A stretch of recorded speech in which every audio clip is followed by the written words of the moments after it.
As the astronauts aboard Integrity are in the process of stowing final items in the cabin before they move into their entry checklists, a final review of the procedures and the timelined activities for the rest of this mission. The next major milestone, once again, will be the separation of the European Service Module, which has performed valiantly throughout the course of this flight, from the crew module. That pyrotechnic separation scheduled 3 hours and 41 minutes from now. Just 3.5 minutes after that will be the crew module raise burn. That raise burn is scheduled at 6:37 p.m. Central Time. It's expected to be about a 19-second firing of the crew module thrusters in one final opportunity to fine-tune the angle of attack for Integrity as it enters the Earth's atmosphere. Splashdown 4 hours, 14 minutes from now, southwest of San Diego, where the weather is forecast to be ideal. Just some broken and scattered clouds expected, 10-knot winds, wave heights less than 4 feet. You couldn't ask for a better day out in the Pacific for the homecoming of the first crew to fly aboard the Orion spacecraft. At a mission elapsed time of 8 days, 21 hours, 18 minutes into the flight, this is Mission Control Houston.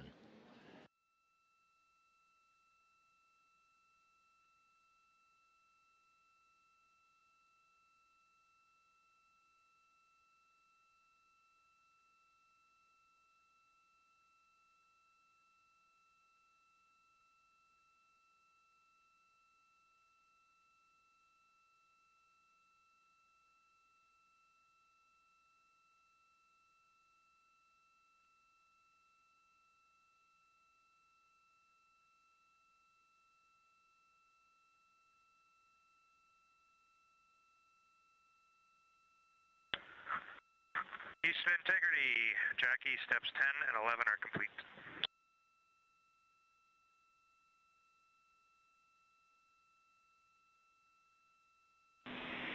Houston copies, steps 10 and 11. You guys are on track, looking great.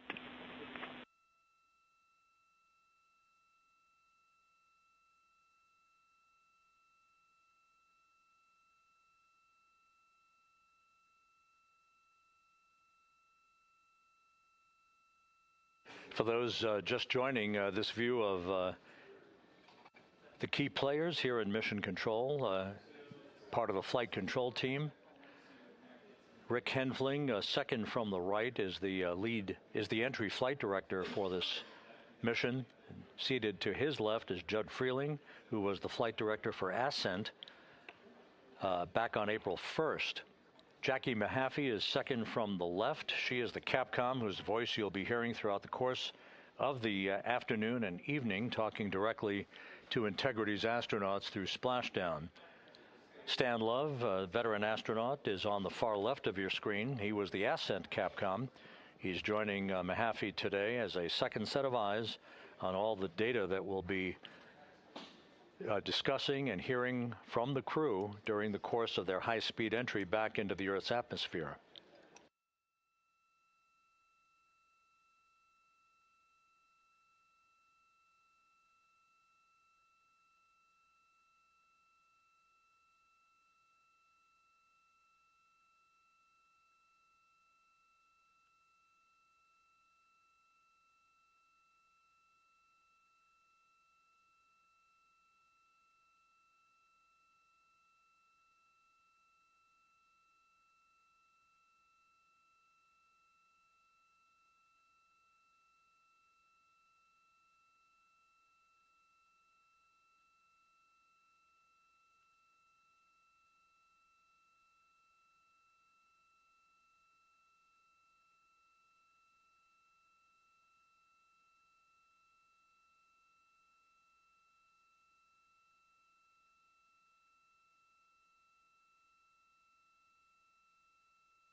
And this is Mission Control Houston. You can see one of the helicopters that will be involved in the recovery operations, having taken off from the deck of the USS John P. Murtha. Recovery operations underway. Several helicopters will be employed not just for recovery but for imagery activities.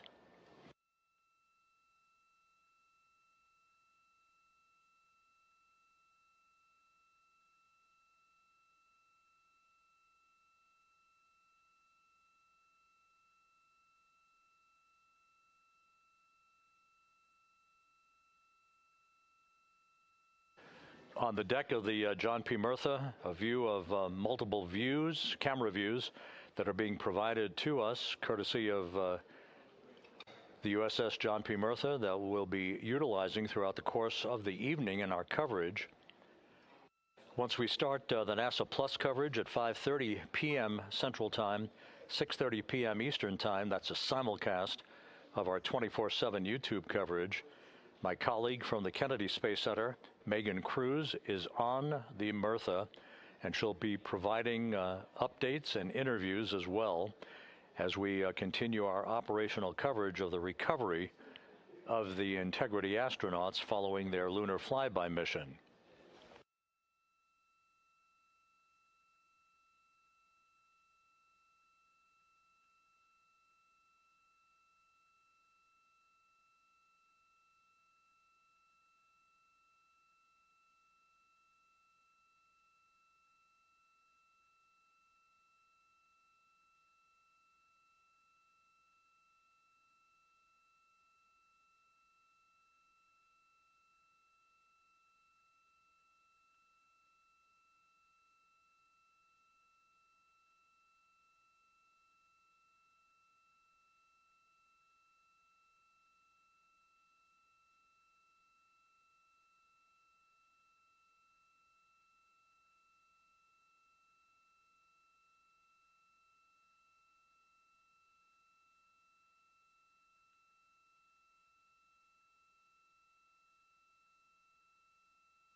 Houston, integrity for toilet configure for return. Go ahead. We have an empty canister. Can you confirm that I don't need to do steps 1.2 to 1.4? Checking.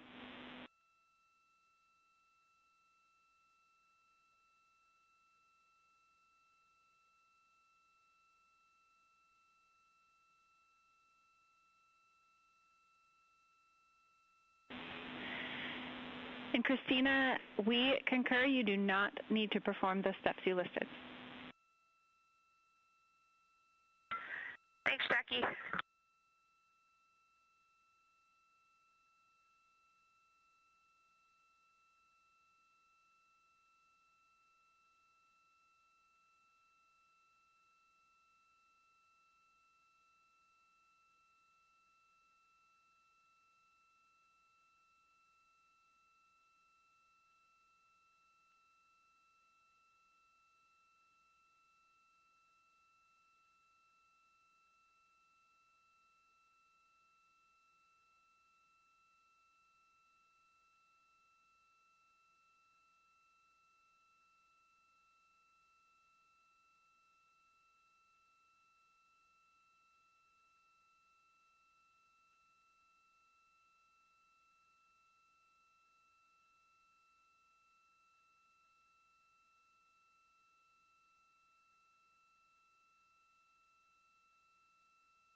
This is Mission Control Houston, 8 days, 21 hours, 38 minutes into the flight of Integrity on the Artemis II mission.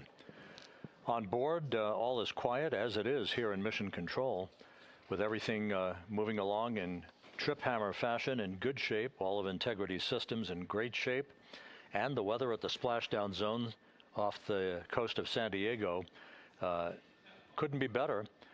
A forecast of go conditions with winds of just 10 knots, wave heights less than 4 feet, ideal conditions for the recovery of Reid Wiseman, Victor Glover, Christina Koch, and Jeremy Hansen following their splashdown, which is just 3 hours and 53 minutes from now. The next major milestone coming up in 3 hours and 19 minutes, that will be the separation of the crew module from the European service module that has performed perfectly during the course of the flight. The service module separation from the crew module scheduled at 6:33 p.m. Central Time. Just 4 minutes later, there will be a slight maneuver, a raise burn as it is called. This will tilt the aft end of the crew module upward ever so slightly in one final opportunity to refine the flight path angle, the angle of attack, if you will, as Integrity enters the Earth's atmosphere at the point called entry interface. That is at 6:53 and 31 seconds p.m. Central Time, or some 16 minutes after the raise burn itself. All of these events will be happening fairly rapidly as we move over the next few hours toward a splashdown of the crew and a completion of a mission that will have totaled 694,481 miles from launch to splashdown.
Houston, integrity for timeline. Christina, we're with you. Hey, Jackie. You guys okay if we start entry checklist 30 minutes early? Checking.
And Integrity Houston for entry checklist.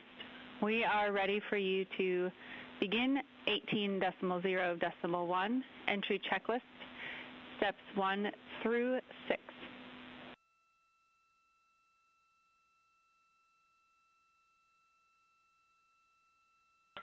Copy. We're go entry checklist 1 through 6. Thanks. And step 3 for GPS can be skipped. GPS has been powered and it still looks good.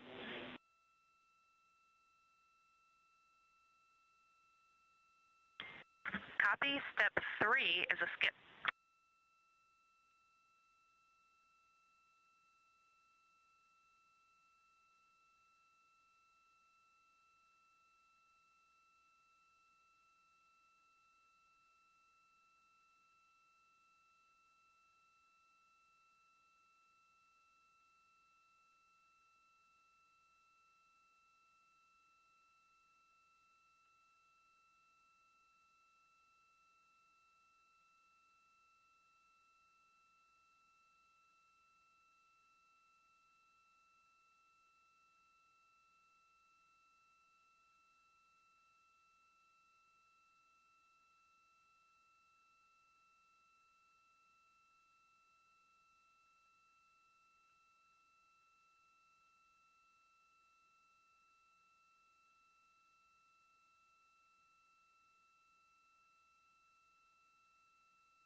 This is Mission Control Houston at a mission elapsed time of 8 days, 21 hours, 50 minutes into the flight of Integrity on the Artemis II mission. The crew is completing the configuration of the crew cabin. Soon they'll be breaking out their launch and entry suits in preparation for donning those suits and conducting leak checks as we get a bit further along in the entry preparation time frame. Meanwhile, we're looking forward to the next major milestone. That will be the separation of the crew module from the European service module 3 hours and 7 minutes from now. That's scheduled to occur at 6:33 p.m. Central Time, 7:33 p.m. Eastern Time. 4 minutes after that, we'll conduct a raise burn. This will be about a 19-second firing of Integrity's thrusters with a change in velocity of 9.9 feet per second. That will adjust the angle of attack of the vehicle by gently tipping the aft end of Integrity higher, if you will, like sitting in a reclining chair and basically leaning back a bit. This angle of attack adjustment is specifically designed and pre-planned to enter the Earth's atmosphere at entry interface later this evening at the proper angle to minimize heating effects on Integrity's heat shield.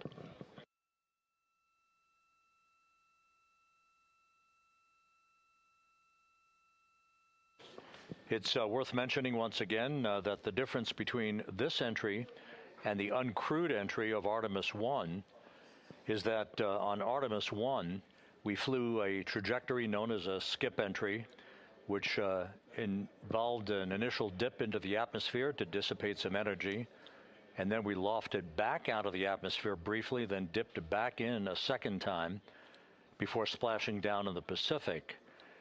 After the flight, the post-flight inspection and video analysis showed that there was an area of mechanical char liberation that was not expected. And so after extensive analysis and the review of an independent review team, it was determined to adjust the entry profile for Artemis II, minimizing the range of entry from 3,178 nautical miles to a distance of just 1,775 nautical miles across the Pacific. So instead of 20 minutes of exposure to heating effects, today we're going to only encounter 13.5 minutes of heat loads on the vehicle. Our intended splashdown target is about 1,701 nautical miles downrange from the point of entry interface. It will be about 13.5 minutes from the time that we enter the Earth's atmosphere at an altitude of 400,000 feet at 6:53 and 31 seconds p.m. Central Time to the point of splashdown at 7:07 and 7 seconds p.m. Central Time. In that brief 13.5 minute period, peak heating on the vehicle should be about 4,000 to 5,000 degrees Fahrenheit. The heat to be repelled by Integrity's heat shield, as it is for any vehicle entering the Earth's atmosphere that has a crew on board. The crew should be experiencing a G load on their bodies of about 3.9 Gs at peak loads on the crew members, feeling the tug of Earth's gravity for the first time in 9 days.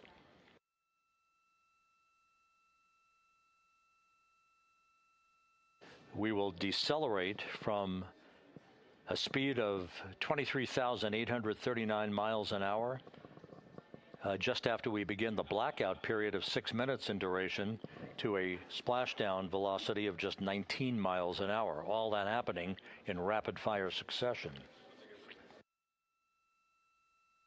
Splashdown now 3 hours and 36 minutes from now, 7:07 p.m. Central Time, 5:07 p.m. Pacific Time. The USS John P. Murtha is on station. Some of the airborne assets, helicopters and fixed-wing aircraft, are taking off in sequential fashion from the deck of the ship. These are imagery assets the actual Navy recovery helicopters that will hoist the crew out of the front porch inflatable raft that will be erected alongside the hatchway to Integrity.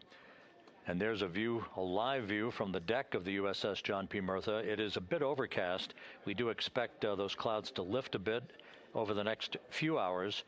We should have some broken and scattered clouds. It won't be crystal clear blue skies out there in the Pacific, but the weather is go and forecast to be go by the Spaceflight Meteorology Group. The Navy helicopters will be hovering over the spacecraft once it is powered down and once it is guaranteed to be uprighted through the inflation of the 5 crew module uprighting system airbags that will take place shortly after splashdown.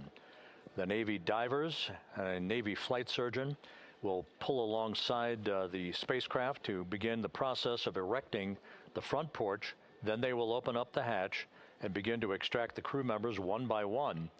They'll have an opportunity to get their land legs back a bit before they're hoisted one by one in harnesses up inside the 2 awaiting helicopters. They'll be hoisted up in alternating fashion. So there'll be two crew members for each helicopter for the short ride back to the Murtha. Once they arrive on the deck of the ship, they'll be brought into medical bay for comprehensive medical exams. That is all part of the post-flight medical evaluation of these crew members as they complete their mission around the moon and back to Earth.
Integrity Houston for entry checklist.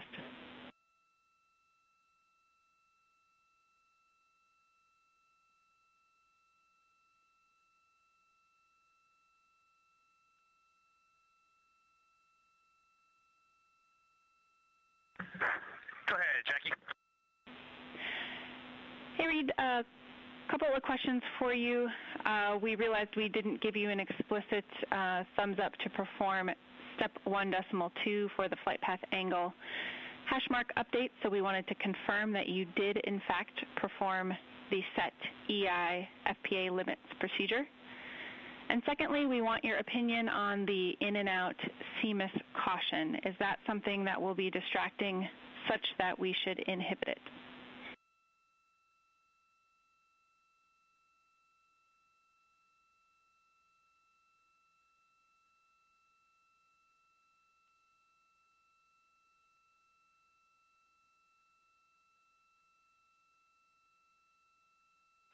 Okay, we are going to go execute 1.2. We had skipped that, and we would prefer to inhibit the CMIS caution on board. Okay, we copy, and just to close the loop on that, that will mean on flight.landing you would not have a yellow or down arrow indication if that does stay below the threshold.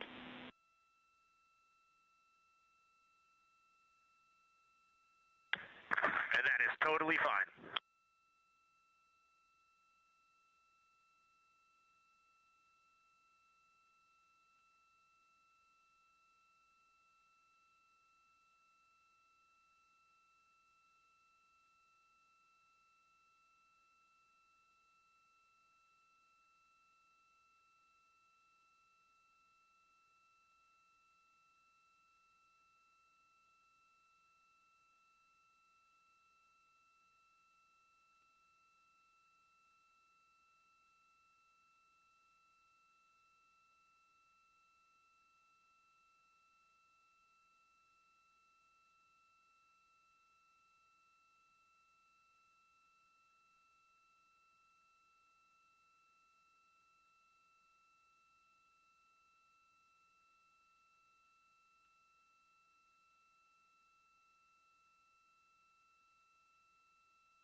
Houston, integrity for toilet deactivation.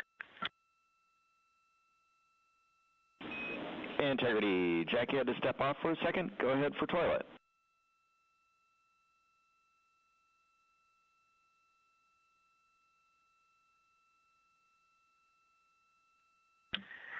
Yes, sir. Hey, Stan. Great to hear your voice. We are ready for MCC to deactivate the toilet. Houston copies. Putting that in work.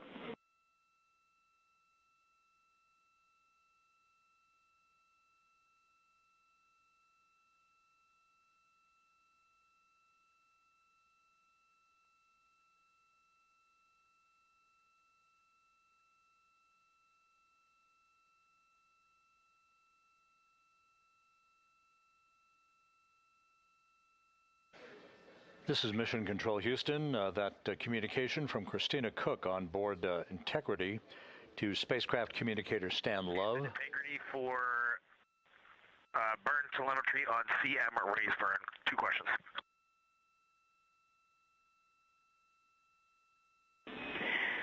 Go for CM raise questions. Hey, Jackie, we see a Delta V tote on our display of 9.9, which is fairly close to the 8.5 on the entry pad, but our TIGO on the display is 44 seconds, and the entry pad estimated 19 seconds. Can you all take a look at that for us?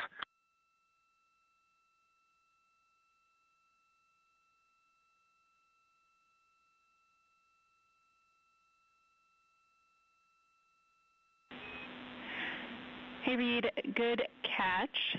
The explanation there is that Delta V is about what we expect update-wise, but the TIGO calculation is not understanding that you will not have the SM when you burn CM raised. So it's doing a different mass calculation there. I remember that class in November of 2023 in Building 5 on the 3rd floor. Thank you very much.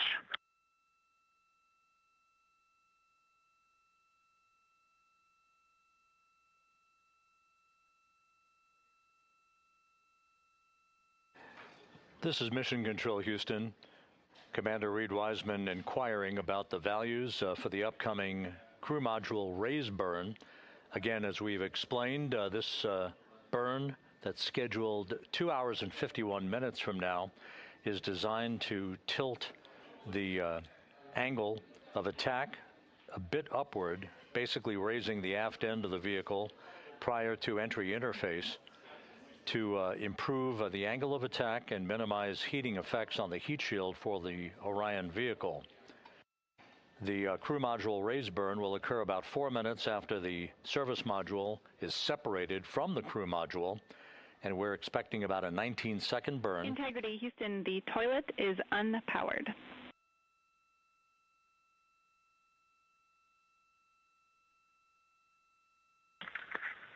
Christina Rogers, thank you. The crew module raise burn is expected to be 19 seconds in duration, with a change in velocity of about 9.9 feet per second. Once again, that's designed to fine-tune the angle of attack for Integrity as it enters the Earth's atmosphere, which will occur about 16.5 minutes after the raise burn itself. And as you heard, spacecraft communicator Jackie Mahaffey relaying that we have sent commands to turn off the ship's potty, so it is no longer to be used for the remainder of the mission, with splashdown scheduled 3 hours and 19 minutes from now. The 4 crew members on board Integrity, Reid Wiseman, Victor Glover, Christina Koch, and Jeremy Hansen, are in the process of completing the stowage of items in the crew cabin before they move into their entry checklist, basically looking through all of the chronological procedures that lie ahead for the rapid-fire succession of all of the events that will unfold over the course of the next 3 hours.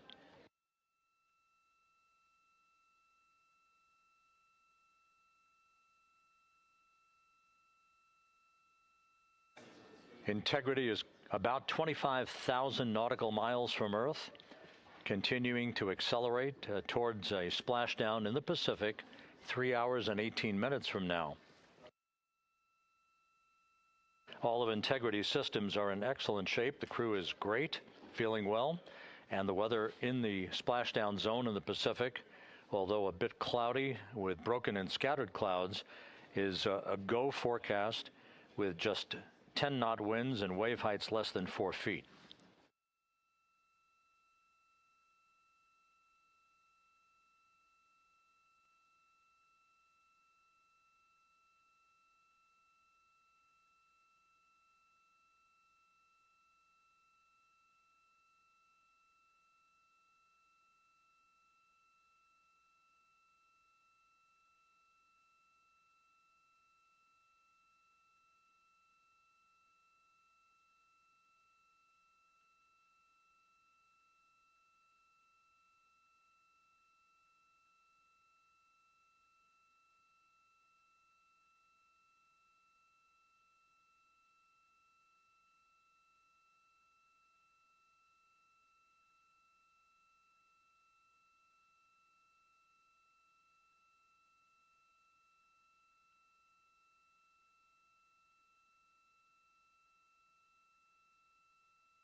Views from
Integrity Houston for a post-RTC3 tracking update.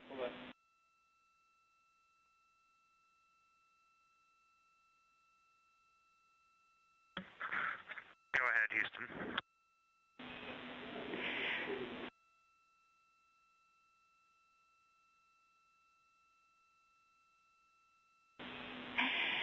Hey, the post-RTC3 tracking looks great. So good, in fact, that if we got to CM rays and did not yet have GPS acquisition, we would still be go for CM rays from that perspective. And so overall, I can confirm the post-RTC3 trajectory is within EI limits. All right, Jackie, we love that. That says a lot about our FIDO folks in this vehicle.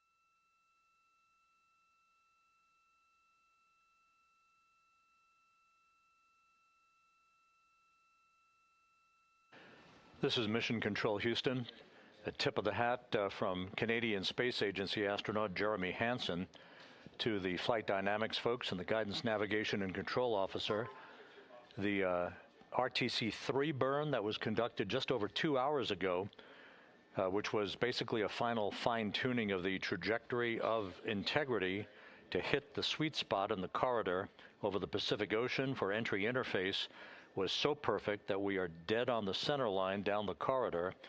And the crew module raise burn that is scheduled at 6:37 p.m. Central Time and which will be conducted is only required to lift the aft end of the vehicle ever so slightly by a degree or two to improve the angle of attack of the spacecraft as it enters the atmosphere, mitigating peak heating effects on the heat shield for Integrity. But our trajectory is dead set, right on the money, right down the pike, heading for a splashdown 3 hours and 10 minutes from now at 7:07 p.m. Central Time, 5:07 p.m. Pacific Time.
Houston integrity com check from seat 1.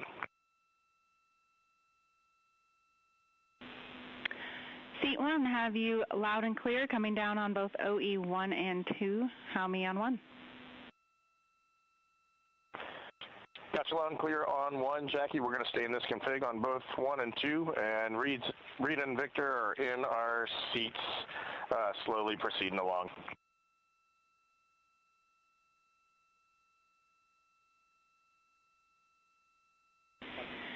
Okay, we copy, and just to confirm, that means that you've got the bulk of your suits donned, is that correct?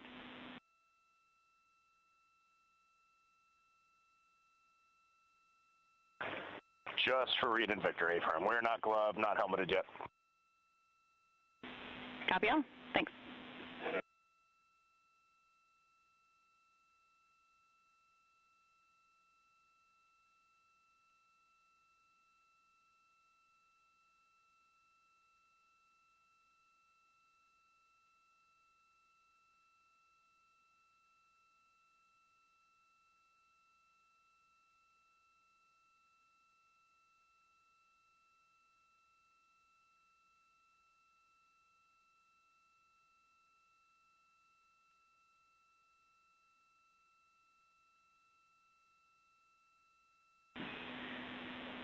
Integrity BFS is configured for entry with outputs inhibited.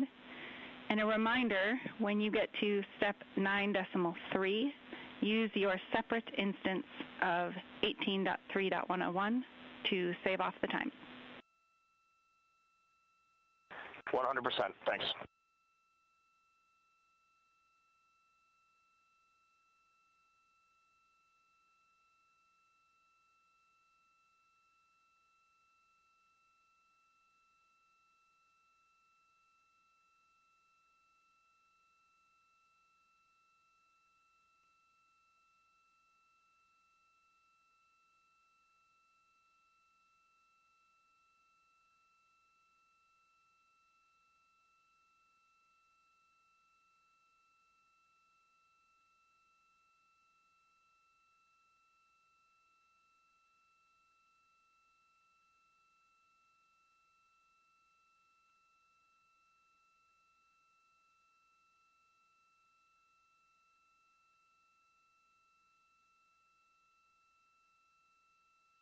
Houston integrity com check from C2. Victor, have you loud and clear? I'm coming up on 1. How me?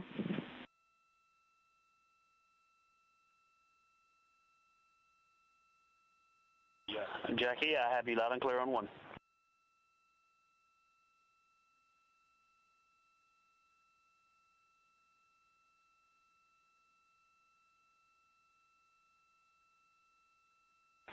You are loud and clear on 2, Jackie.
Houston, integrity. Steps 12, 13, 14, and 15 are complete. Jeremy, Houston copies. Thank you.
This is Mission Control Houston, 8 days, 22 hours, 55 minutes into the flight of Integrity on the Artemis II mission. On board the vehicle, the four crew members, Commander Reid Wiseman, pilot Victor Glover, and mission specialists Jeremy Hansen and Christina Koch are suiting up in their Orion crew survival suits, the launch and entry suits that they also wore during their launch from the Kennedy Space Center back on April 1st.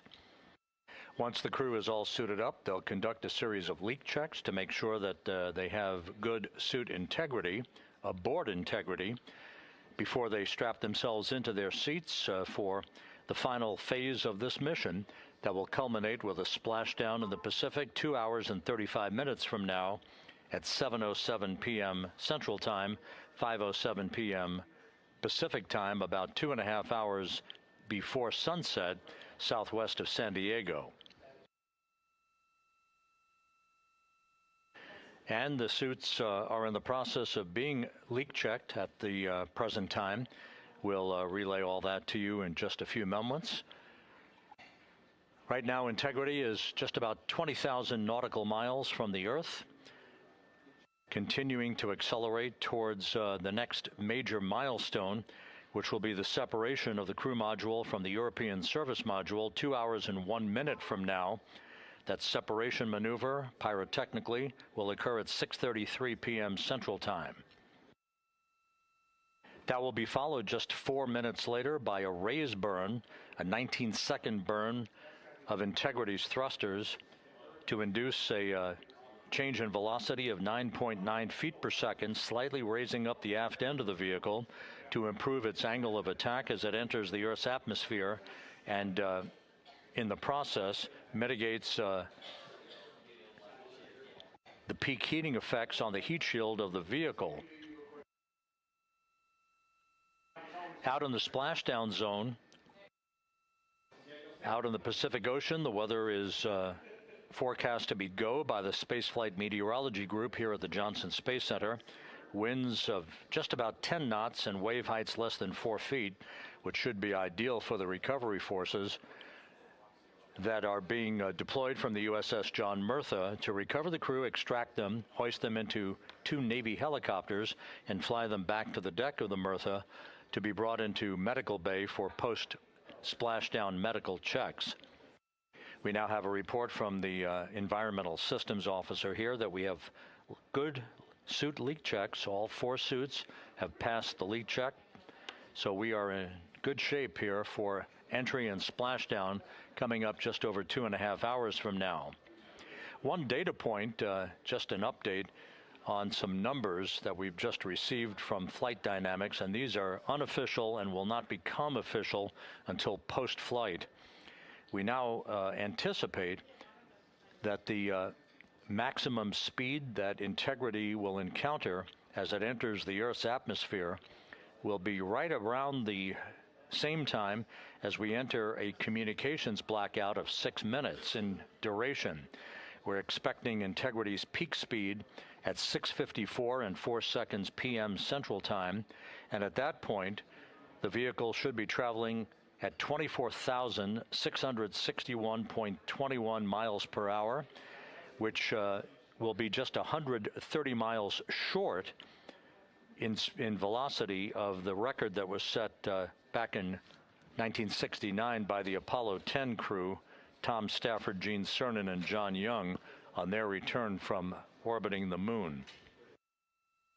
Once again, that peak speed expected to be reached just a few seconds after the start of entry interface, as the vehicle plummets back into the Earth's atmosphere.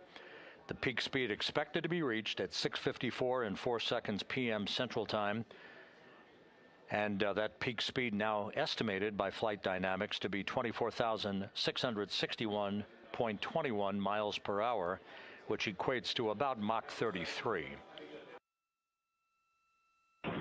Houston Integrity, seat 1 and 2, leak check complete. Also, we powered up the AGA, and it's giving us a CO2 alarm at 4.4.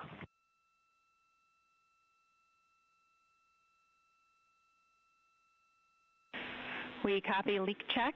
We saw it as well. And copy CO2 at 4.4. We are discussing. We also on the AGA have a bit A of 16. We've seen that in the past. Should go away.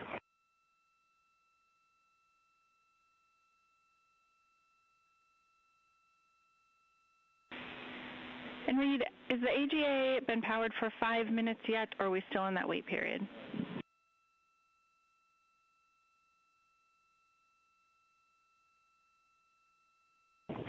We are in the wait period. We expect that bit will go away. We copy, and that bit can also indicate that we cannot trust the other values, so we'll check back with you after the 5 minutes on the CO2 levels. A firm.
This is Mission Control Houston. Mission elapsed time of 8 days, 23 hours, 2 minutes into the flight of Integrity on the Artemis II mission. While we have a moment here, just an opportunity to run down some of the chronological highlights that lie ahead over the next 2.5 hours before Integrity splashes down in the Pacific Ocean.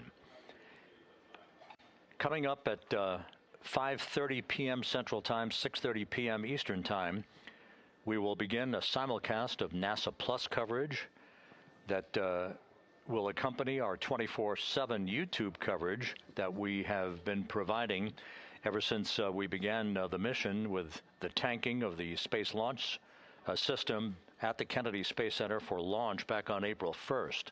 Houston, Integrity, we are complete through steps 18. Seats 3 and 4 are yet to suit, obviously.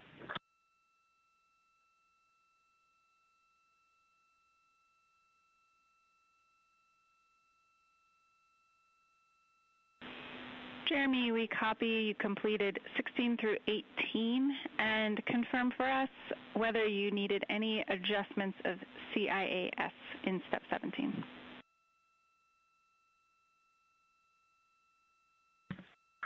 Negative. All the settings were still in their launch config. Houston copies.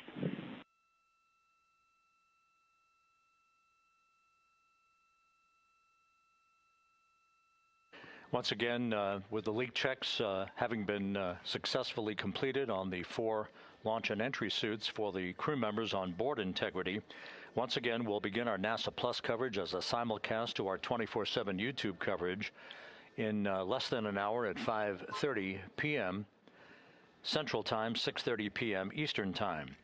At 6:15 p.m., we're going to hand over communications from the Deep Space Network to the Tracking and Data Relay Satellite System as Integrity continues to approach the Earth. Currently, Integrity is less than 20,000 nautical miles from its destination and a splashdown in the Pacific. We will separate the European service module from the crew module at 6:33 p.m. Central Time. And just 4 minutes later, we'll conduct a raise burn, a 19-second burn of the Integrity thrusters to slightly tilt the vehicle's orientation upward, with the aft end being tilted upward. That will also change the velocity by 9.9 feet per second and complete the orientation of the vehicle for its angle of attack as it enters the Earth's atmosphere.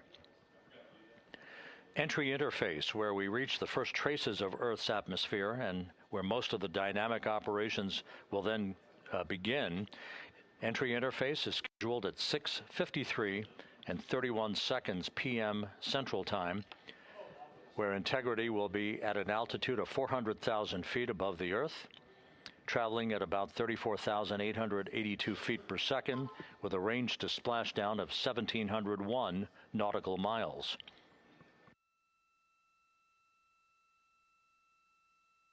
Just 10 seconds, just a few seconds later, about 24 seconds later, we'll enter a 6-minute communications blackout at 6:53 and 55 seconds p.m.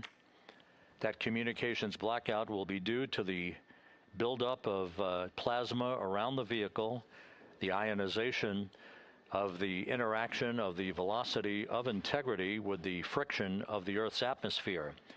So the communications blackout, to last about 6 minutes in duration, will start 24 seconds after entry interface.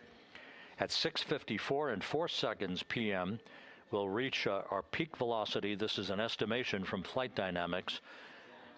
We should be reaching a peak velocity of 24,661.21 miles per hour, or somewhere around Mach 33. This will fall about 130 miles per hour short of the speed record set by the Apollo 10 command module, the Charlie Brown, during the Apollo 10 mission of Tom Stafford, Gene Cernan, and John Young back in the spring of 1969.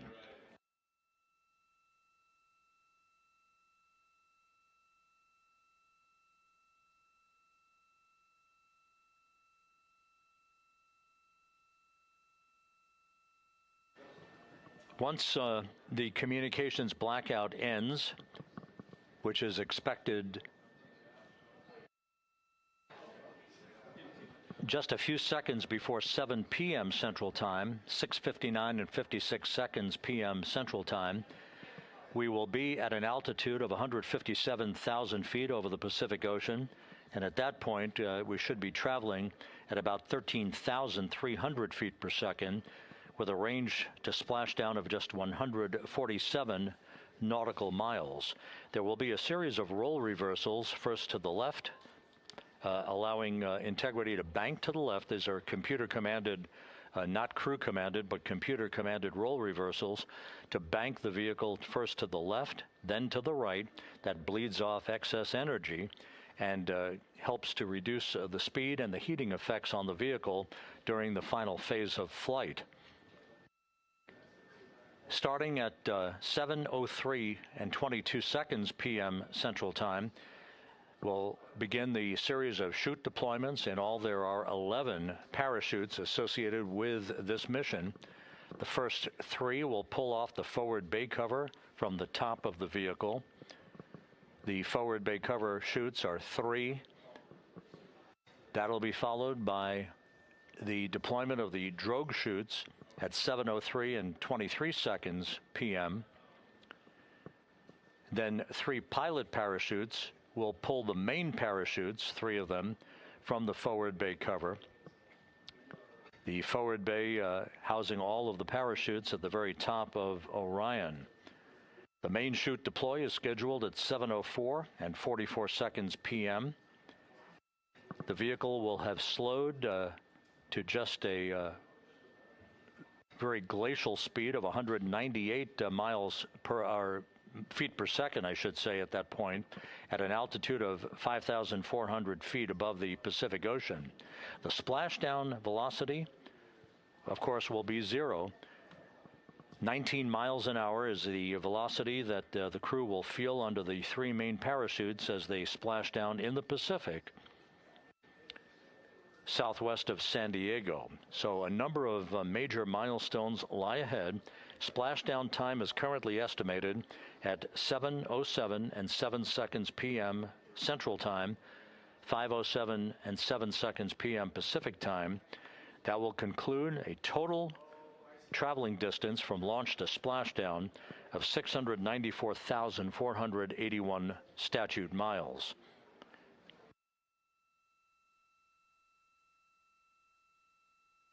We're just 1 hour and 48 minutes away now from crew module, service module separation. The crew has donned their launch and entry suits.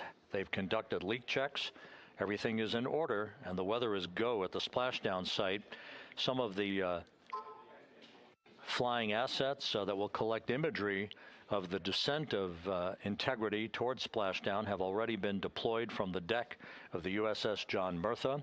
The actual recovery team members will be deployed in helicopters and fast boats a bit later on as we approach splashdown, and of course after splashdown itself.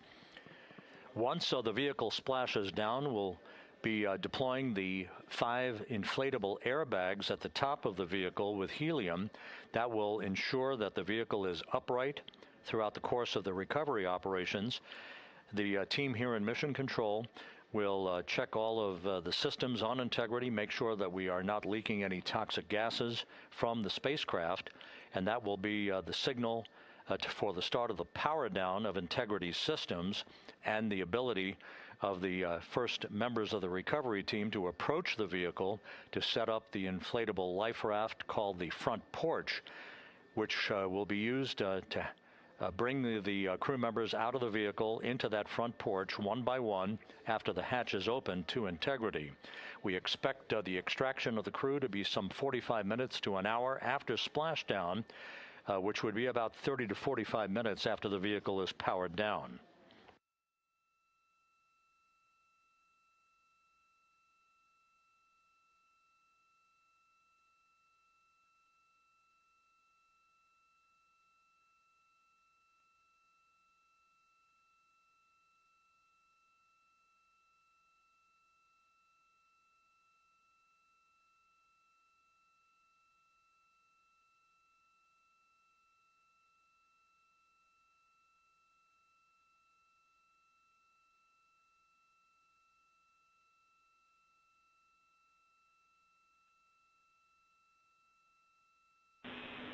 Integrity, Houston, we are ready for another CO2 reading on the AGA.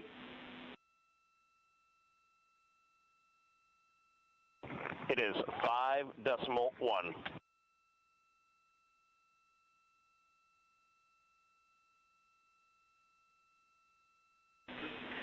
Houston copies.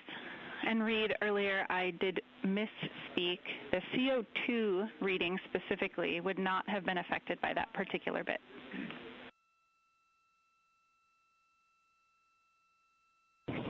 Okay, sounds good. We just know we're in an ARS suit, and that's very likely contributing to that.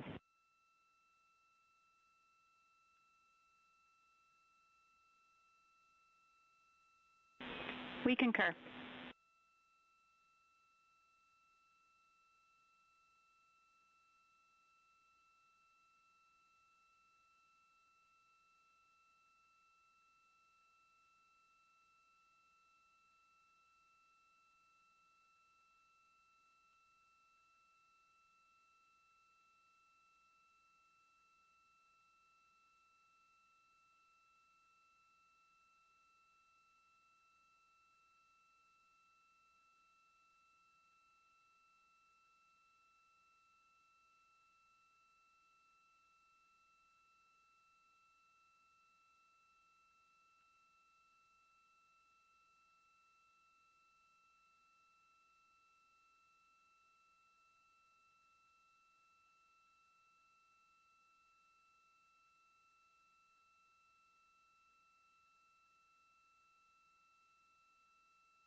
Integrity, Houston, for CO2. Go ahead, Jackie. Hey, Reid, what we'd like to do is open the ARS ISO valve to mix the cabin and suit loop air for the time being. And we would just need a call from you all when Christina and Jeremy are getting in their seats and are a few minutes out from leak checks, and we'll get that back into a good config for you to start the next leak checks.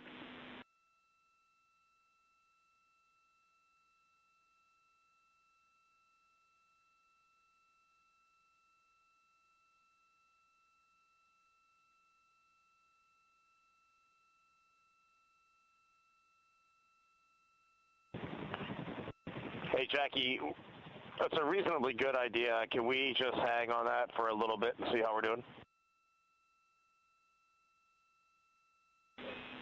Yep, up to you. We will wait. Let us know if you'd like that cabin air mixing. Is there a CO2 number where you guys would advise that?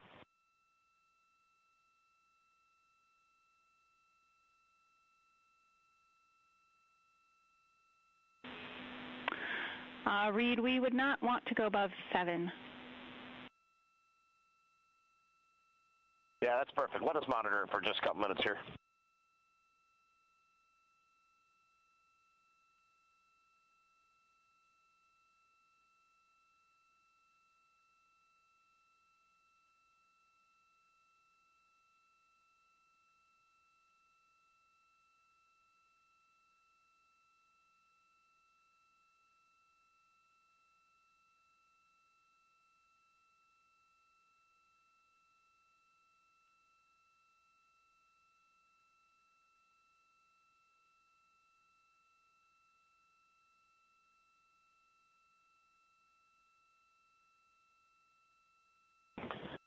Houston, cabin entry config is complete, and Christina and Jeremy are about to start suit on.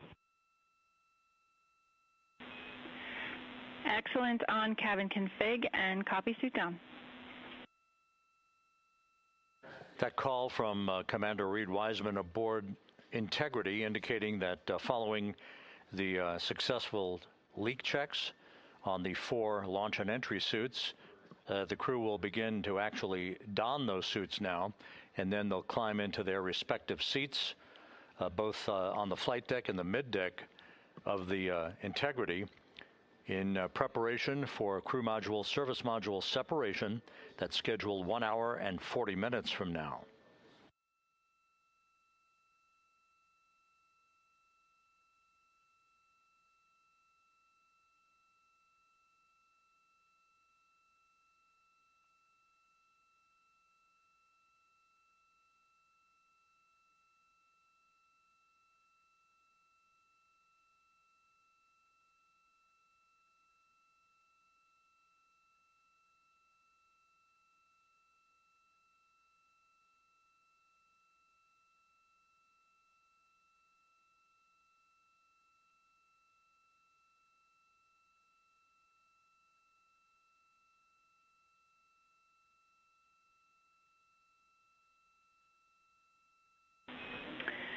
Integrity, Houston, for enter checklist.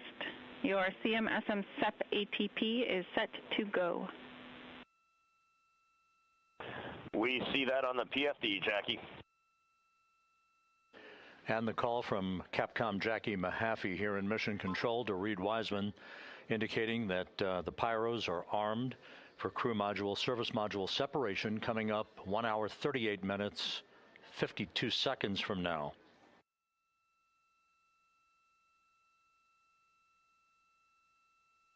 Integrity now squarely facing the planet Earth, 17,600 nautical miles away, headed for a splashdown 2 hours 12 minutes from now.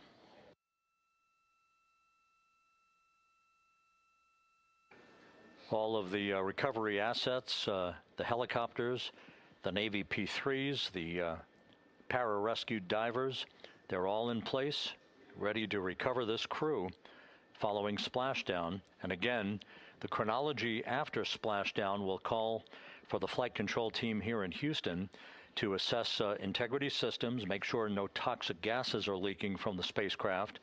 And first order of business will be the command to inflate the crew module uprighting system bags, the 5 inflatable airbags that will be inflated with helium to maintain its upright position as it bobs in the Pacific before the recovery forces reach the crew. About 15 minutes after splashdown is when we expect the green light to be given to power down integrity systems, at which point the recovery teams will begin to make their way toward the vehicle to set up that inflatable life raft called the front porch, buttressed alongside the spacecraft.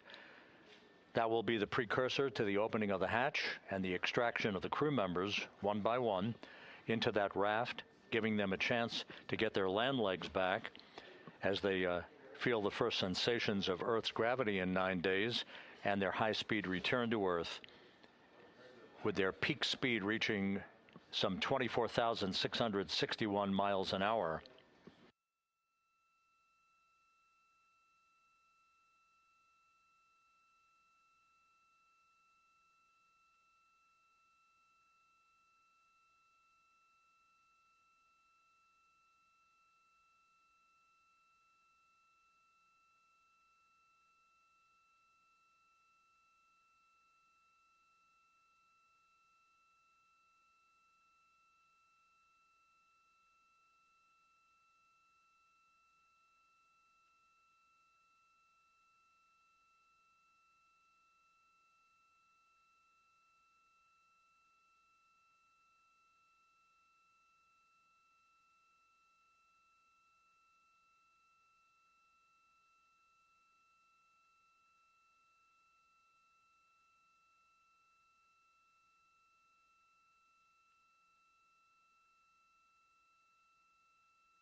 Houston, Christina's got an amazing view of home planet out the side hatch window, and it's lighting up the cabin, and it's just a great blue hue to it. It's beautiful. That is amazing. When you kicked us out of the cabin, we turned on one of the SAW cameras and also had the Earth's reflection on one of the arrays. It was very cool. Oh, man, that is amazing.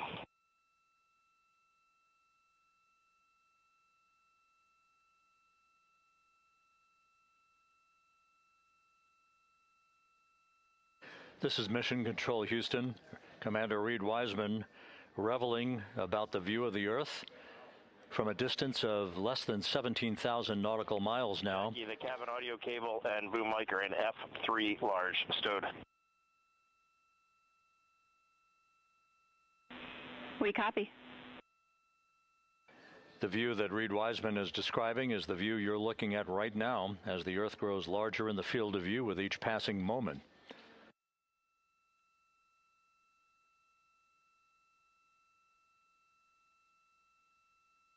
We're about 29 minutes away from the start of the NASA Plus coverage, joining our 24/7 YouTube coverage as a simulcast for the remainder of the evening through the time the crew is on the deck of the USS Murtha and in medical bay.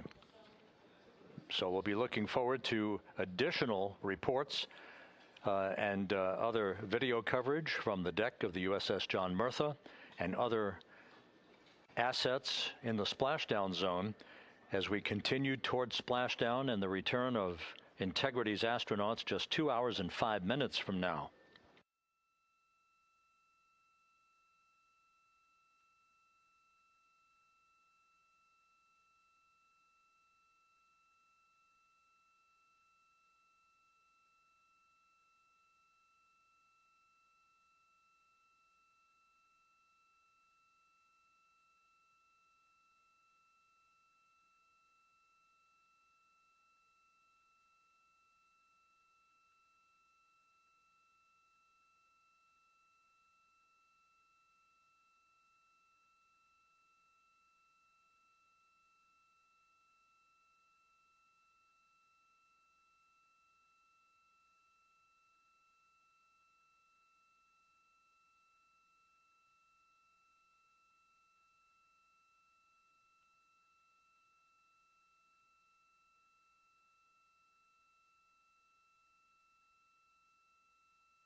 Couple of minor updates, just tweaks by a second or so for some of the key activities that will be coming up. Flight Dynamics providing us with some updated information. The start of the blackout period, just a 1 second change. It's going to be estimated now at 6:53 and 54 seconds p.m. Central Time. The duration remains 6 minutes.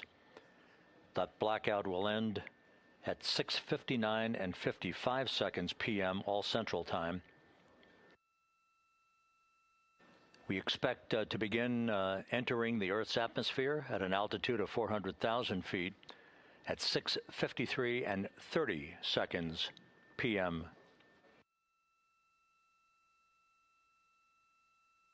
And 1 second difference now in our splashdown time, if everything unfolds the way we believe it will. Splashdown now scheduled at 7:07 and 8 seconds p.m. Central Time, 7:07 and 8 seconds p.m. Central Time, 5:07 and 8 seconds p.m. Pacific Time at the splashdown zone off the coast of San Diego.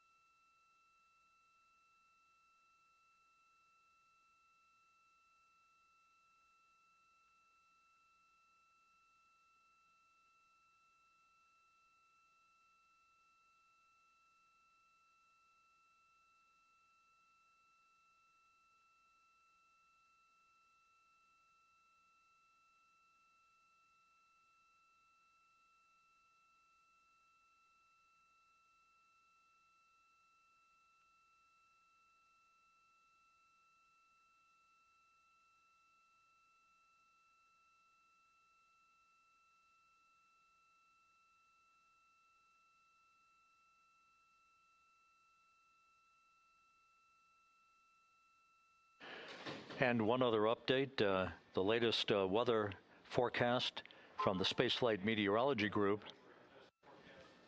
passed on to Flight Director Rick Henfling, calls for the clouds in the splashdown zone to be in the process of dissipating. The winds are somewhat reduced, now just 6 knots. The wave height's still less than 4 feet. All go forecast.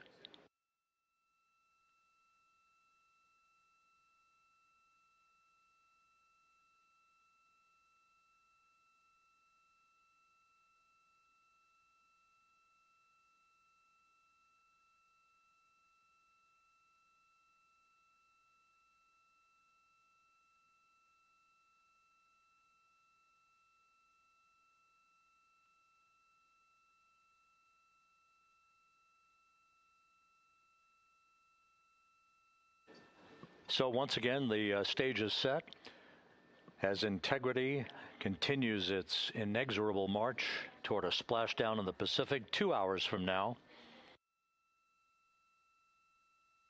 16,000 nautical miles away from the Earth. We are just 1 hour and 26 minutes away from crew module, service module separation, followed by a raise burn to tilt the aft end of the vehicle up ever so slightly and improve its angle of attack into the Earth's atmosphere as a mitigating action to reduce heat loads on the heat shield of the vehicle. This is all pre-planned, pre-flight. There's no differentiation between what we had designed this mission to do. We are expecting to reach the first traces of Earth's atmosphere at entry interface and 400,000 feet above the planet 1 hour and 45 minutes from now.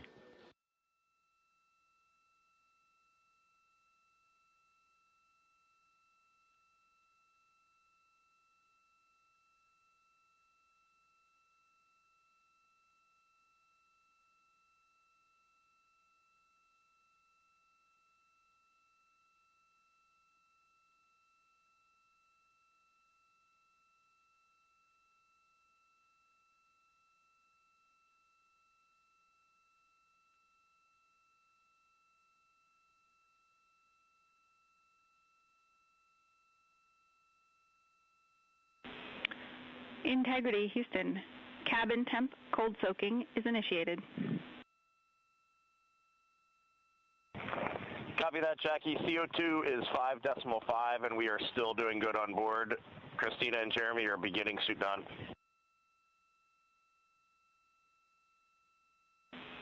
Houston copies all.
Integrity Houston for entry checklist. Go ahead, Jackie. Reid, with this time to EI, we expect you're about to be stepping into steps 9 and 10 in the entry checklist. In step 10 for the SIP switch config, there are no deltas. No deltas to step 10. Copy all.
This is Mission Control, Houston. Once again, a great view of the planet Earth from Integrity from one of the solar array wing cameras. Now just 14,000 nautical miles from Splashdown. Splashdown schedule for 7:07 and 8 seconds p.m. Central Time, 5:07 and 8 seconds p.m. Pacific Time. At a point to the southwest of San Diego in the Pacific Ocean, where the USS John Murtha is on station and where recovery team assets are being deployed to the predicted splashdown site to complete the mission of Integrity's astronauts and their lunar flyby. With the Earth growing larger in the field of view, the next major milestone, just 1 hour and 13 minutes from now, will be the separation of the crew module from the European service module. Houston copies. The separation of the crew module will set the stage just 3.5 minutes later. One question. Go ahead. When I was looking at the BFS-SM SEP, it was the exact same time as our predicted SM SEP. Can you just confirm we don't need that to be a touch later?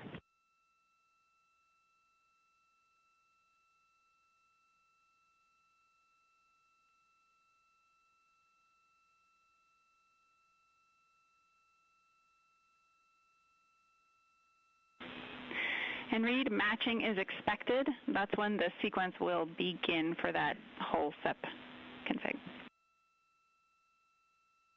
Outstanding. Thank you for the verification. Here in Mission Control in the Artemis Flight Control Room, Capcom Jackie Mahaffey confirming some of the timeline activities with Commander Reid Wiseman aboard the vehicle. The crew has suited up in its launch and entry suits, ready to begin the critical phase of this mission. Their homecoming to a high-speed entry and a parachute-assisted splashdown in the Pacific.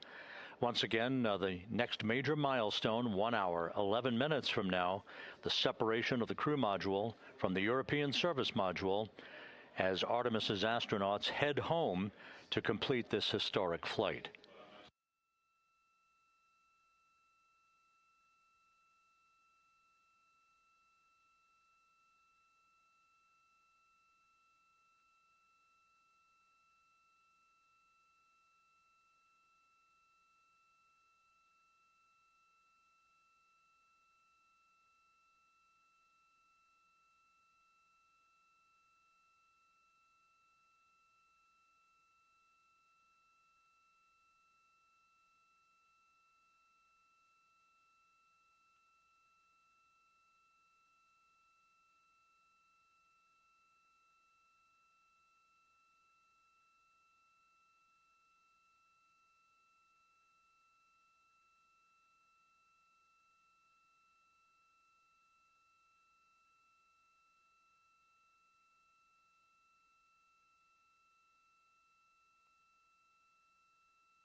Artemis II mission is a test mission of the Orion space capsule.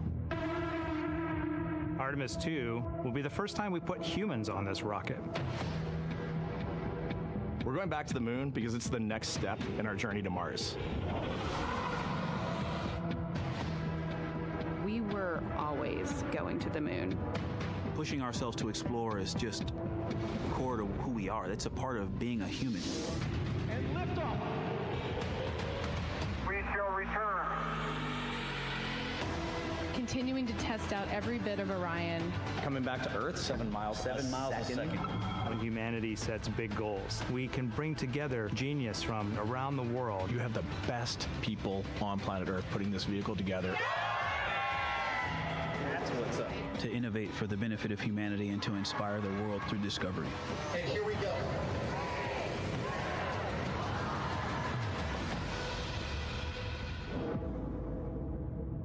Direction. 19th, 1972, 2:25 p.m. Eastern Standard Time. The Command Module America splashes down in the Pacific with Gene Cernan, Ron Evans, and Jack Schmitt aboard as the Apollo 17 mission came to an end, along with humanity's first series of expeditions to the moon.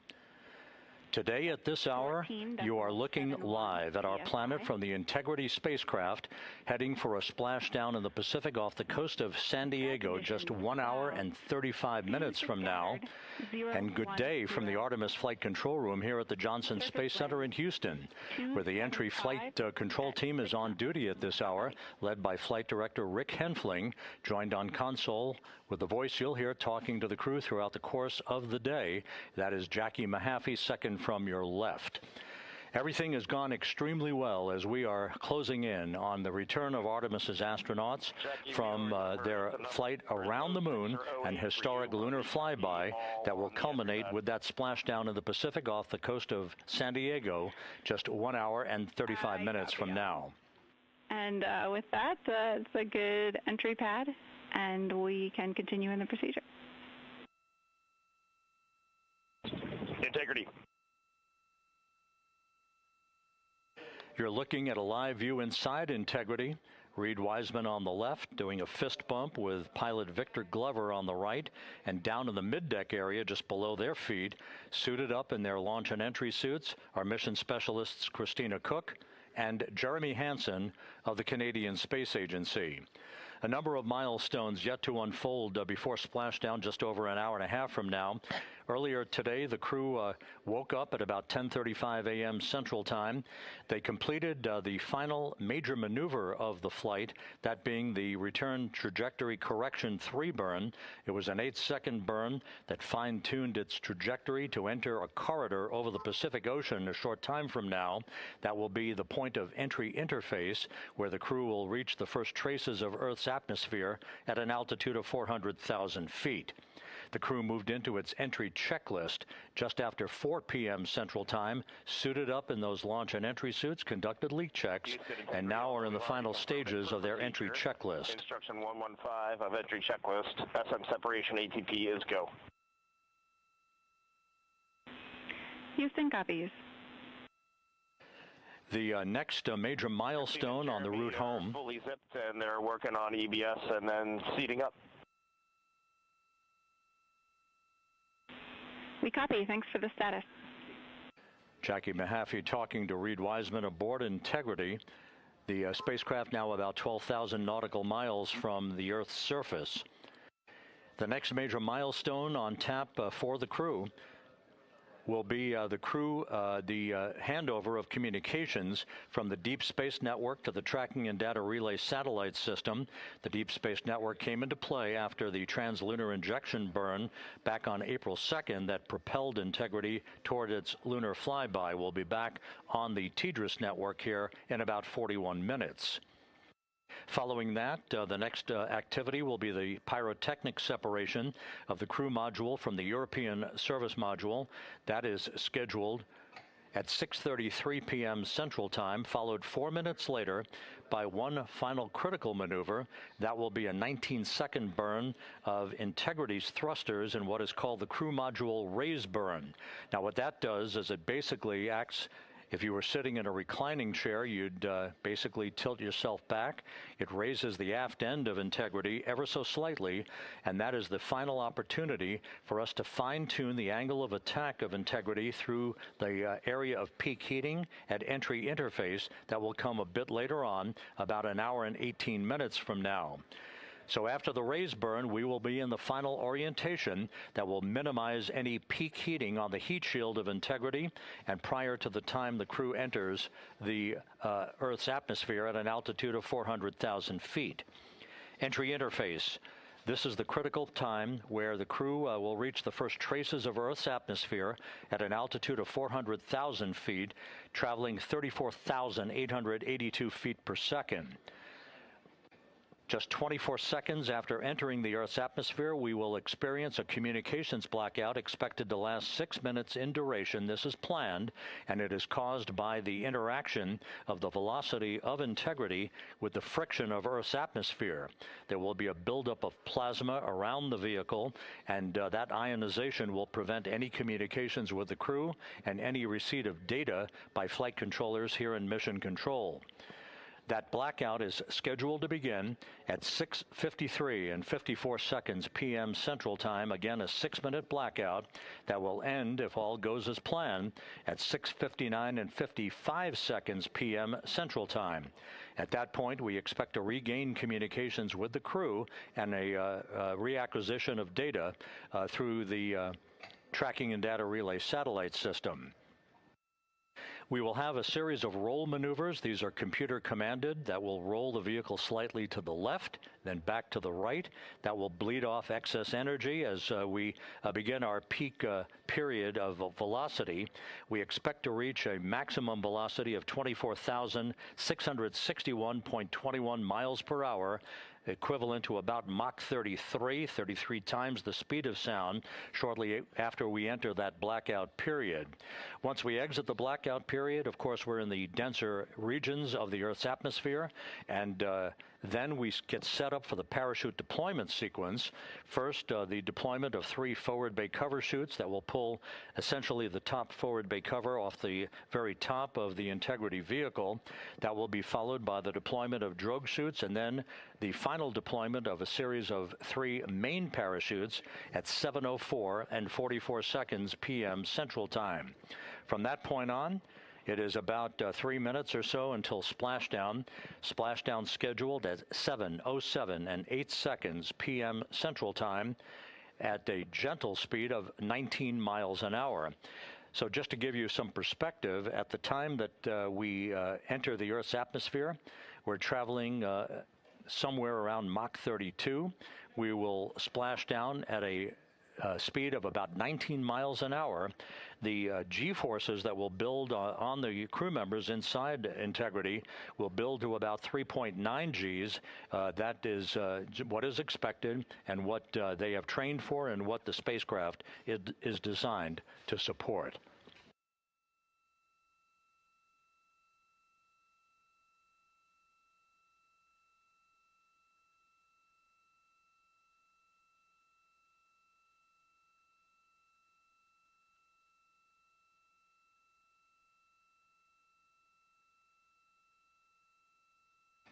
The latest weather forecast out in the recovery zone off the coast of San Diego is a go forecast from our meteorologists here at the Spaceflight Meteorology Group at the Johnson Space Center.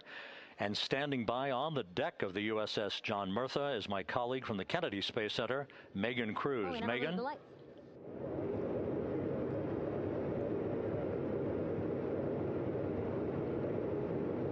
Hey there, Rob. Yeah, welcome to the bow of the USS John Murtha. This is where we will report out live updates from the ship as NASA and the U.S. military work to recover our Artemis II astronauts in just about an hour and a half. How exciting. Now, right now, as you can see, we are out in the Pacific Ocean. We are just west of San Diego. We're actually staged about 6.5 miles away from where we expect Orion to splash down. And then we will incrementally move closer. So at the time of splashdown, we'll be about 5 miles away, and then we will will move to 3.2 miles away. At that point, we'll pause, make sure that all the debris that might be coming down with Orion, because basically some parts of like the parachute system, they're jettisoned off Orion during descent. So we'll just want to make sure that those all land in the water and that we are safe to move even closer. So we will make sure that we can move a little closer, and at that point we will move to a mile away from Orion. And at that point the ship will circle the capsule while NASA and Navy recovery forces work to get our astronauts out, and we should have great views of the bow from here. But also we have a ton of cameras all around the ship.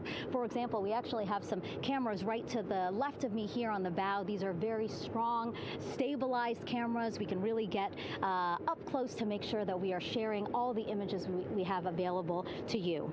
We also will have some views from above. We actually have 5 planes providing live views of Splashdown today. In fact, some of those aerial assets just took off from San Diego minutes ago. And then actually here on the flight deck, you see 4 helicopters, the 2 in the back. Those will take off in about 30 minutes from now, also with live cameras. So again, lots and lots of imagery that we hope to share with you today. And then those 2 helos in the front, those 2 will pluck the crew out of the water and fly them back to our ship. Now, the combined team here on the ship, more than 550 people, left San Diego 4 days ago, and since then I've watched different teams train every day, rehearse, final preps to make sure that they're ready for today. So to give us more of an update about how recovery is going on right now, why don't we turn over to Paul here, Paul Sierpinski. He is the Assistant Artemis Recovery Director. Great to have you here, Paul. Great to be here, thanks. Absolutely. So you just left the landing forces operations center here on the ship. How are we looking for recovery? Right now, it's looking great. When I left, they were just about to get into weather briefing with Mission Control Center in Houston. But listening to the loops this morning and everything that's been going on, the reentry trajectory correction burn, the return trajectory correction burn went great. They were right down the money, right on the money, right down the middle where they should be coming back. Our forces here are teams out in the water. All our boats are launched or will be imminently. So yeah, it's just coming along great. Yeah.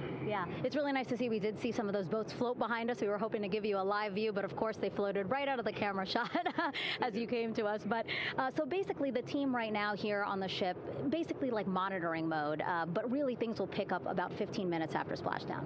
Yeah, so a couple minutes before splashdown, things start happening really, really fast. Mm-hmm. Some events during the re-entry, they're maybe a second or 2 apart, and so it just takes a whole lot of effort and a lot of updates back and forth between us and Houston to try to keep track of everything that's happening, all in real time. And then after splashdown, that's when the recovery team really kicks into high gear. We have our boat teams, our boat crews going out, our divers doing hazardous assessments as they get progressively closer to the capsule, making sure it's safe for all of our people to go in, and it's also safe for the astronauts to come out, because really at the end of the day, that's what we're here for, is we're to make sure that the astronauts get home safe after their tremendous journey to the moon and back. But then also we have, like you mentioned on a minute ago, all of our imagery helicopters are taking imagery, camera shots of it as it's coming in all the way through splashdown. I mean, they'll see it as soon as it crosses the horizon, all the way to the ocean here. And then afterwards, we have to recover actually Orion to bring it into the well deck of the ship. Absolutely, yeah. And so once the astronauts are safe on board, then those same dive teams are going to transition into securing the capsule. They'll position some equipment around it to kind of facilitate that. The ship will move into position. We'll attach a really big winch line to it, and then a bunch of tending lines.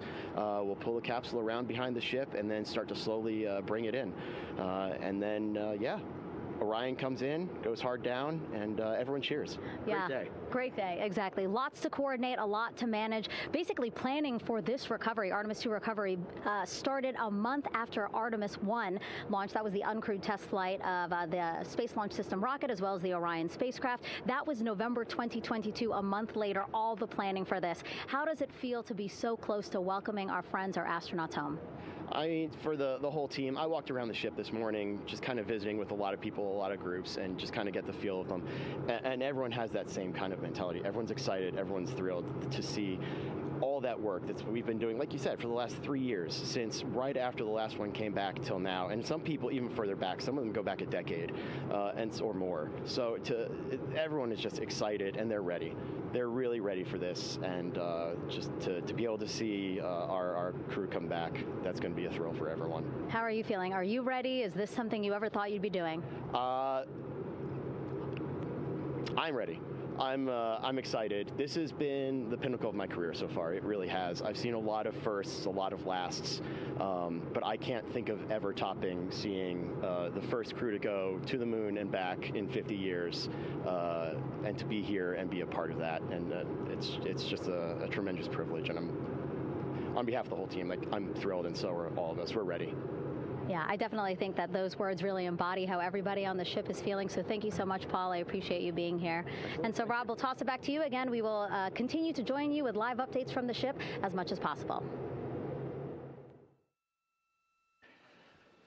Thank you, Megan. Back here at the Johnson Space Center, the entry team of flight controllers looking over the shoulders of Reid Wiseman and Victor Glover there on the flight deck of Integrity, and again just below their feet in the mid-deck area, if you will, Christina Koch and Jeremy Hansen of the Canadian Space Agency. They're in the final review of their entry procedures and all of the activities that will follow here very shortly in trip hammer fashion. We should note that after splashdown occurs, the flight control team here in Houston will be monitoring the orientation of the Integrity spacecraft. We are expecting it to splash down upright in what is called the Stable 1 configuration, with the top of the spacecraft pointed upward. Stable 2 would indicate that it is upside down in the water. Regardless of the orientation, there will be 5 inflatable airbags called the CMOOS system. That's the acronym for Crew Module Uprighting System. We are suit on complete.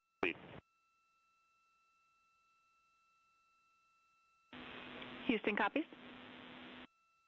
Reid Wiseman acknowledging that the final steps in suit donning are now complete for the crew. Leak checks have been completed earlier. The CMOOS system, those 5 inflatable airbags, will be inflated with helium. Those airbags will ensure that the vehicle remains upright. While that activity is going on, the flight control team here will be checking the systems on Integrity, also making sure that there's no leakage of toxic gas from the spacecraft. It should take about 15 minutes from splashdown to the power down of all of the systems on Integrity. And at that point, assuming everything is in a nominal fashion, then the green light will be given for the Navy recovery teams to begin to make their way closer to Integrity, to begin the erection of a large inflatable life raft called a front porch that will be buttressed up alongside the hatchway to the spacecraft. That life raft will be used to bring the crew members out of this vehicle once the hatch is open, one by one. They'll get their land legs back after 9 days of weightlessness before they're put in harnesses to be hoisted one by one in sequential fashion, in an alternating fashion, to the 2 hovering Navy helicopters overhead. Houston Integrity for status. Go ahead. Seats 3 and 4 are connecting umbilicals. We're going to be stepping into leak check soon. 1 and 2 will be seated. 3 and 4 will be free float, and we'll configure EPROC accordingly. Houston copies all. Reid Wiseman talking about the current procedures with the suiting of the crew members and subsequent leak checks, a final leak check for all 4 crew members. Everything is actually running a few minutes ahead of schedule. So once the life raft is inflated next to the Integrity spacecraft and the recovery teams have arrived alongside of the vehicle, the hatch will be open and the crew members will be brought outside into that front porch, as it is called, one by one. They then will be hoisted into the hovering helos overhead. And those helos then will turn around once the 4 crew members are on board, 2 for each helicopter, and will head back to the ship. That should be about a 10 to 15-minute transit. Once the helicopters land on the deck of the USS John Murtha, the crew members will be exiting those helicopters and brought into medical bay on the deck on the ship itself for comprehensive medical exams. They will spend a period of time yet to be determined on board the USS John Murtha before they are flown by helicopter to the shore in San Diego, to the San Diego Naval Air Station, and ultimately will board a NASA jet for the flight back to the Johnson Space Center here in Houston. Just to recap some of the key times that are coming up, we are expecting the separation of the crew module from the service module just 43 minutes from now. That is expected to occur at 6:33 p.m. Central Time, 7:33 p.m. Eastern Time. That will be followed just 4 minutes later by the crew module raise burn, the use of Integrity's thrusters one final time in a 19-second burn to slightly tilt the vehicle up into the correct orientation or angle of attack to ensure that it enters the Earth's atmosphere at the right angle, if you will. That will help deflect the buildup of heat against Integrity's heat shield. This was a deliberate move, a change in the procedures from the Artemis I mission that resulted in unexpected char loss on the Avcoat heat shield that had not been intended based on the entry trajectory for the Artemis I mission. What we're doing is we deliberately changed the trajectory of the entry from a skip entry that was about a 3,000-mile transit across the Pacific Ocean. We are expecting now from entry interface to the point of splashdown to have a range of just 1,701 nautical miles, and that in of itself will reduce the exposure time of heating on the heat shield of the spacecraft. Once the raise burn is complete, then the stage is set for entry interface at 6:53 and 31 seconds p.m. Central Time. That means that Integrity will be entering the Earth's atmosphere at an altitude of 400,000 feet, traveling at about 34,882 feet per second, heading for its splashdown site off the coast of San Diego, as you just heard from Megan Cruz on the deck of the USS John Murtha. Splashdown once again under those 3 main parachutes is expected at 7:07 and 8 seconds p.m. Central Time, 5:07 p.m. Pacific Time, 2.5 hours before sunset. The actual total distance traveled for Integrity from launch to splashdown is estimated at 694,481 statute miles. Now that includes the first high elliptical Earth orbit following launch that enabled Integrity to move to 43,000 miles above the Earth at its apogee, and enabling a 24-hour period of systems checkouts before the flight control team here and the mission management team gave approval for Integrity to conduct its translunar injection that propelled it on its way to the moon and its historic lunar flyby. So the total distance we expect this vehicle to have traveled at splashdown, 694,481 statute miles.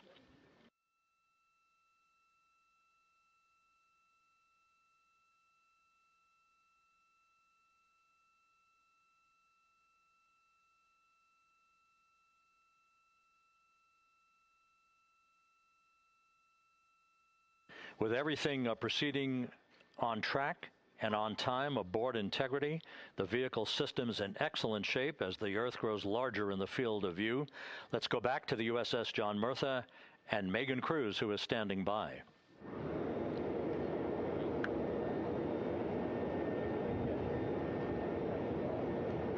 Hey, yeah, Rob, welcome back. Again, we are out in the Pacific Ocean, staged just about 6.5 miles from where we expect Orion to splash down now in just over an hour. How exciting. And the weather awesome conditions here. I know you see some wind blowing around my hair, but really nothing to speak of when it comes to having to recover our astronauts, as well as no waves here, really.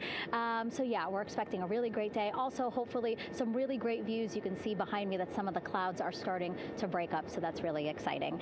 And now, of course, this ship has a lot of people ready and excited to welcome our crew back home, including Dr. Rick Schuring here. He is a NASA flight surgeon. Great to have you here, Rick. You too, Megan. It is a blessing to be out here this day with our teams.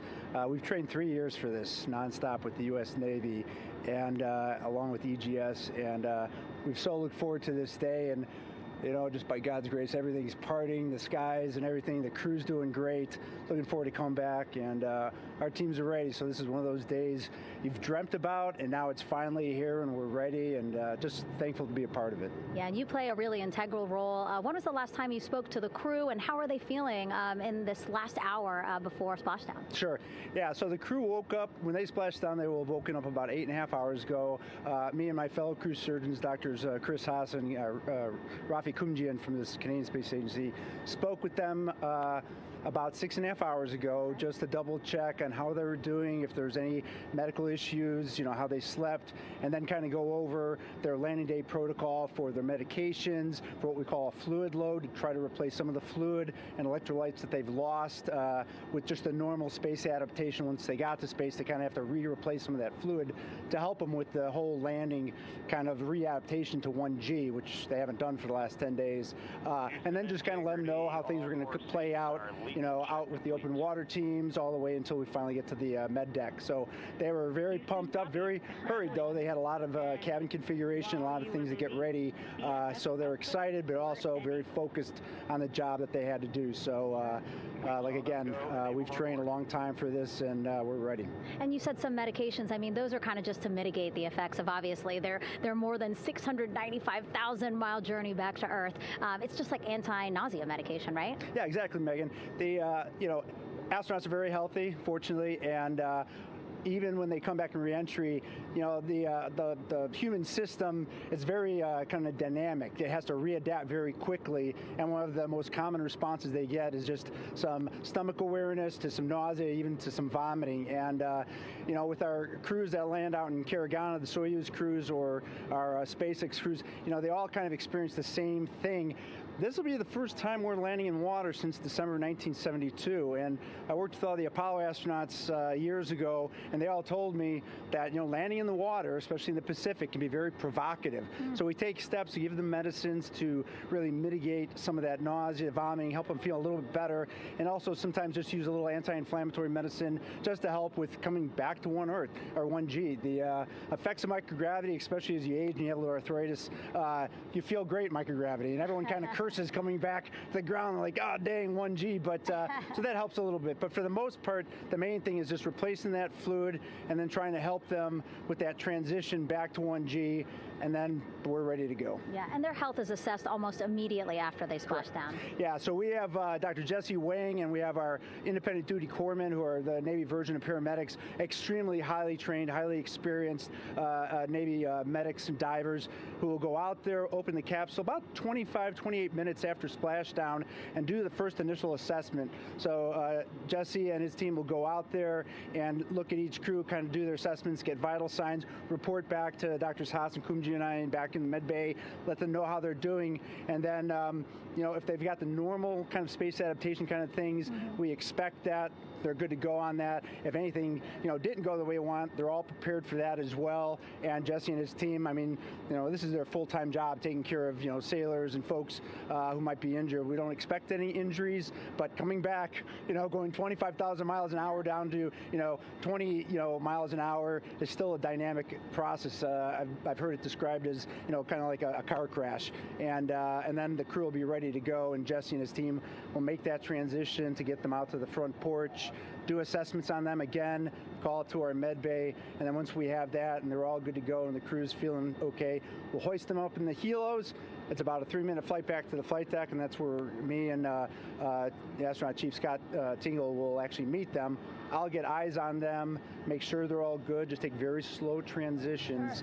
And then one by one, we'll either get them out with the SMTs, the SAR med techs, under each arm, just kind of just walk them very slowly to med bay, which actually helps them acclimate back to 1G. Or if they really don't have their sea legs back yet, then we might put them in what we call a stair chair, which will be right behind them, and then just very slowly kind of get them back into med bay to start our full assessments with the team. Yeah, so a really great team here to support them as soon as they get back, and also all throughout the mission, of course. You talked a little bit about this, but obviously, we have seen astronauts return from the International Space Station for over 25 years, so we kind of know that that journey, how it affects the body. But yes, we're talking about humans returning from the moon for the first time since 1972. How is this different from your perspective?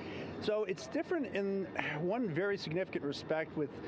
On Apollo, for exercise, they had something called the Apollo Exergenia, which was basically just a little canister with some ropes, and they would have some resistance and kind of do that. And the Apollo astronauts really liked that. They liked the ability to exercise, because you decondition from a musculoskeletal standpoint, you lose your strength and your stamina very quickly. We had something called the Orion flywheel, which was able to impart much greater loads in terms of resistance, so they're able to do squats, deadlifts, different things, not dissimilar to what the ISS astronauts do, but with a lot less room to do it. And they also did rowing activities for cardiovascular health, and the crews loved it. But for the lunar crews, the future lunar crews, maintaining that physical conditioning, which our astronaut strength conditioning rehabilitation specialists, affectionately known as the ACERs, back in Houston, really work hard to get them in the best shape they're going to have to be in to get to the moon. That device hopefully will maintain that. And Apollo only had about a 4.3-day journey to the moon. Our astronauts are going to have about a 10 to 14-day journey. Right. So maintaining that physical fitness, that strength and stamina is going to be crucial for the success of being able to do those very physically demanding lunar EVAs. Right. So we're very excited about what the astronauts have said about the device and what they have to say about the role exercise plays, going to the moon. And also the mental benefit. Sure. They just really like sweating, breaking the sweat, and actually just feeling like they're just getting a workout. Right. Thank you so much, Rick. I really appreciate it. I know they're going to be in good hands, so we'll let you get back to it. Thank you so much. Megan, thanks for the time. Back to you, Rob. Okay, Megan, back here in Mission Control in Houston, everything is moving along in order. This view of Reid Wiseman on the left, Victor Glover on the right. We have good suit leak checks. Everything aboard integrity is in excellent shape. The vehicle, with the Earth growing larger and larger in the field of view, we're now just about 8,200 nautical miles away from Earth and closing in for a splashdown just 1 hour and 5 minutes from now.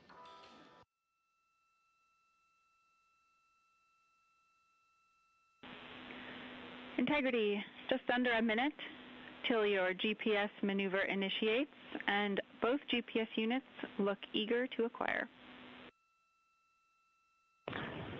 Outstanding. Seats 3 and 4 are working on seat strap in now. Houston copies. Once again, as we start to close in on some of the major milestones, the first one coming up in just 31 minutes. And Integrity, just confirming the LCG gas trap was able to be closed out. Affirmative. Copy. Crew module, service module separation scheduled just 31 minutes from now. The key point of interest, of course, will be the performance of Integrity's heat shield during its high-speed entry back into Earth and the peak heating that is expected around the spacecraft of some 4,000 to 5,000 degrees Fahrenheit. On Artemis I, as I think most folks know by now, we flew a trajectory known as a skip entry, in which we performed an initial dip into the atmosphere to bleed off some energy. Then we skipped out of the atmosphere and dipped back into the atmosphere before splashing down in the Pacific. But after the mission was over with, we noticed unexpected liberation of some of the charring effects on the heat shield known as AVCOAT. Before the flight, we had an opportunity to sit down and talk with Entry Flight Director Rick Henfling to get a perspective on what this all means and how the mission was redesigned to try to protect Integrity's heat shield to a higher extent. Let's take a look at that interview. Returning from the moon is a lot different than deorbiting from low Earth orbit. When we return from the moon, we expect to achieve velocities upwards of 36,000 feet per second. And in order to slow down to a nice, graceful splashdown in the Pacific Ocean, the flight crew is going to experience between 3 and 4 times the force of Earth's gravity. On Artemis I, pressure buildup inside the char layer of the heat shield resulted in the char losses we saw. NASA established a Tiger team whose job was to investigate the cause of the problem and then make recommendations on how to fly the Artemis II mission safely and successfully. And so for Artemis II, we are going to fly a profile that ensures the spacecraft will not see that same type of pressure profile. And so the char losses seen on Artemis II will not be like the ones that we saw on Artemis I. Rick Henfling indicated that the orientation of the spacecraft and the shortening of the distance of transit to the splashdown zone from the point of entry interface when we reach the top of the Earth's atmosphere, which will be coming up at 6:53 and 30 seconds p.m. Central Time, should do the trick in minimizing the deleterious forces against that heat shield that were noticed on the Artemis I mission. And we think we see a beautiful sunrise over the west coast of Australia.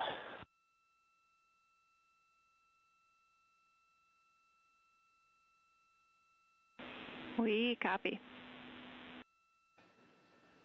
Commander Reid Wiseman reveling in his final hour in space on this mission as Integrity is passing over the southwest coast of Australia now at an altitude of some 7,600 nautical miles. That will begin the southwest to northeasterly transit across the Pacific Ocean. Let's talk a little bit more about some of the highlights and some of the numbers associated with the points of interest here. We are 27 and a half minutes away from crew module, service module separation. That will be followed about 3.5 minutes later by the raise burn that we've discussed, a 19-second burn of Integrity's thrusters to fine-tune its angle of attack as it enters the Earth's atmosphere. Entry interface is scheduled 47.5 minutes from now. That's the point at which we will reach the top of the Earth's atmosphere, traveling about 34,882 feet per second at an altitude of 400,000 feet. Just 24 seconds after entry interface, we will begin a blackout period of 6 minutes in duration at 6:53 and 54 seconds p.m. Central Time. Now, right about 10 seconds after the blackout period begins, we are expected to reach peak speed, which would be 24,661 miles an hour. That'll be about 103 miles an hour short of the velocity record set by the Apollo 10 astronauts, Tom Stafford, Gene Cernan, and John Young, when they returned from the moon on the Apollo 10 mission in 1969. That blackout period is expected to last 6 minutes in duration. At 6:54 and 52 seconds p.m. Central Time, we'll reach our peak heating period of about 4,000 to 5,000 degrees while we're in a communications blackout from Integrity and its astronauts. That blackout should end at 6:59 and 55 seconds p.m. Central Time, at which point we expect to regain communications with the crew. Capcom Jackie Mahaffey here in the flight control room will be talking to the crew, calling them, and we'll await a response from the crew as they come out of that blackout period. And at that point, their altitude will be just 157,000 feet above the Earth, traveling at 13,000 feet per second with a range to splashdown of just 147 nautical miles. From that point on, the next key series of events will be the deployment of a series of parachutes that we discussed before. First, the forward bay cover chute deploy that will pull the forward bay cover away from the top of Integrity, followed by drogue chute deploy, and then the main chute deploy that's expected at 7:04 and 44 seconds p.m. Central Time. That will begin the gentle descent of Integrity towards its splashdown at just a velocity of just 19 miles an hour. and that will begin the recovery operations that you just heard Megan Cruz discuss with her folks on the USS John Murtha. All of Integrity's systems in great shape. The crew is suited up.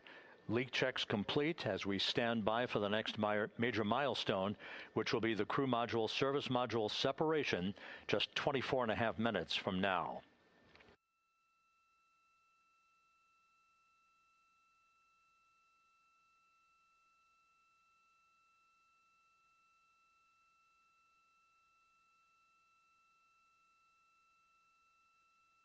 All of the activities from the start of entry interface to the point of splashdown will be quite rapid fire, just 13.5 minutes from the point at which we begin descent into the Earth's atmosphere till splashdown.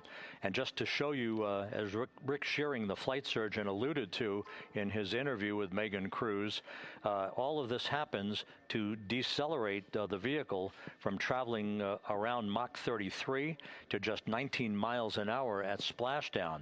All of that happening in just 13.5 minutes.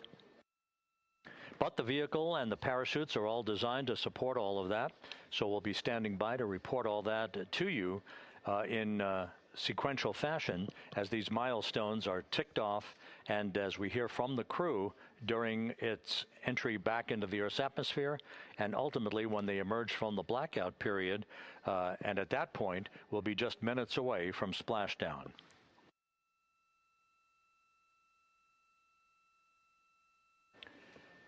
So with all of those preparations ongoing, we can return here briefly for another report from the USS John P. Murtha and Megan Cruz. Megan?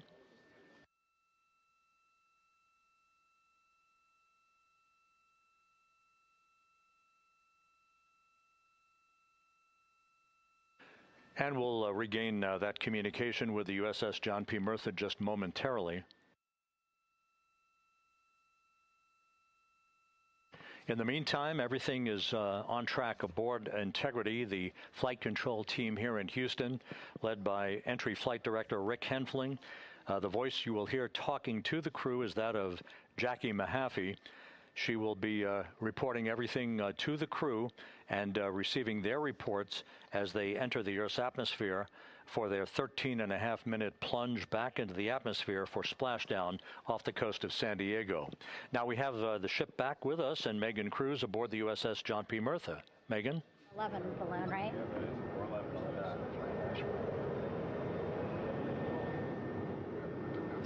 Hey, Rob, yeah, the excitement is really building here on the ship. I'm watching right now one of the weather balloons being lofted up from the ship. Again, weather balloons, very important for us to make sure that we are tracking the right kind of weather and also the data that's needed for what's called our Sasquatch team. Again, it's a team out of NASA that basically makes sure that the debris that comes off of Orion, again, some of those pieces of the parachute system, make sure that they don't fall on us here in the sea, and also our aerial assets, our folks in helicopters. So watching that float away right now. But with me right now is Captain Eric Kenny.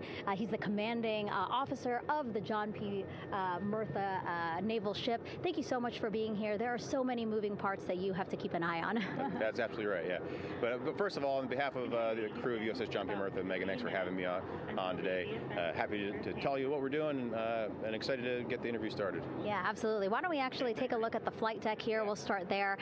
Basically, we also, while watching this weather balloon float away, we noticed all 4 helicopters leave the flight deck. We now have an empty flight deck. We had 2 imagery helos as well as the 2 crew helicopters that will go recover the crew. This is just one of the many things that, again, our ship of 550 people, it's something that you oversee as commanding officer. Yeah, absolutely.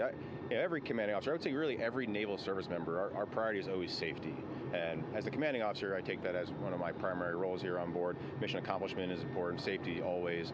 So my day really has, I would say my message to the crew has sort of changed over the past 24 hours. As we're leading up to today, we've been building up the excitement and motivating the team for the training that we've executed. But really over the past 24 hours, now I'm trying to get us to slow down a little bit. Trust our training, right? Don't believe all the hype. Don't believe everything that's going on. Just let's trust what we've done to get to this point, and if we do that, we'll be successful today. And also part of the big success is obviously the coordination between NASA and the U.S. military. How does it feel being able to support the human space program we have? Yeah, I mean, since 1959 with Mercury, Gemini, Apollo, the history between NASA and the Navy has been in lockstep. But like any other skill, if you don't practice it regularly, that skill atrophies. So we've had a few decades off from that. But, over the past 4 or 5 years, really with this ship over the past year, we've constantly trained and working for this moment right here. Building up the hype, but to get to this point today, to be able to trust all the training we've done. We've worked with, working with NASA, the Air Force, the medical team, dive team. You want to talk about high-performance organizations coming together, working in unison? We are seeing that here on board the USS John P. Murtha, and I can't be more proud of all the work everyone's doing. Yeah, you had some great words this morning saying just that, again, that it's really nice to see everybody working together and so excited. I mean, you just became the commanding officer of this ship back in February. How does it personally feel for you to be a part of this historic moment today? Yeah, I mean, first and foremost, I'd say any opportunity to command any warship in the United States Navy is a tremendous honor, is a pinnacle of any naval officer's career. That being said, as my change of command was approaching, and I realized that Artemis was going to be in the window here, to say that I'm humbled and honored to be here is an understatement. What really just excites me is the opportunity to see this crew, who has been training so hard over the past year plus, come together. It is what inspires me. Listening to NASA and the ownership and pride they take, they make my crew better. I think we're making NASA better together. That synergy is something that I'm happy to see and hopefully take forward with me in my career. Yeah, it's all about partnerships. We couldn't do it without you, and we couldn't have gotten to the moon without our international partners as well. So thank you so much, Captain. It was really great to have you here today. Thanks, Megan. Awesome. All right, Rob, back to you. Thank you, Megan. Back here in Mission Control in Houston. We just had a quick view of the crew. We'll get that view back, and there they are again. Here in Mission Control, the entry team of flight controllers led by Rick Henfling and Jackie Mahaffey serving as the spacecraft communicator. We have just handed over communications links from the Deep Space Network that we communicated with the crew through from the time of the translunar injection burn back on April 2nd. We've just handed back to the Tracking and Data Relay satellite system as we prepare for the crew module service module separation that will take place just 17 minutes from now. With the Earth looming in front of Integrity as it barrels back for a splashdown of the Pacific just 50 minutes from now, we're just 5,700 nautical miles from splashdown. Just one other quick note about the comparison from the Artemis I entry profile to the Artemis II entry profile and how that is serving as an extra layer of protection for Integrity's heat shield. The Artemis I entry had an entry range of some 3,178 nautical miles, a very long downtrack, and a very longer period of exposure to heat loads than we're experiencing tonight. It also had that skip entry profile that we discussed earlier, dipping into the Earth's atmosphere, then back out, then back in. It was about 20 minutes of exposure. Integrity, Houston, comm check on TDRS. Jackie, we have it loud and clear on TDRS. We have you the same. And there's one of the weather balloons being deployed from the USS John P. Murtha.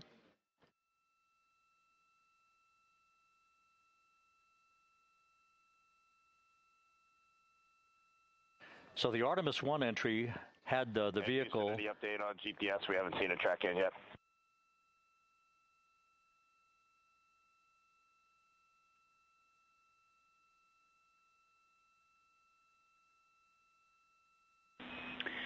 Reid, we are watching. We are starting to get into the window where they may start acquiring, so should be within the next 10 minutes.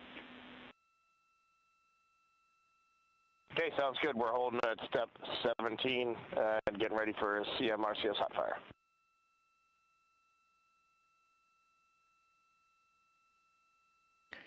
And that exchange indicating that we are expecting to acquire data from the GPS system on board. That'll be a navigational tool that will basically tell Integrity's computers that they're on track down the center line of the corridor for the entry interface that will lead them to their splashdown point.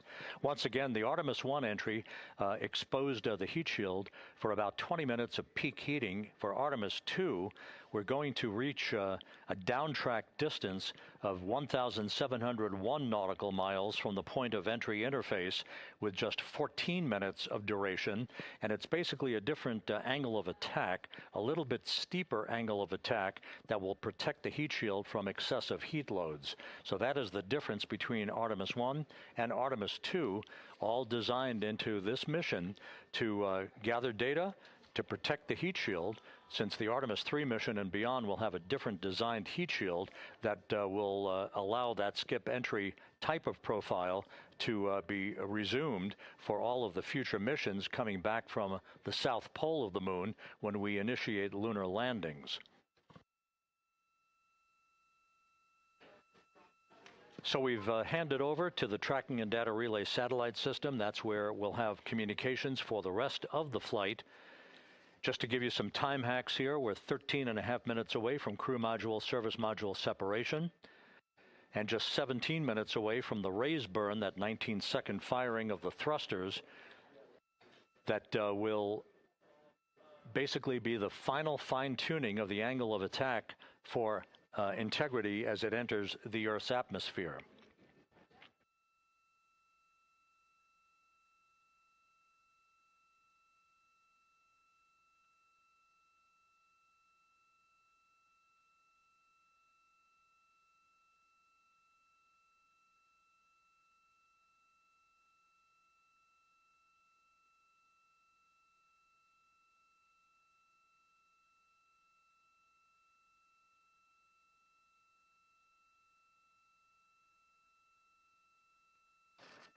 And once again, a dueling box view of some of the assets that are involved in recovery operations today.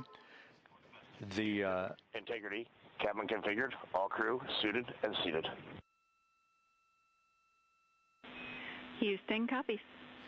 That confirmation from Reid Wiseman aboard Integrity, as you see the assets being deployed to the splashdown zone. At the time of splashdown, we expect the John P. Murtha to be about 5 miles away from Integrity, keeping a safe distance until we are sure that the vehicle is in the water and upright, and that it is in a good configuration system-wide for the recovery teams to begin to approach the vehicle to erect that inflatable raft. 2 minutes to CM RCS warm-up hot fire. We're ready. That call from spacecraft communicator Jackie Mahaffey indicating that we're 2 minutes away from a quick burst of the reaction control system. Thrusters, that will be a hot fire test prior to the separation of the crew module from the service module. The European service module has performed flawlessly throughout this flight.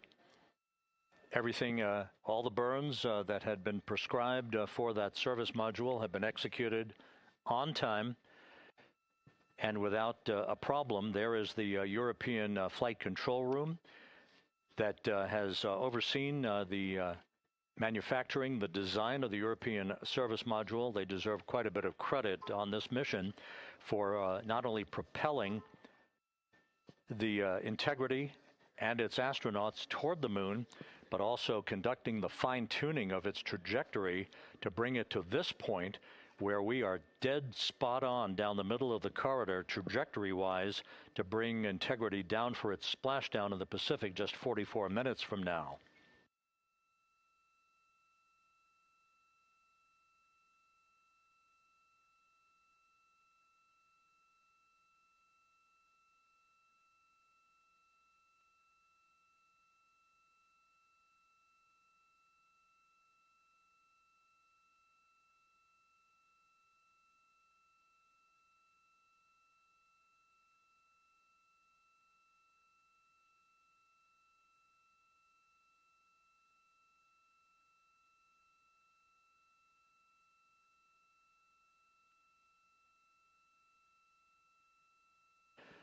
What you're looking at is a computer-generated visualization based on real-time telemetry from Integrity.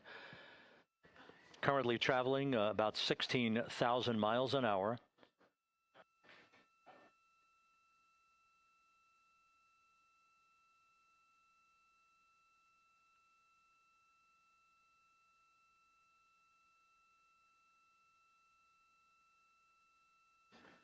Integrity traveling about 16,000 miles an hour. For the prop cautions, we're taking a look.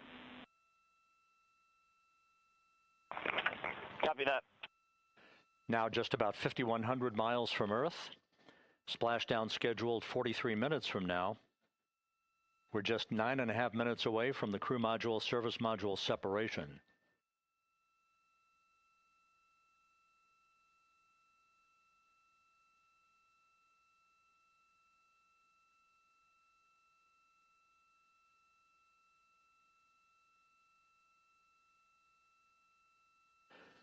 We are confirming. Integrity, we are assessing details, but so far looks like a good hot fire. Looks good on board, Jackie. Thank you. And Jackie Mahaffey took the words out of my mouth. I was just about to say that we had a good hot fire test of the thrusters in advance of the crew module service module separation that's coming up just 8.5 minutes from now. This will begin the period in which we will have rapid-fire succession of critical activities on board that will lead to entry interface just 28 minutes from now, where the vehicle will enter the Earth's atmosphere at an altitude of 400,000 feet. The time of entry interface, 6:53 and 30 seconds p.m. Central Time.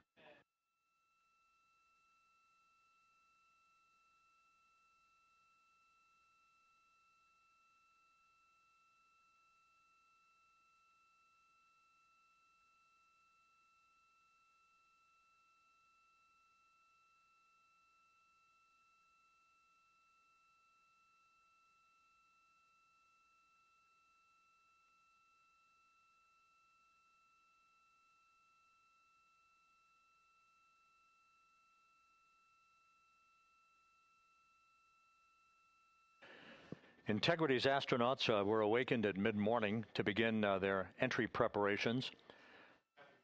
And propulsion officer now reports a good hot fire test in preparation for the crew module service module separation.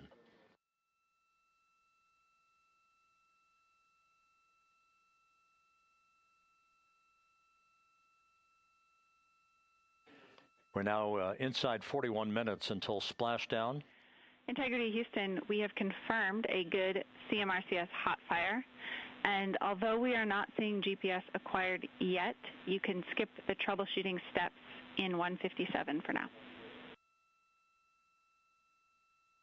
Integrity copies.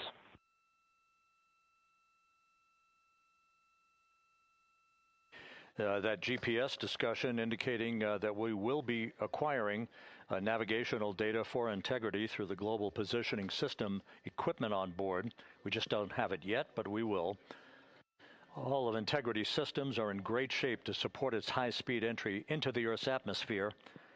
It, once again, will reach a peak speed of 24,661.21 miles an hour. Your call, GPS. We at least have GPS 1 looking good on board.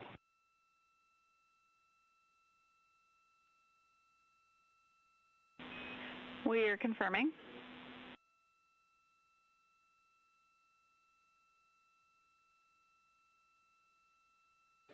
The guidance, navigation, and control officer here in Mission Control confirming that we have good lock on GPS data. We are on a communications link now through the tracking and data relay satellite system. Now, following splashdown, we're going to lose that link and go to what's called a VLDR, a very low data rate communications link, so that we can talk to the crew inside Integrity as they are on the water. Integrity, confirm we do see good GPS. We do too, especially GPS 1 is accepting in nav channels 1 and 3. That GPS data is basically telling Integrity's onboard computers its position relative to the Earth, but its trajectory And its orientation according to flight dynamics and the guidance, navigation, and control officer is spot on. We have now armed the pyros for the crew module service module separation coming up less than 5 minutes from now.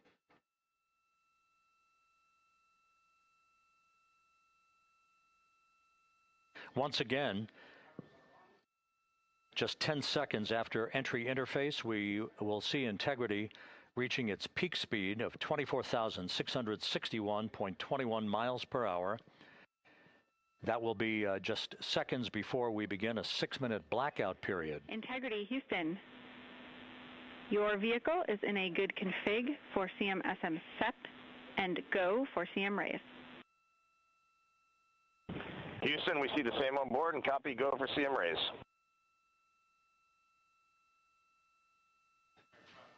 That CM raise referred to as the slight firing of 19 seconds by Integrity's thrusters with a change in velocity of 9.9 feet per second, a slight nudge of the aft end of the vehicle so that it's tilted a bit upward, providing the final angle of attack as the vehicle enters the Earth's atmosphere.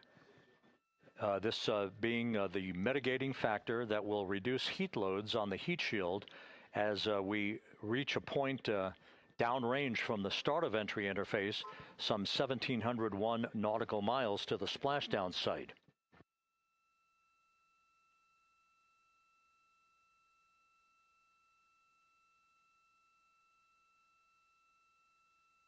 Integrity systems in excellent shape. We are currently 3,300 nautical miles left in this mission. Splashdown scheduled 36 minutes, 39 seconds from now.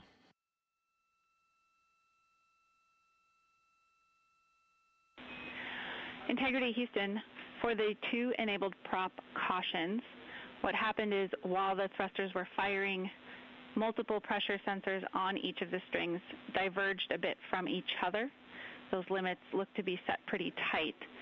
We think it could happen again when the thrusters fire in the future, so we are going to suppress those messages. We concur with suppress, not inhibit. Thank you. That exchange between Jackie Mahaffey, our Capcom for tonight, and Reid Wiseman aboard Integrity, indicating basically to ignore sensor data. All of Integrity's systems are in good shape.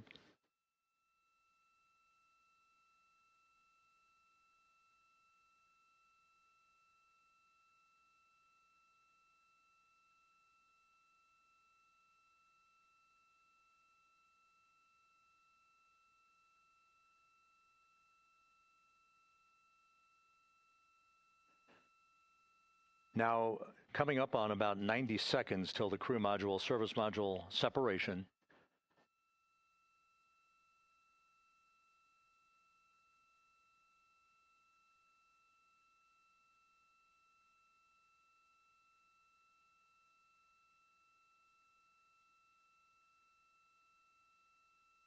All quiet here in Mission Control as we enter the most critical phase of the completion of this flight. All of the preparatory activities leading up to the vehicle entering the Earth's atmosphere just 21 minutes from now.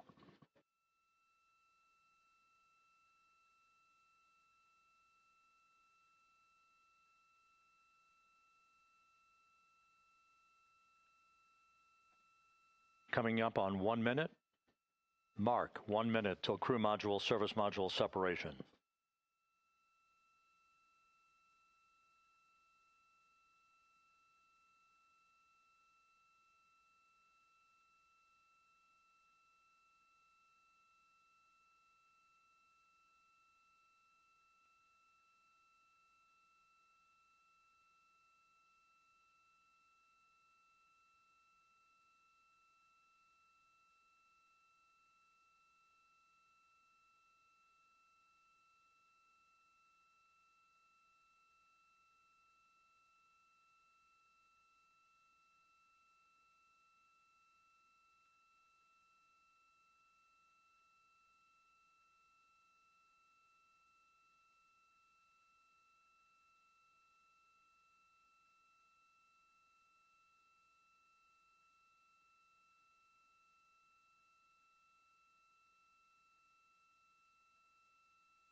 And we have confirmation of crew module, service module separation, and a great view, albeit momentarily. Houston, good step on board.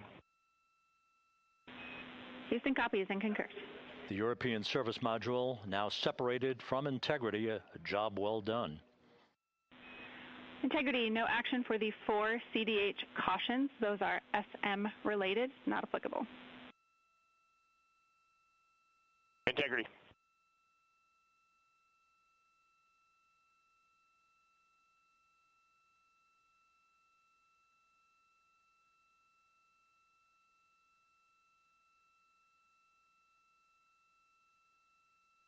So, with Integrity now flying free on its own for the remaining 32 minutes of this mission, next up, the raise burn, a 19-second firing of Integrity's thrusters. Good GPS 2.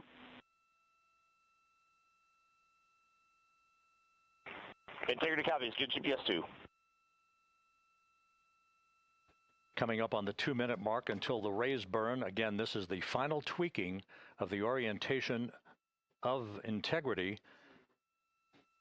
to put it in the right angle, if you will, the angle of attack that it will fly in during its entrance into the Earth's atmosphere.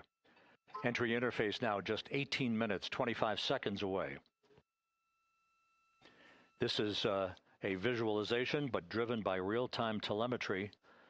This is the maneuvering of Integrity to the raise burn orientation. Just 2,800 miles from Earth.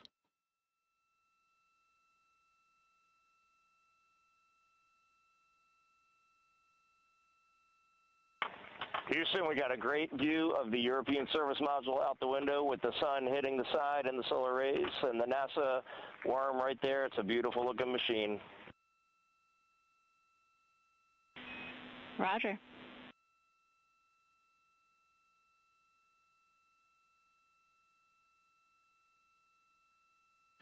And we have completed the maneuver to the raise burn orientation, 1 minute away from the raise burn.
And the crew module raise burn is underway, a 19-second firing of the thrusters, and we have a completion of the burn.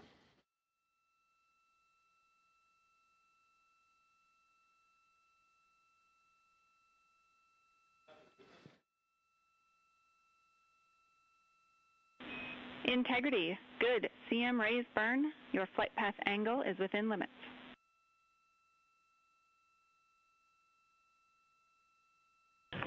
Integrity copies. Looks good on board, Jackie. So the final maneuver is now complete. Our trajectory for a splashdown in the Pacific 29 minutes from now is set and will not be amended any further. And we have the right angle of attack to mitigate any excessive heat loads on the vehicle during entry interface. Integrity, Houston, a heads up about comm coverage. When you perform the 180 roll, for the first minute or so in that attitude, we expect about a minute LOS. We copy.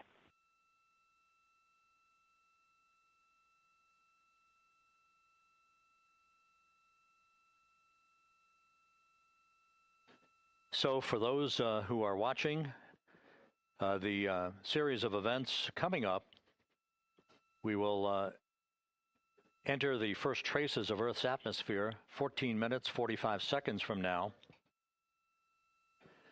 6:53 and 30 seconds is what is pegged for entry interface at an altitude of 400,000 feet, traveling at approximately 34,800 feet per second, range to touchdown or splashdown 1,701 nautical miles.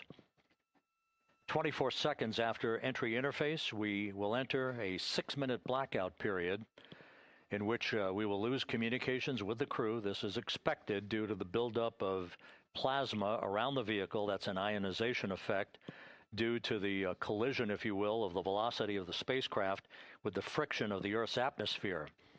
That 6-minute blackout is expected to begin at 6:53 and 54 seconds p.m. Central Time. During that period of time, we will reach our peak speed of 24,661 miles per hour. That comes just short, based on unofficial data from the flight dynamics officer right now, will come just short of the velocity record set by Apollo 10 of 24,791 miles per hour in 1969. We expect peak heating on the vehicle at 6:54 and 52 seconds p.m. Central Time, a minute and 22 seconds into entry interface. At that point, we will be just 204,000 feet above the Earth, traveling at 33,000 feet per second. The blackout period is expected to last 6 minutes. We expect that blackout period to end at 6:59 and 55 seconds p.m. Central Time. From the end of the blackout period until splashdown, it is just 7 minutes, at which point we'll start deploying the series of parachutes to slow integrity down to an ultimate splashdown velocity of just 19 miles an hour. We see the same, waiting for the 180 rolls.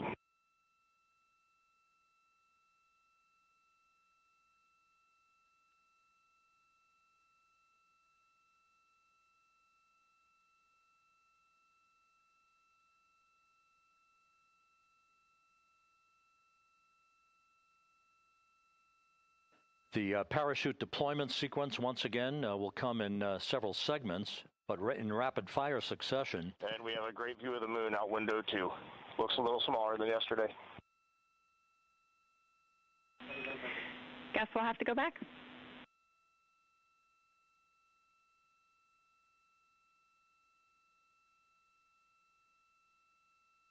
Reid Wiseman and Jackie Mahaffey exchanging discussion on a view of the moon that Integrity's astronauts are seeing in the final minutes of this mission that will be completed with splashdown just 25 minutes from now.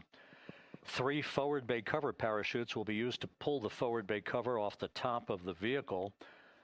Then 2 drogue parachutes will be deployed to slow and stabilize the crew module during its descent, followed by 3 pilot parachutes that will lift and deploy the main parachutes from the forward bay. The final sequence will have 3 main parachutes deployed. These will be 116 feet in diameter, each main parachute approximately 265 feet long when reefed. The parachutes will ultimately slow Integrity down from its peak speed of almost 33 times the speed of sound to a gentle 19 miles an hour at splashdown.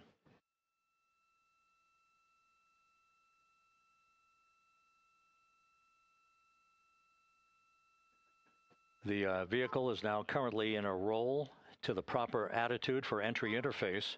Our trajectory is right on according to flight dynamics.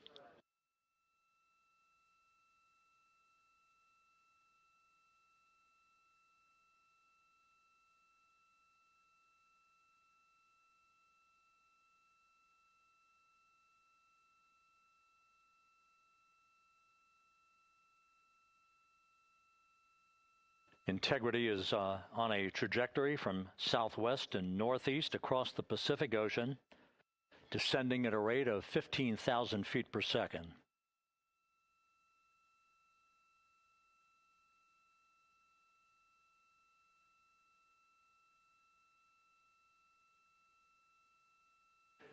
Range to touchdown 4,300 nautical miles, all the systems in excellent shape.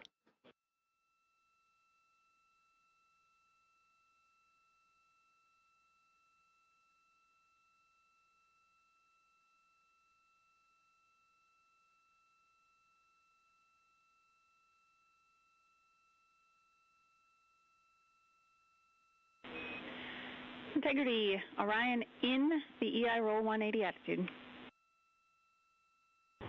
Looks good on board, Jackie.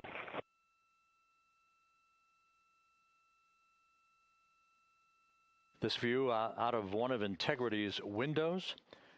We had a call for 3 good baros. Those are barometric pressure sensors that feed altitude and rate of descent information to Integrity's computers that will trigger the parachute deployment sequence. We are less than 9 minutes away from entry interface, 22 minutes from splashdown.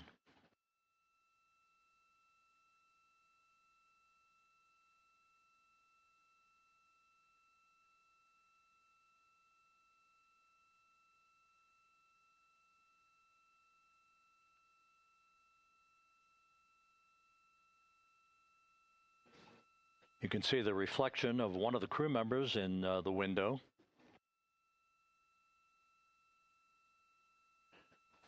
Out in the Pacific, the weather conditions remain go. Just a few clouds, some scattered clouds, winds at 10 knots, wave heights just about 4 feet. A gentle day in the Pacific for the homecoming of Integrity's astronauts.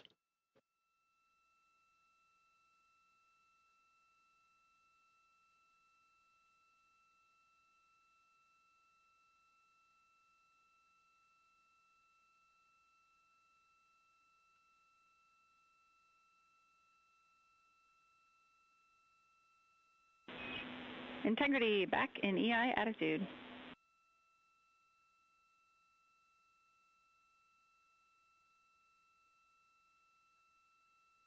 We see the same on board, Jackie.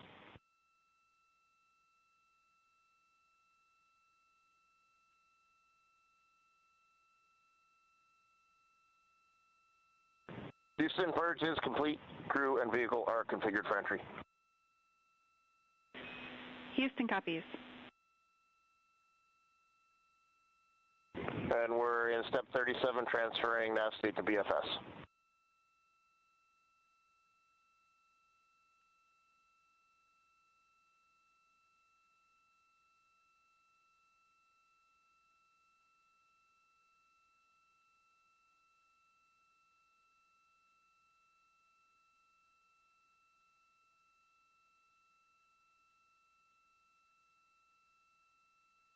And Houston, in instruction 509, we are not below 0.2.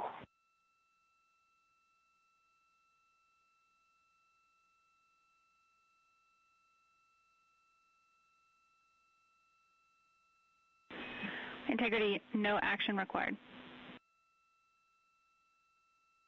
Integrity.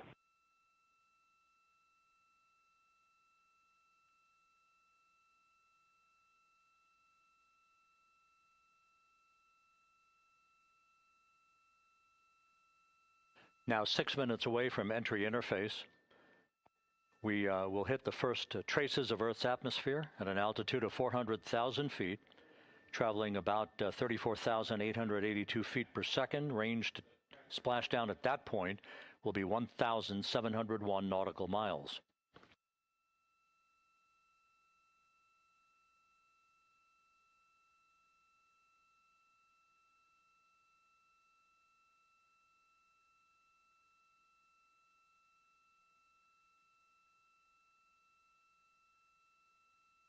And once again, just a reminder, some 24 seconds after entry interface, we do expect to lose communications with the vehicle and the crew during a 6-minute blackout period when a plasma shield will build up around the spacecraft due to the ionization, due to heating effects.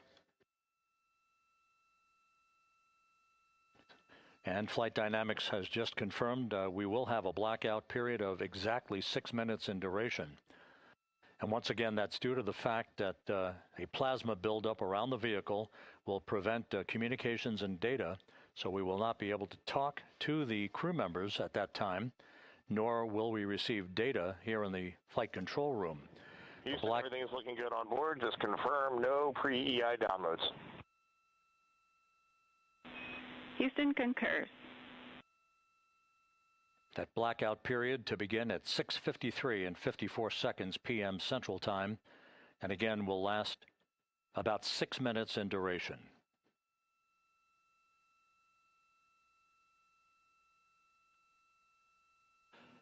We're 4 minutes away from entry interface.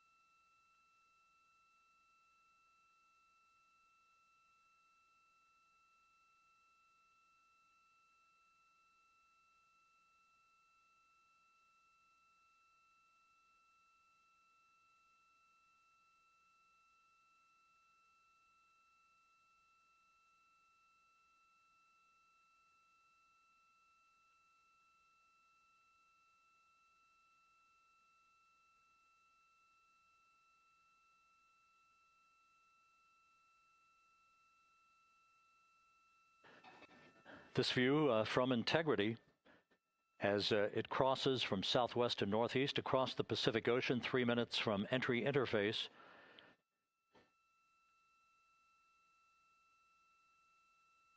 "16.5 minutes till splashdown."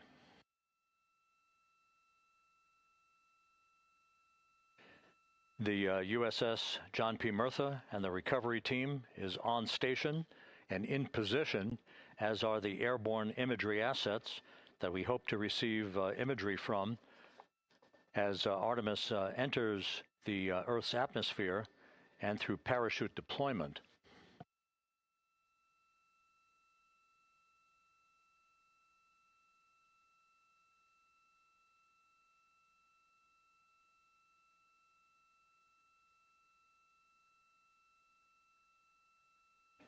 All of Integrity's systems are in great shape. The crew is ready to complete its mission just 15.5 minutes from now. All of the activities today have gone off in perfect fashion. No issues with the vehicle, no issues with the crew. And the weather at the splashdown site is go.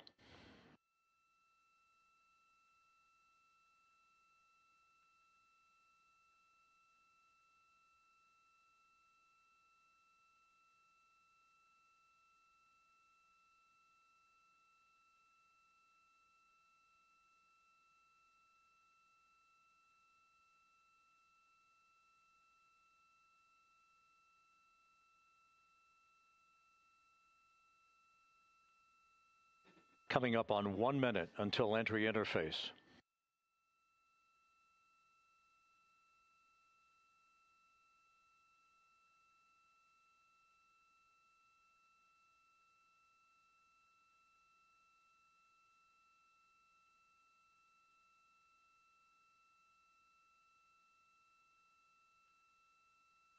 Mark 1 minute until entry interface.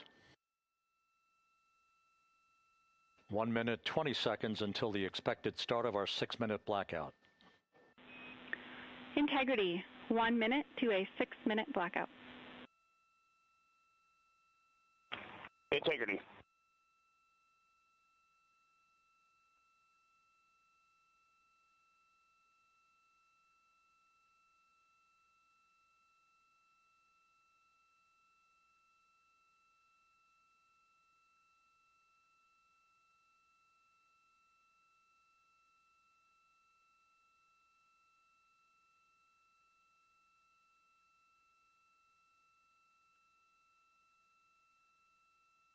Ten seconds till entry interface.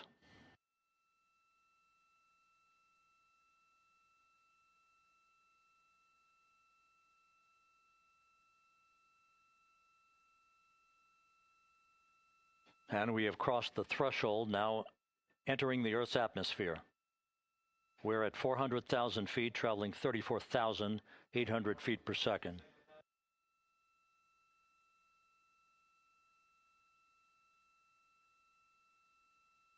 Time to splashdown, 13 minutes, 10 seconds.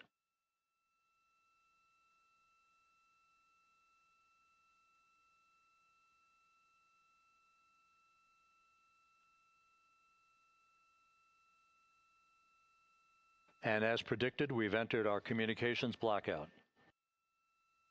This will be a 6-minute blackout period. No voice, no data from the crew.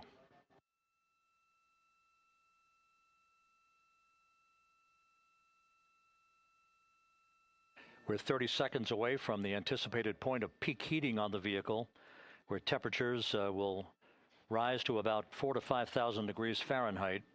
This is the true test of our trajectory.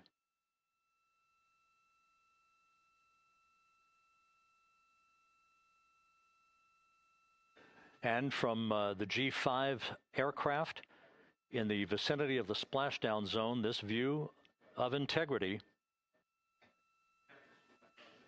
So that pinpoint of light shows the vehicle as it enters the period of peak heating in the Earth's atmosphere, the first tug of gravity being felt by Integrity's astronauts since their launch back on April 1st.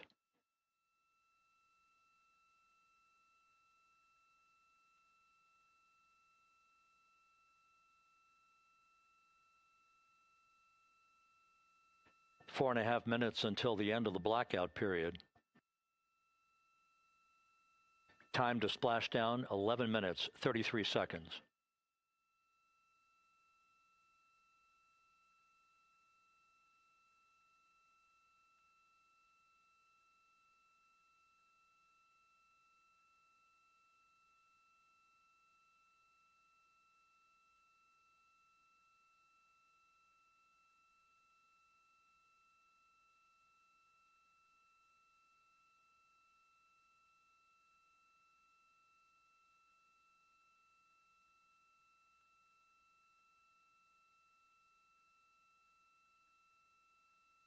The landing and support officer reports that the P-3 has acquisition on integrity.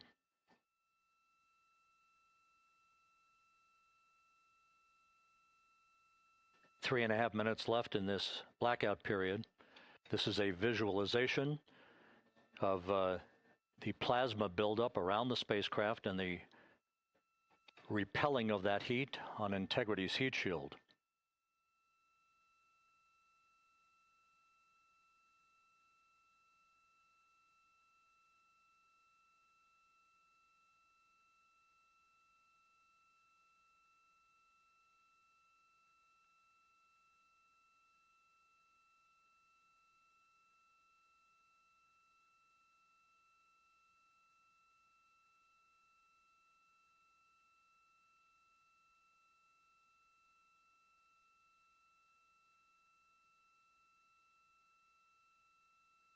Flight Dynamics reports that airborne assets in the vicinity of the splashdown zone do have a visual on integrity.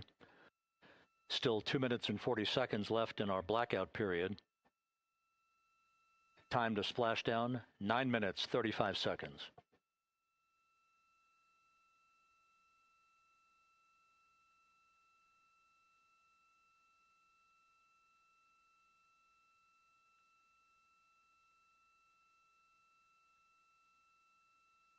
Multiple airborne assets as part of the recovery team all have visuals on integrity.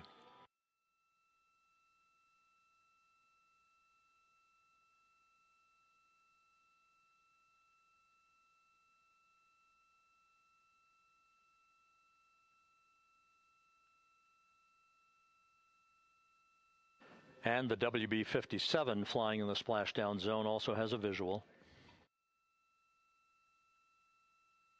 And the Navy helos also have visuals.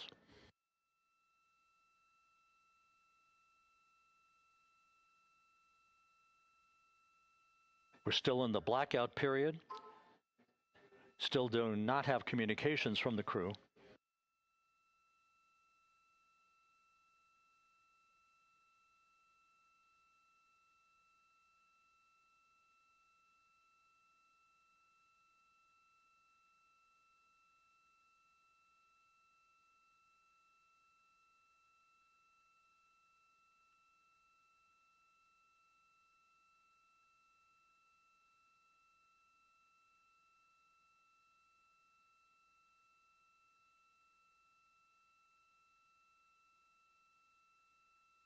We're standing by for communications from the crew.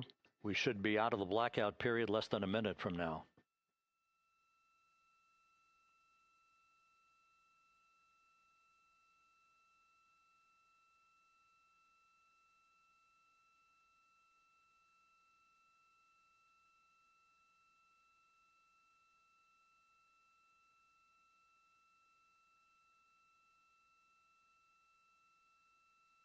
We are now processing data from Integrity.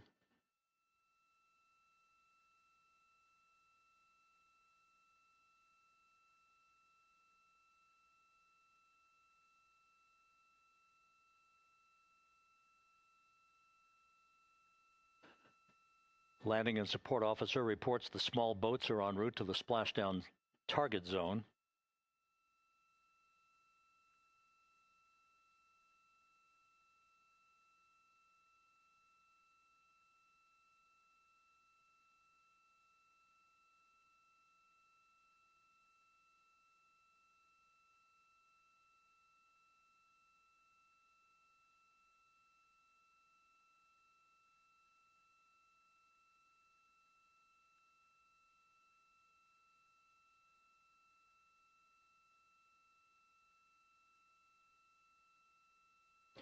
Passing through 150,000 feet, our trajectory is perfect.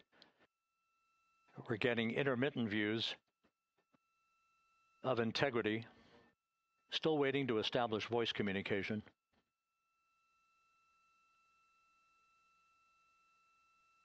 Integrity, Houston, comm check, post-blackout. Houston, Integrity, we have you loud and clear. Your trajectory is nominal, and your recovery teams have visual. Guidance looks good. No action for the enabled internal camera controller fail. Big cheers from the viewing room here in Mission Control as voice communication reestablished with Commander Reid Wiseman. For America and a waiting world, Integrity is 5.5 minutes away from coming home.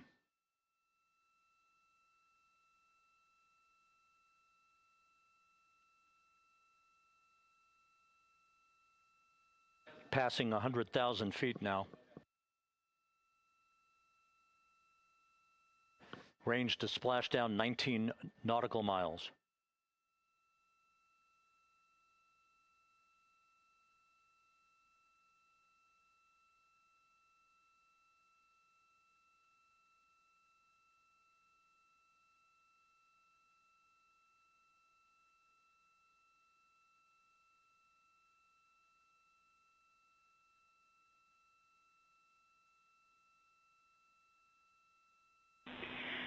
Integrity, impact to the camera controller fail is no Cab 1 views of the chutes.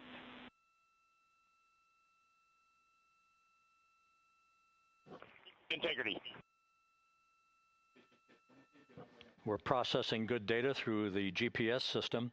A good view of Integrity, time to splashdown 4.5 minutes.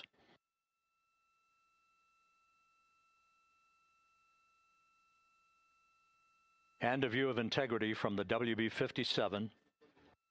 We're at 50,000 feet.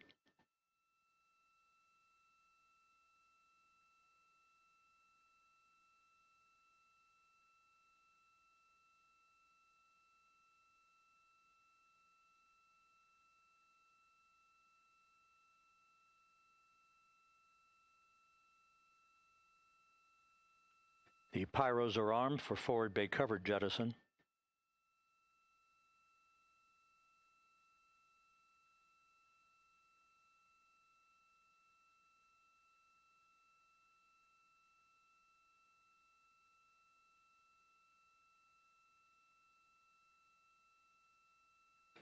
And there go the first series of parachutes. And we're on drogues. And Houston, we're visual 2 drogues out the window. 2 good drogue chutes. Next up. We copy, we see them. Next up, the deployment of pilot parachutes that will pull the main chutes out. Time to splash down 3 minutes and 10 seconds.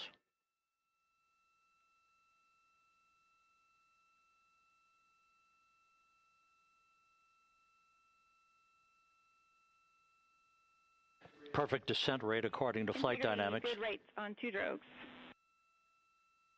We see the same on board.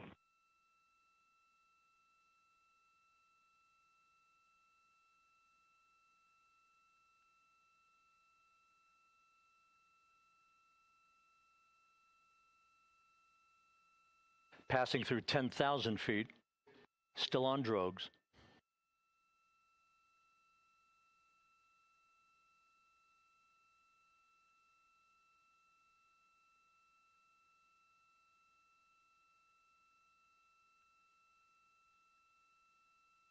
Main chute deploy. We're at 5,000 feet.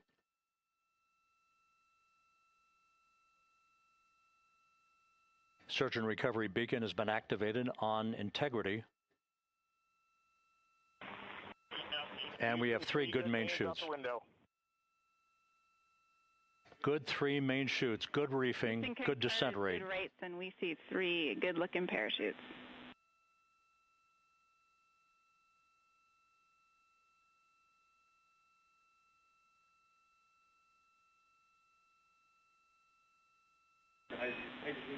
Integrity. Cabin pressure indicates no need for hydrazine checks.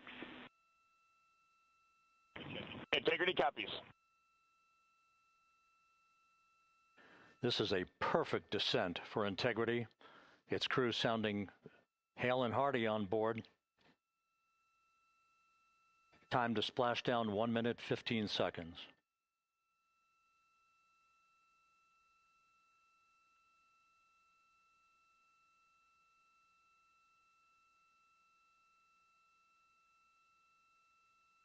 Integrity about to complete a journey spanning 694,481 miles from its launch from the Kennedy Space Center back on April 1st, and a trip around the moon.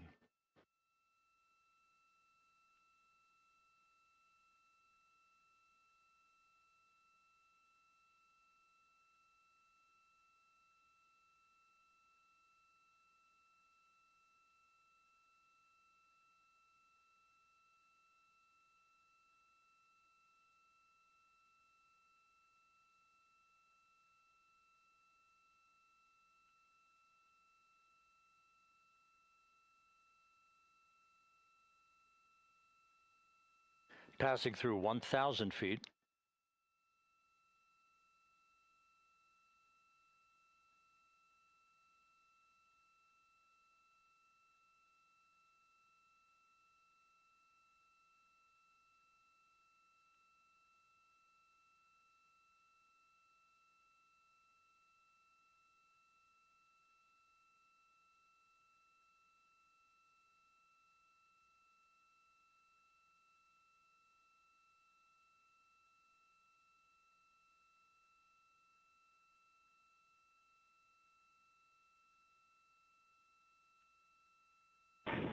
Integrity, splashdown, sending post-landing command now. Splashdown confirmed. Copy splashdown, waiting on VLDR. Splashdown confirmed at 7:07 p.m. Central Time, 5:07 p.m. Pacific Time. From the pages of Jules Verne to a modern-day mission to the moon, a new chapter of the exploration of our celestial neighbor is complete. Integrity's astronauts back on Earth.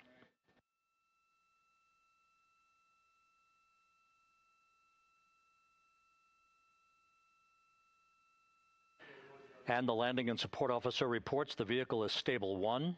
We still will be deploying the crew module uprighting system to maintain that orientation. A perfect bullseye splashdown for Integrity and its 4 astronauts.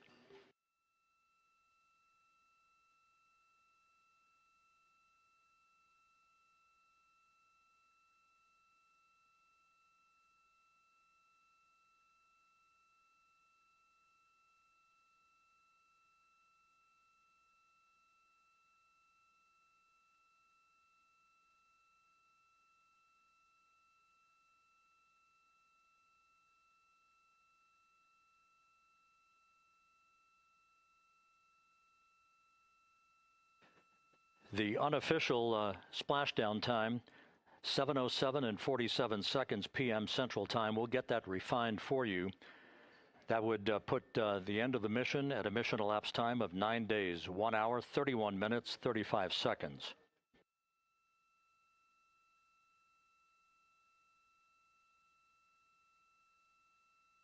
And we're configuring for very low data rate.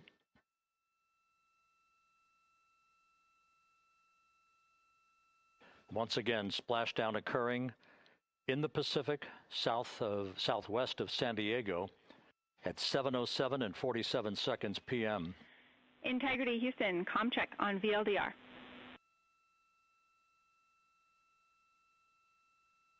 Houston, we have you loud and clear on VLDR. How else? We have you the same. We'll meet you over in post-landing. Perfect communications established. A journey. We are stable 1, 4 green crew members. Houston copies all. Reid Wiseman reporting 4 green crew members. That is not their complexion. That is the fact that they're in great condition. That's what that means. So stable 1, upright. The crew module uprighting system is being deployed. The 5 airbags being inflated through helium to maintain the upright configuration for the vehicle. This was a textbook entry and a textbook touchdown for Integrity. Reid Wiseman, Victor Glover, Christina Koch, and Jeremy Hansen back on Earth after a journey around the moon.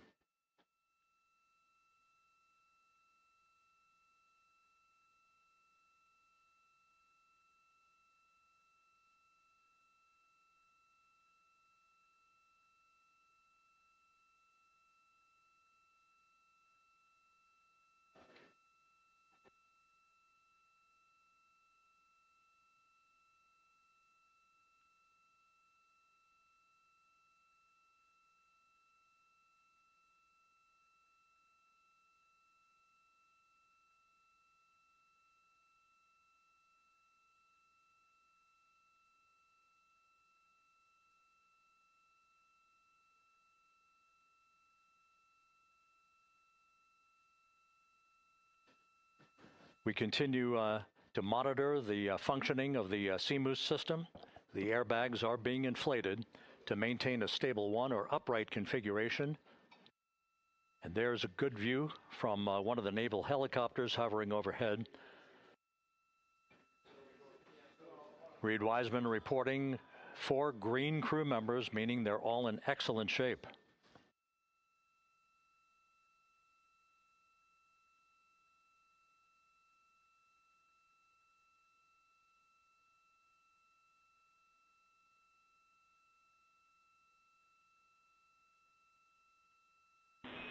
Integrity Houston for SAR beacon and radio.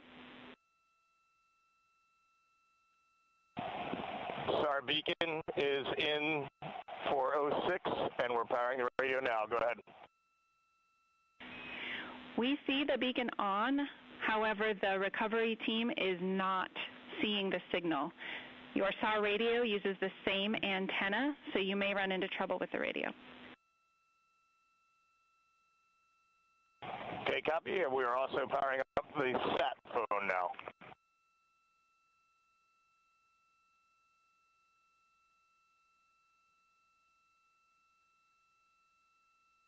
So Integrity is in great shape, and as the crew continues its post-splashdown timelined activities on board, Reid Wiseman once again reporting that all 4 crew members are in excellent shape. And we have 5 inflated airbags to maintain an upright configuration so that the recovery team can now begin a slow approach to the vehicle. Meanwhile, here in the flight control room, Entry Flight Director Rick Henfling is polling his team of flight controllers for the start of powering down the vehicle after a thorough systems check.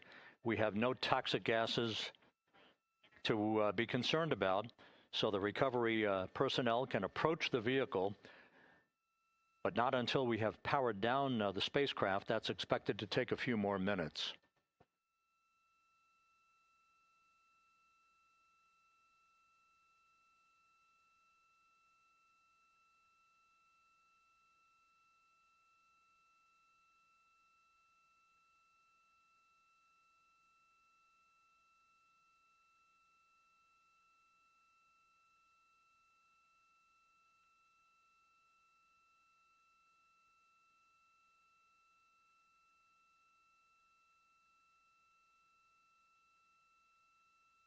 Integrity back on Earth following its historic flyby of the moon. It was, for all intents and purposes, a textbook mission. On 2828, but I'll remain on this frequency. We copy.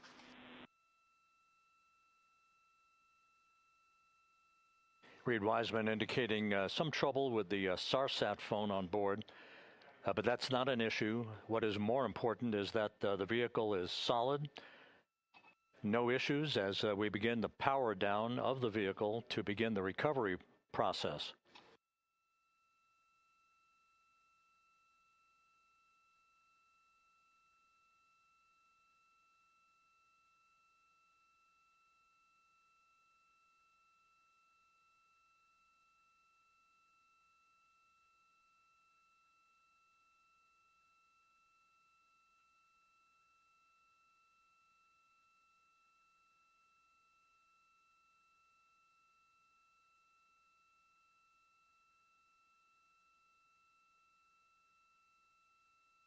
The propulsion officer here in Mission Control reports that we have safed the prop system on Integrity.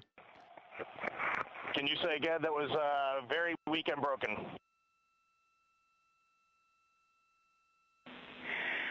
Integrity, Houston did not call.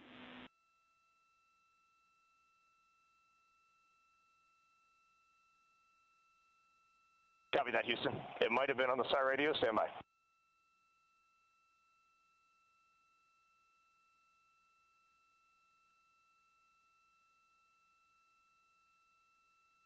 All of the milestones were executed in perfect fashion.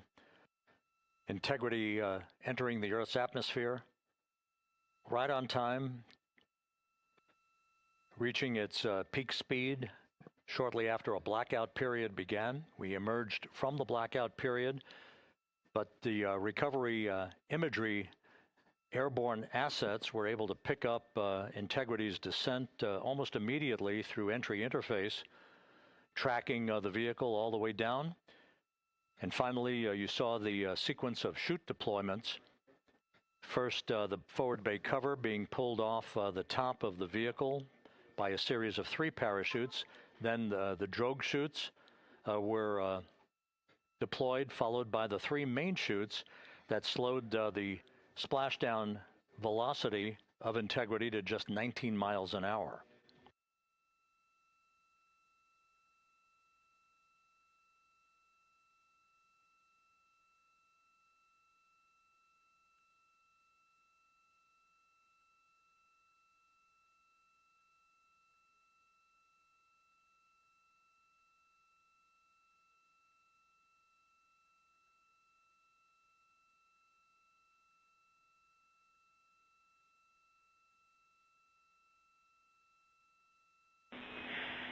Integrity, Houston, with no joy on SAR and SAT phone, we'd like you to command an additional 15 minutes for a total of 30-minute power down delay.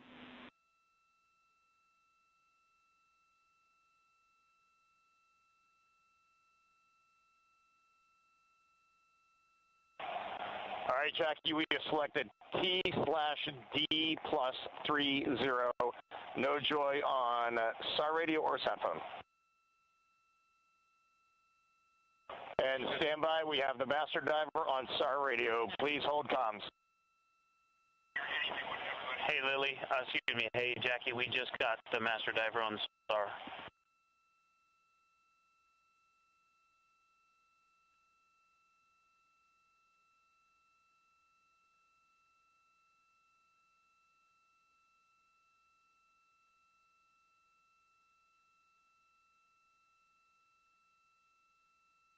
A good view of one of the fast boats. Integrity, Houston, if you are happy with your comm with Master Diver, you can go back to the 15-minute power down.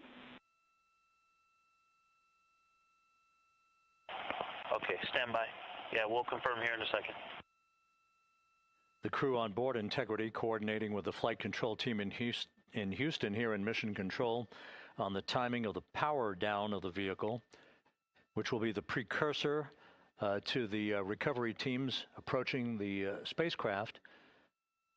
There are no issues with integrity. We've had a bit of broken capability in establishing a SARSAT or satellite phone communications capability between the crew on board Integrity and the recovery team. That will get sorted out here shortly. There's plenty of cooling on board Integrity, so there's no rush to begin the power down. I tried to call you on the sat phone and not getting an answer there either. Concur. We haven't had anything come through.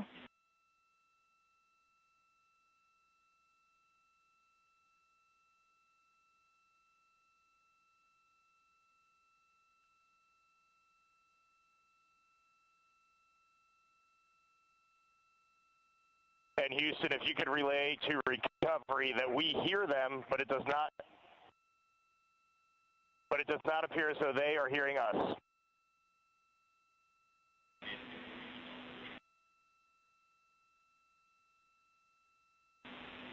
Houston copies, and Reid, just to confirm, you are pushing the PTT on the radio.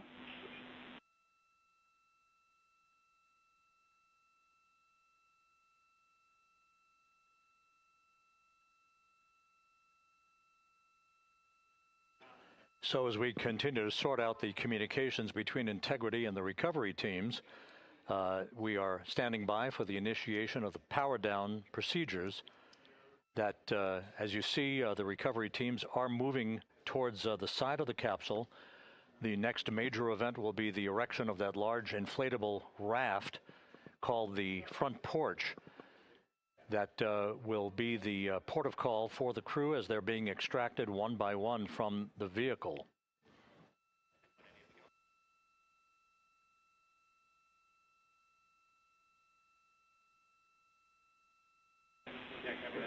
Integrity, Houston, for sat phone, we are going to attempt to call you. Good idea, standing by. And Jackie, yes, we are pushing the push to talk, the two buttons on the left side of the radio below the up-down arrows. We are utilizing them. I'm rebooting the radio to see if we get good comms. Okay, we copy all, and just to confirm, you are seeing that you are touchdown plus 3030 for power, correct? That's affirmative.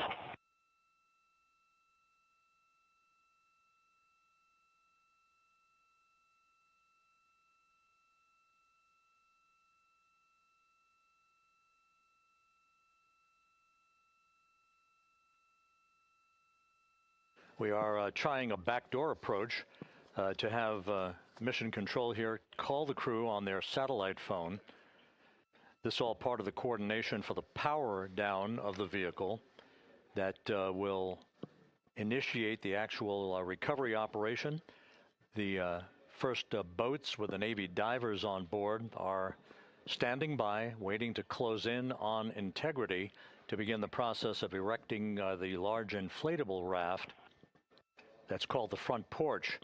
That will be where the astronauts are extracted from so that they can have a few minutes to get their land legs back before they're hoisted aboard the Navy helicopters for the flight back to the deck of the USS John P. Murtha. Do not reply.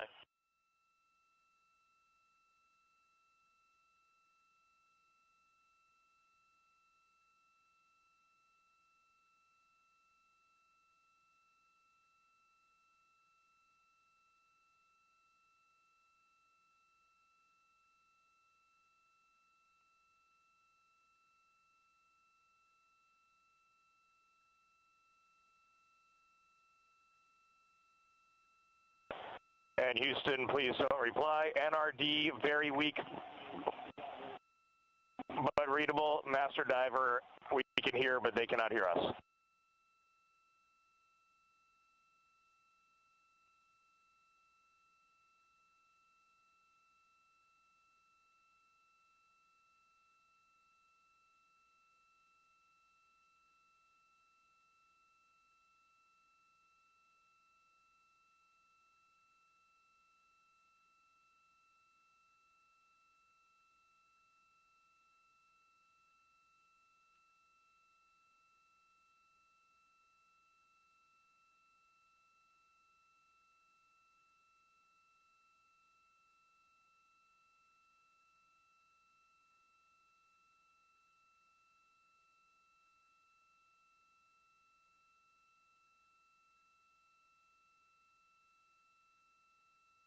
and Houston on OE1. Is there any chance to tie us into NRD?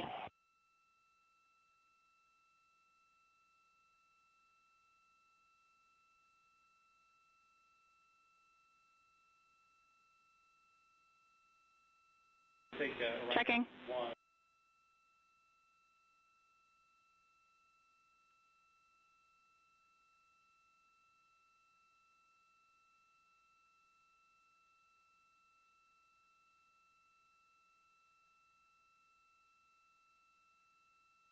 This is Mission Control, Houston.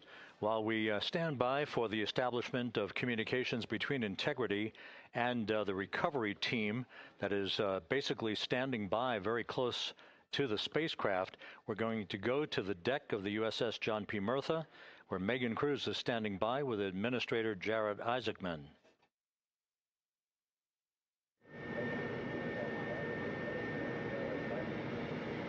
Hey, Rob, yeah, just such an honor to be able to be here on the ship, to be able to share and experience this moment with everyone together. And of course, as you just said, yes, here with NASA Administrator Jeremy Hansen. Administrator, how did you feel getting to witness this and seeing NASA at its best? Oh, I mean, I'm honestly, I'm still at a loss for words. I mean, you know, like the childhood Jared right now can't believe what I just saw. I mean, almost been waiting my whole lifetime to see this, and then it's NASA Administrator. I just couldn't be more proud of the entire workforce, the years, the effort, the late nights, all the hard work from across the country that contributed to this incredible moment right now. And yeah, incredibly grateful too for our teams here on the John P. Murtha right now. Yeah, look at them behind us here. Got everybody. Hey, what do you guys think? We just brought some astronauts back from the moon, huh? Unbelievable. Thank you. Yeah, so grateful to the Navy, the sailors that are here, the NASA teams. I mean, this is a joint effort that's on their way right now. These recovery forces are getting out to our Orion spacecraft, to Integrity, to get our astronauts back on the ship safely. Yeah, and this is not just an accomplishment for NASA. This is an accomplishment for humanity. Again, a historic mission to the moon and back. How does this make you feel, and what do you hope people take away from this? Well, I'll tell you, I think about the crew members that we've all had an opportunity to observe over the last 10 days, right? I mean, they're absolutely professional astronauts. I mean, wonderful communicators, almost poets. But then I think these were the ambassadors from humanity to the stars that we sent out there right now. And I can't imagine a better crew than the Artemis II crew that just completed a perfect mission right now. So yes, it's a huge moment for everybody, right? I mean, we are back in the business of sending astronauts to the moon, bringing them back safely, and to set up for a series more. I mean, this is not a once in a lifetime, which you hear sometimes around here. It's like, this was a once in a lifetime. No, it's not. This is just the beginning. We are going to get back into doing this with frequency, sending missions to the moon until we land on it in 2028 and start building our base. Yeah, are we going to build on the momentum for Artemis III? I mean, it's just around the corner. Absolutely. So, I mean, that's, part of me too. Like, I can't wait to get the crew off of Integrity right now, but also getting Integrity back on this ship so we can start taking a look at it, because all that data is so precious to us right now. I mean, we are going to definitely want to take a good look at the thermal protection system. We're going to want to download all the data they couldn't transmit back to us and use that to inform Artemis III. But we're already making progress, right? You had SRB segments already showing up at KSC. Core stage for Artemis III is rolling out on April 20th. We're getting Mobile Launcher 1 back in vehicle assembly building. So yes, there is a lot to celebrate right now on a mission well accomplished for Artemis II, and at the same time, we got to start getting ready for 3. Amazing. And last question, for people who joined us for all 10 days to see what we can accomplish together with our international partners, what do you think about the fact that we're going to keep doing this more and more and more? It's incredibly exciting. I mean, yes, it's the contributions, like the best and brightest across the NASA workforce from across the country, our industry partners, our international partners. We had a Canadian Space Agency astronaut on board in Jeremy. We had the European Service Module. And you think, in the days leading up to this launch, I mean, 48 hours prior to launching Artemis II, I was meeting with the Italian Space Agency. We signed a memorandum of understanding to build a habitation module on the moon. I mean, you have countries, all of our allies allies and partners coming together saying, we are committed to this effort. We are returning to the moon. We're doing it to stay. We are building that enduring presence. We are going to master the skills on the surface of the moon so someday we can undertake missions to Mars. It's just an incredibly exciting time, and we're not going at it alone. We're bringing everybody along with us. Absolutely. And speaking of everyone, one more time, we're going to ask the crew here, you guys ready to land on the moon? Awesome. I love that. Okay, well, thank you so much, Administrator. Appreciate you being here. We're, of course, going to stay on to watch the crew get extracted from Orion, so stay tuned, and we'll see you back here shortly.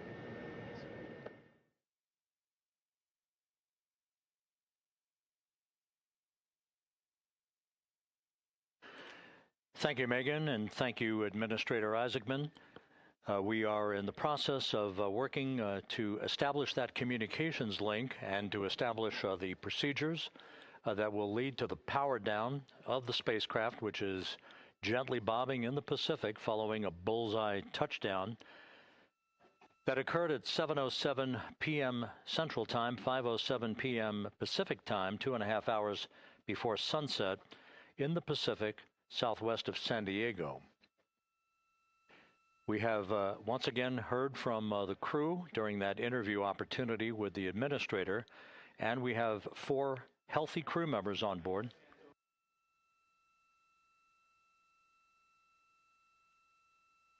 We now have confirmation that the vehicle has been powered down as per the procedures. So we have vehicle powered down, and the flight control team here in Houston, Flight Director Rick Henfling, has handed over mission authority to the Exploration Ground Systems team out in the Pacific. Now, we will physically not get off console with this team until the crew has been extracted into the front porch, that inflatable raft that will be erected along the side hatch of Integrity. So we're standing by for that in the next step in the recovery procedures. But everything is in great shape, and we have 4 healthy crew members on board the vehicle.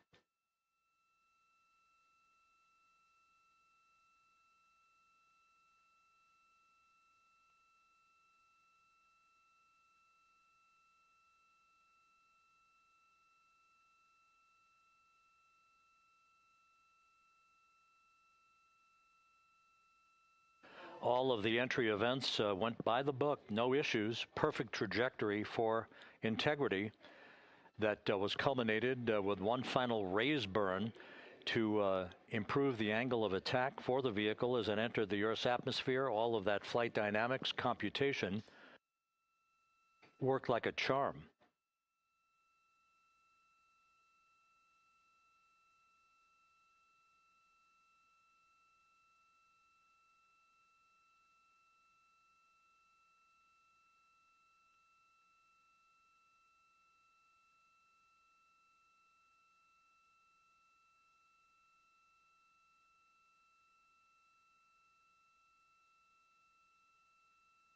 So we are standing by for the recovery team to approach Integrity and begin the process of erecting that inflatable raft called the front porch, which will see the crew members be extracted from the hatch of Orion into that inflatable raft before they're hoisted aboard 2 Navy helicopters in a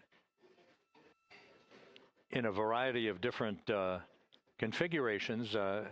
Each crew member will be hoisted in sequential fashion, in alternating fashion, 2 crew members for each helicopter before they turn around to head back to the John P. Murtha. Once on the deck of the ship, they'll be brought into medical bay for comprehensive medical exams. But Reid Wiseman has reported several times that the crew is in excellent shape.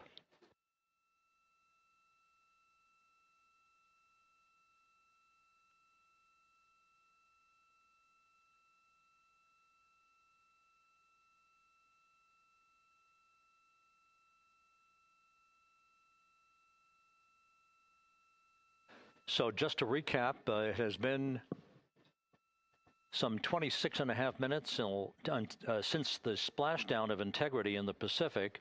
The vehicle is in excellent shape. It performed like a champ all the way down through the Earth's atmosphere. All of the vehicle functions were checked off in excellent trip hammer fashion. The parachutes all deployed as planned. Splashdown occurring at 7:07 p.m. Central Time, 5:07 p.m. Pacific Time.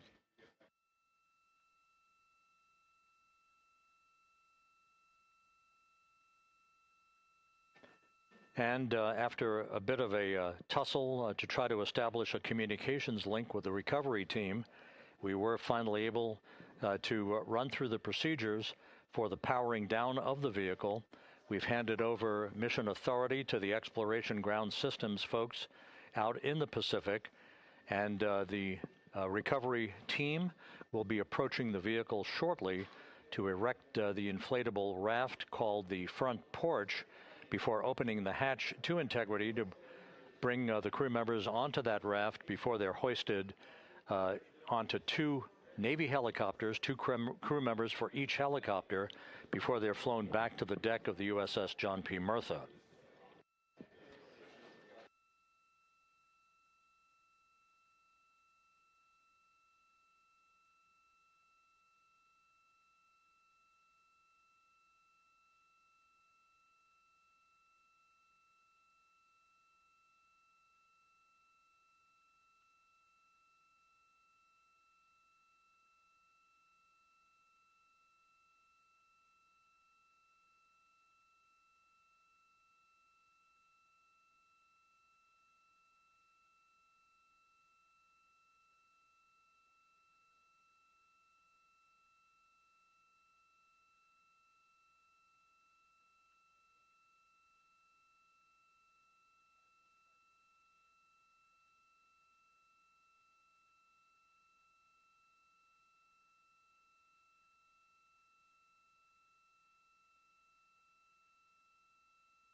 This is Mission Control Houston. After talking to the flight dynamics folks, we have a bit of a refinement on the splashdown time for you. Their computation shows a splashdown time of 7:07 and 27 seconds p.m. Central Time, 7:07 and 27 seconds p.m. Central Time.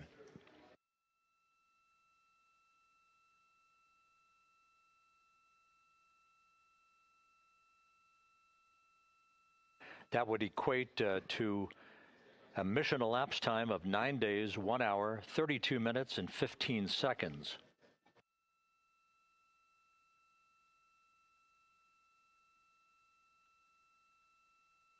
Once again, from Flight Dynamics, a splashdown time of 7:07 and 27 seconds p.m. Central Time. That would equate to a mission elapsed time of 9 days, 1 hour, 32 minutes, and 15 seconds.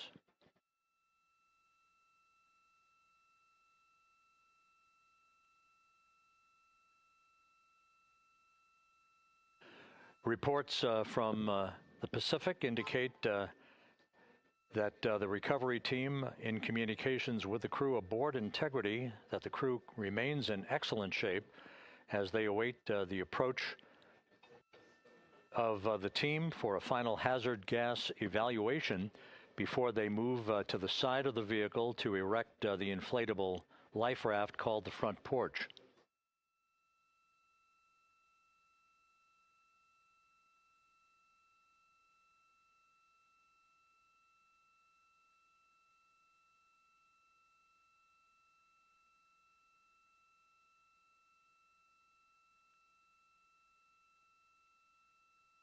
Again, no issues with Integrity. The vehicle is powered down. All of its systems are now safed. We have handed over mission authority to the Exploration Ground Systems folks in the Pacific, but we will not stand down and have the entry flight control team depart its positions until that inflatable raft, the front porch, is erected, the hatch open, and the crew having exited the vehicle. So that's the next step in the recovery process that will lead to the hoisting of the crew members. For 2 crew members for each helicopter, they'll be hoisted to a pair of Navy helicopters that will then fly a short distance back to the USS John P. Murtha. What you're looking at is one of the fast boats circling the vehicle to make a hazard assessment.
This is Mission Control Houston. Once again, you're watching the initiation of the recovery of the Artemis crew aboard Integrity.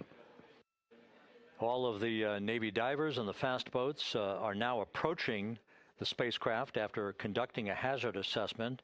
The vehicle has been powered down.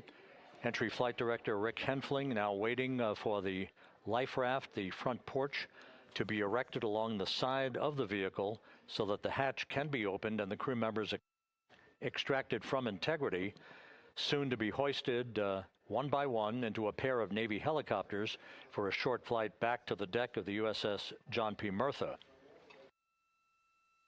If you missed it earlier, we talked to Flight Dynamics and received a more official touchdown time or splashdown time, as it were, of 7:07 and 27 seconds p.m. Central Time, 5:07 and 27 seconds p.m. Pacific Time. That would equate to a mission elapsed time of 9 days, 1 hour, 32 minutes, and 15 seconds.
Continuing to get excellent views from the imagery assets out at sea in the Pacific of Integrity. We continue to get good reports from the landing and support officer, who's in contact with the recovery team, that the crew is in excellent shape, no issues. They're just currently biding their time, waiting for the front porch to be erected. We have no hazardous hazard gases and no hazardous situation with the vehicle. It performed perfectly all the way down from entry interface to its splashdown in the Pacific at 7:07 and 27 seconds p.m. Central Time.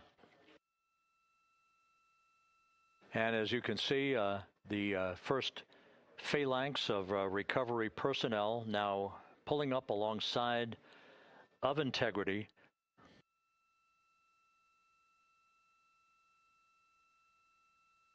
This includes Navy divers, a Navy flight surgeon, and other recovery personnel who have trained for several years for this recovery process.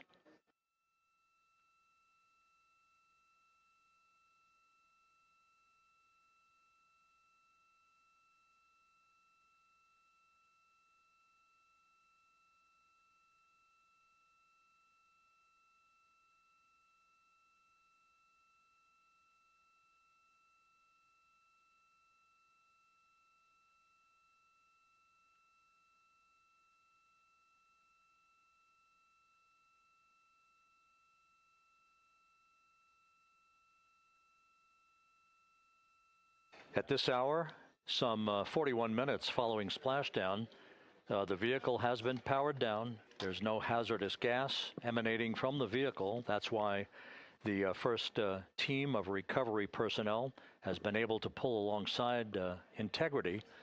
And the reports continue to come in that the 4 astronauts are in excellent shape.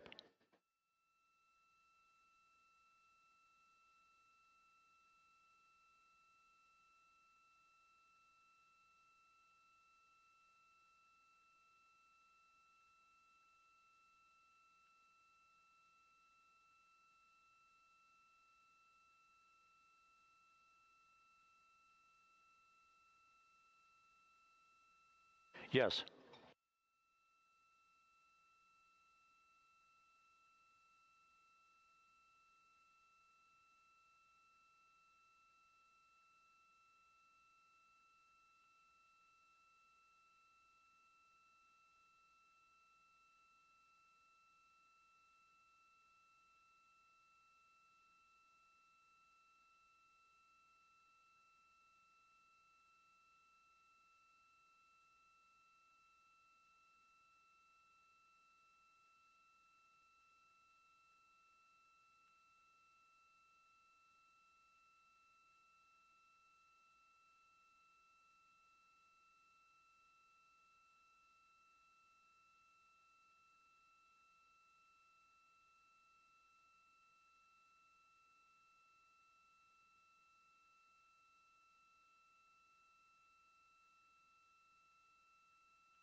This is Mission Control Houston, continuing to watch the initiation of the recovery of Integrity's astronauts.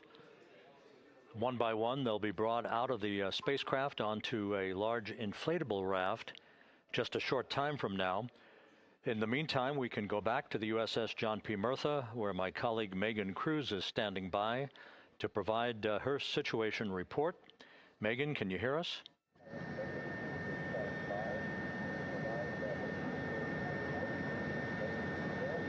Hey, Rob. Yes, I can hear you. Thank you. Yeah, we're back here on the bow of the recovery ship where there are still plenty of people peering out into the water. We are not very far from the action everyone is seeing on their screen now. The Orion spacecraft, Integrity, in the ocean, surrounded by a number of recovery boats.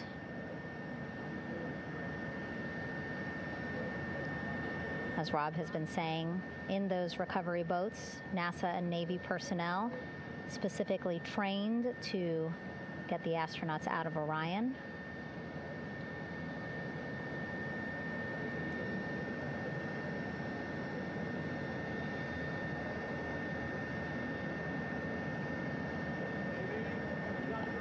In some of our wide shots, you can probably see that there are 6 boats out in the water.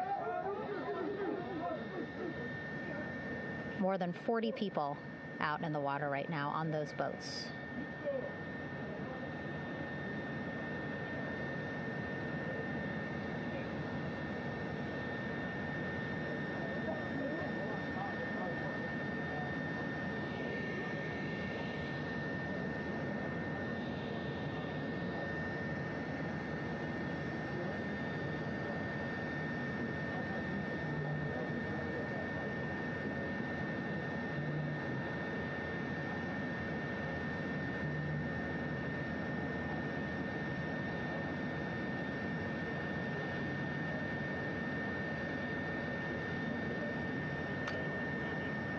First order of business is to set up the front porch and the stabilization collar.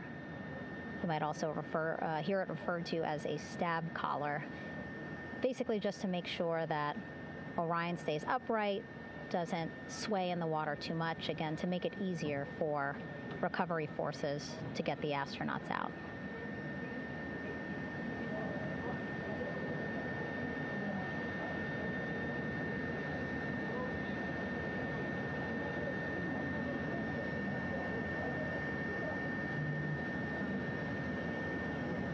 Again, we splashed down in the Pacific Ocean just after 5 p.m. Pacific time here.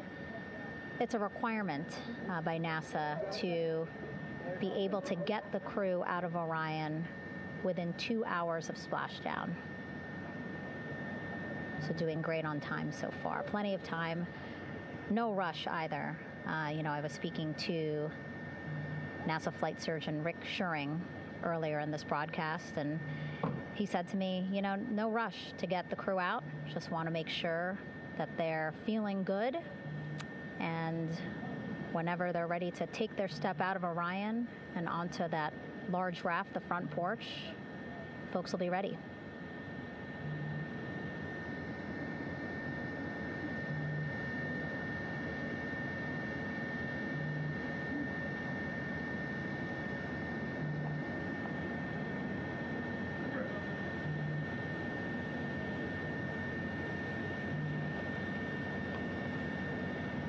And as there are mission audio loops in Mission Control in Houston, there is a mission audio loop here on the ship, and it was just reported out that the side hatch is open. Side hatch of integrity is open. You're getting these beautiful shots from our aerial assets. The ship itself, where I'm on, just 3,000 yards away. Again, plenty of people on the boat here, glued to the side closest to where they can see all this action. And again, with just 3,000 yards separating us, great views from the bow here. You can see now that side hatch is open. One of the Navy personnel is about to get inside there.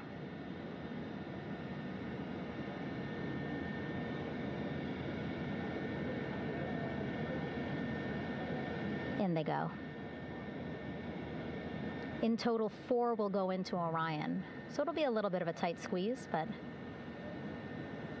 the goal is to have a recovery personnel with each astronaut assessing them.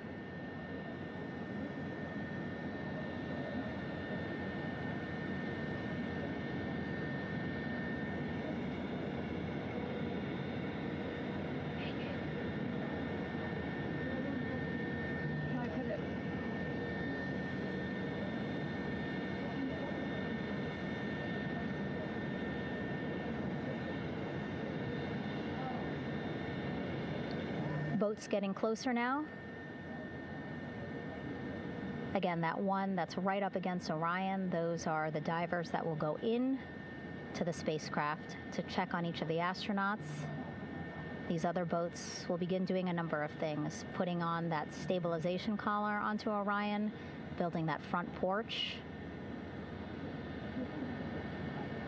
Eventually, they will retrieve the parachutes, as well as tow Orion back to the well deck of the recovery ship here.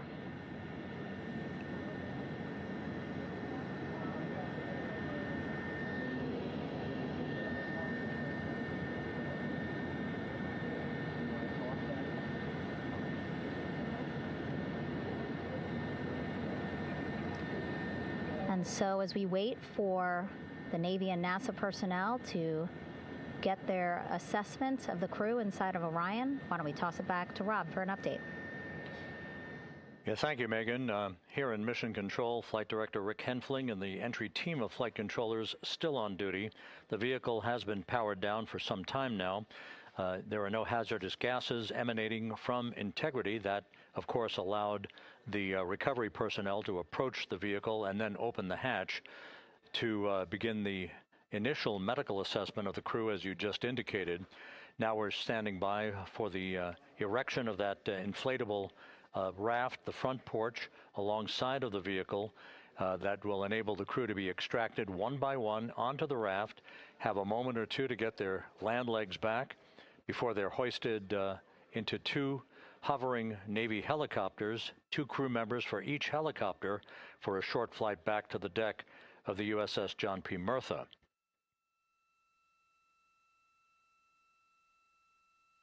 All of Integrity's systems operated flawlessly throughout the course of the approach to the Earth, the entry into the Earth's atmosphere, and all of the key milestones that followed in this high-speed return to Earth for integrity. A mission that spanned more than 694,000 miles from the vehicle's launch from the Kennedy Space Center atop the Space Launch System back on April 1st.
As we mentioned at the top of the broadcast, the last time that the Apollo program saw a splashdown in the Pacific was Apollo 17 back on December 19th, 1972.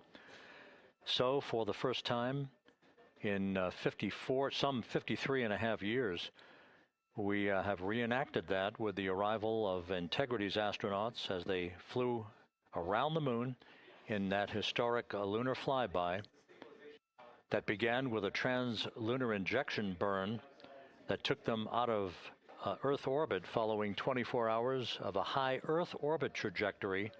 The high Earth orbit trajectory enabled flight controllers here to have a full 24 hours to evaluate the systems on Integrity and the condition of the crew before they would commit to flying to the moon.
With the side hatch of Orion having been opened to set the stage for the erection of the inflatable life raft known as the front porch, to be erected alongside the spacecraft for the extraction of the crew. Let's play for you an interview that my colleague Megan Cruz conducted on the USS John P. Murtha with Navy diver First Class David McMahon that explains how this process is unfolding. Okay, Davey, so you and some of your team, one last look over of the stabilization collar, correct? Yes, ma'am. Okay, so what is this stabilization collar? This is what's going to stabilize the capsule out there in the ocean. We don't know how good the weather or the waves will be that day, so this will help prevent any unnecessary occurrences from happening, stabilizing the capsule and the astronauts inside. So basically this is a float that will go around Orion. I'm assuming that what they're doing right now, these are the lines that will attach the collar onto Orion? That is correct. And so what are they doing here? So we've got the lower line that will secure the inflation device before we inflate it. That gives us the go-ahead that it's secure in its space, and then we'll inflate it. And then once that is done, we'll undo all the carabiners and get this orange line on top tied in the same fashion. And then this will be secure to the capsule, and the astronauts can safely take their first steps out of the capsule onto the front porch. Okay, and how long will it take them to set up the stabilization collar? We should definitely be able to handle this in under 10 minutes. Okay, wow. And then you just mentioned the front porch. So basically after they set up this stabilization collar, then they set up what's called the front porch here. That's correct. Okay, and what's the front porch? Front porch is basically a bigger waiting room for the astronauts to sit in while we wait for the helicopters to show up and grab them. Okay, so the medical team that was inside with the crew, they're going to help them out and onto the front porch? That is correct. And then what happens here? We have higher trained medical personnel also on board the front porch that will give them lookovers and just make sure they're okay while we wait for the helicopters to show up. Okay. How does it feel, I mean, your team, you, to be part of a mission that's returning astronauts from the moon in more than 50 years? We all feel extremely honored to be a part of this, as well as a bigger mission for the Navy and joining up with NASA to do great things. Mm-hmm. And do you feel like you and your team are ready? Yes, very ready. Cool. All right, thank you so much. Thank you.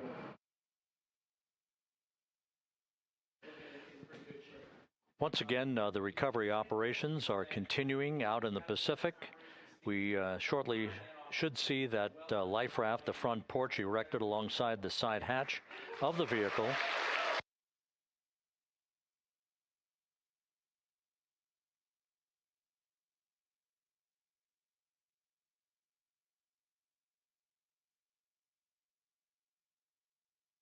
A number of flight controllers have come into the flight control room to receive congratulations from Entry Flight Director Rick Henfling. But we're going to stick with our operations out in the Pacific as we await the extraction of the 4 crew members who are reported to be in excellent condition.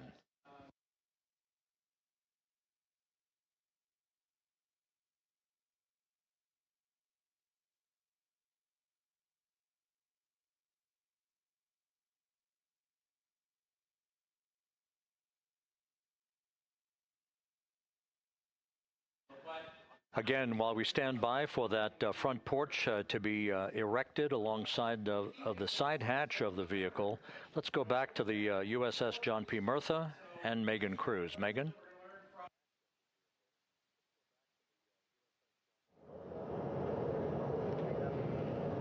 Hey, Rob. Pausing now to listen to some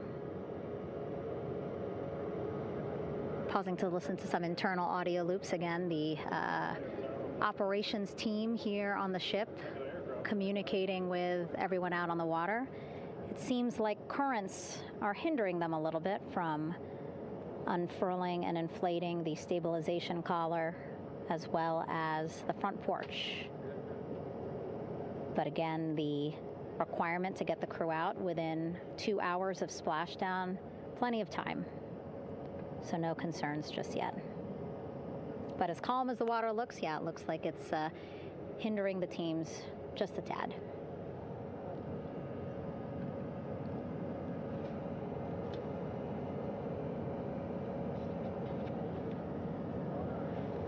You can see in some of our shots that side hatch still open. Again, inside there are now 8 people inside. 4 divers, Navy divers, all with medical training, each assigned to an astronaut each. Making sure that they're comfortable, feeling good.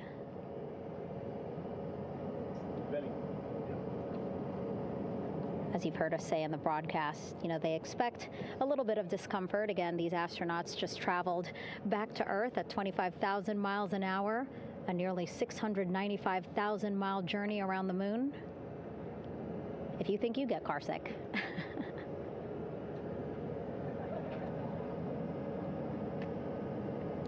Again, 6 boats out there, lots of gear with them, just in case, right? As we said, the crew reported feeling great, but again, all those folks out there in case they weren't, right? NASA is all about making sure we think about every situation that can happen, and so, of course, wanted to be ready in case any of our astronauts needed more medical attention while out there in the water.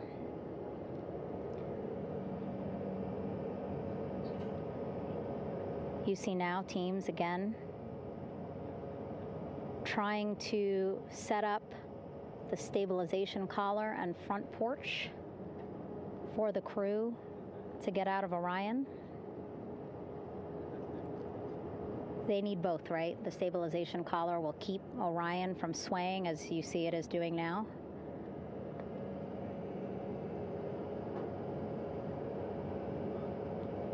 And then they will connect the front porch to the stabilization collar so that the crew can take 2 steps and they will be in the front porch.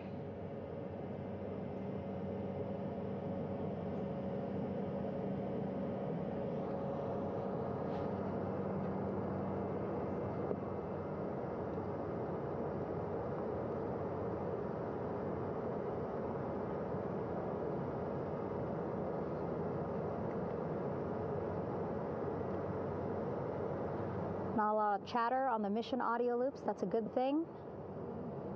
Again, things proceeding pretty nominally,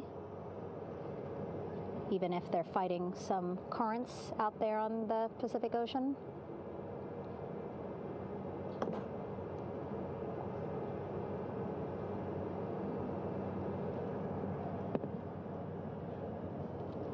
Again, the goal, setting up the stabilization collar and the front porch so that the crew can rest comfortably in the front porch, get placed into harnesses so that 2 helicopters can lift them off the front porch and onto the USS John Murtha here.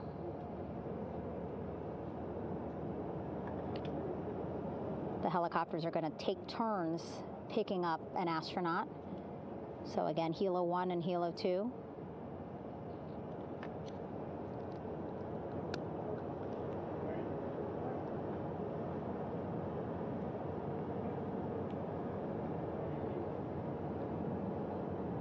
Okay, and the recovery team here on the ship just got a report from the undersea medical officer who is inside the capsule with the crew.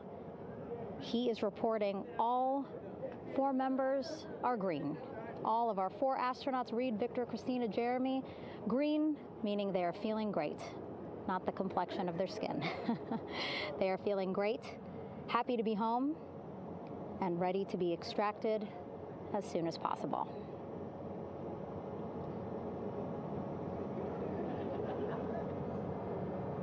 And so, as I was saying, we have 2 helicopters circling the activity you're seeing on the water right now.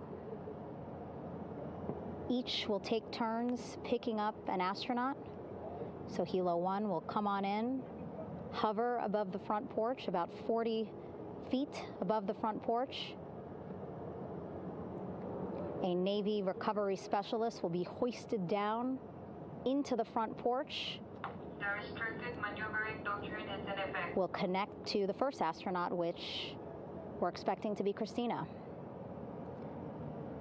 And then Helo 2 comes around, picks up Jeremy, while Helo 1 stays above head, and then Helo 1 will come back in for another astronaut, and then Helo 2 for the last astronaut, and then back to the flight deck here on the recovery ship.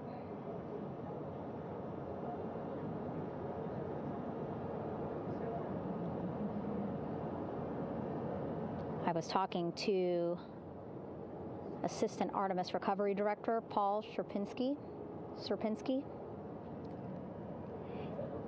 He said helos are a much quicker, safer way to get on board. They did actually consider boats, but then if you think about it, longer time, the crew would have to move through more of the ship. This way the helos will give a more direct, quicker route to the medical bay for our 4 astronauts.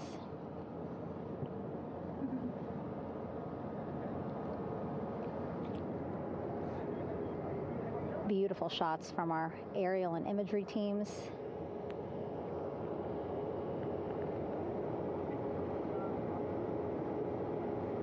Clouds have dissipated for a clear view from the bow of the recovery ship here.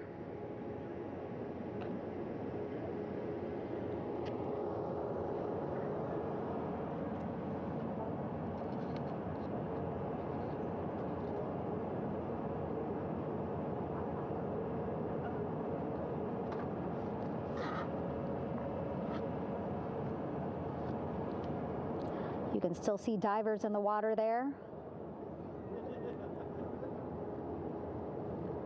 Encircling Orion, that is that stabilization collar we've been telling you about. As you saw in that interview just a few minutes ago, they have to first connect it to Orion, and then once it's secured onto Orion, they can inflate it, and then they'll further secure it with other harnesses and lines.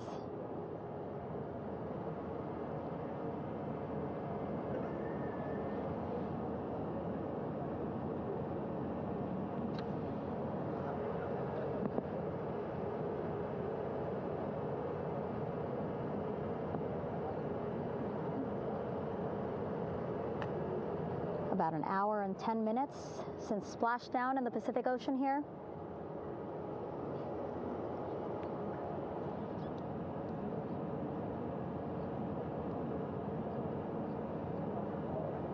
Reid, Victor, Christina, and Jeremy back home after a history-making mission to the moon and back.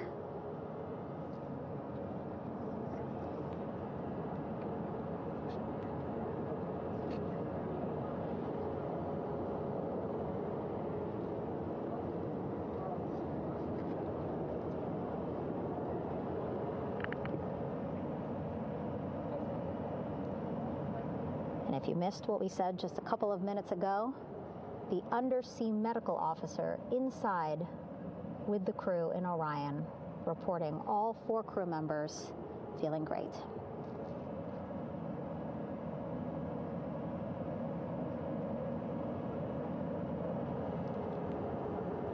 Progress being made there on the stabilization collar. It looks like they are beginning to inflate it.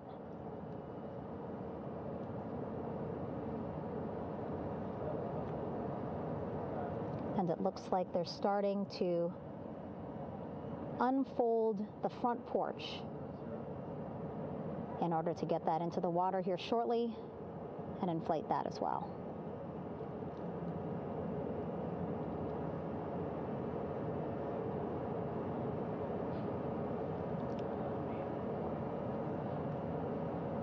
Again, more than 40 people out in the water right now.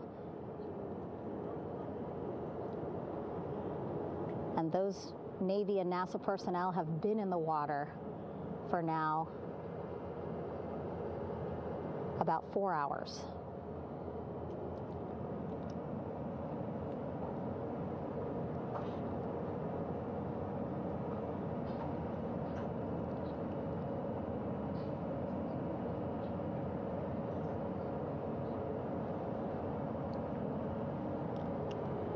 The reason why they had to get out so early is just to stage everything.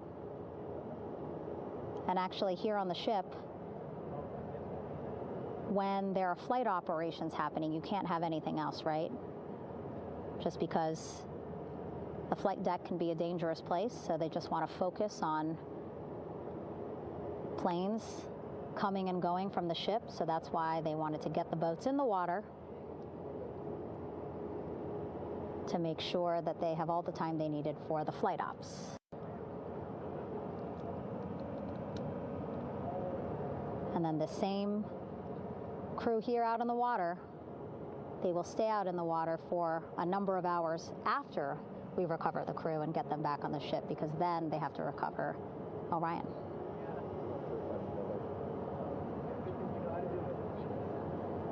All right, that stabilization collar looking good around Orion. We're now seeing some recovery personnel getting on to that collar. Again, they need to further attach it to Orion to make sure that it can really prop up the spacecraft. It's basically lifting it up off of the water just a tad.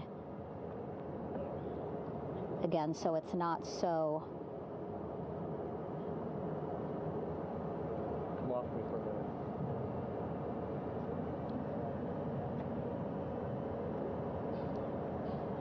so it doesn't sway so much in the water there.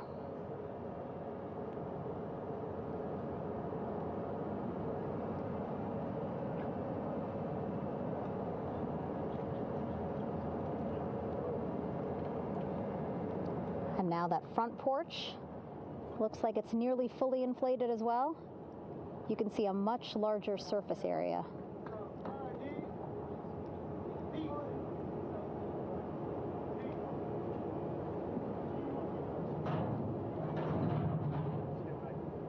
And so once the crew get out of Orion, they can stretch their legs a little bit on this front porch, get some fresh air.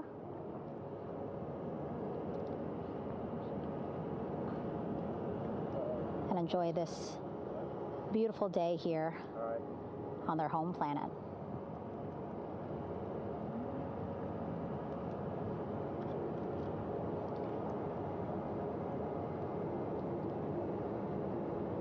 It appears teams now are about to connect the front porch to the stabilization collar.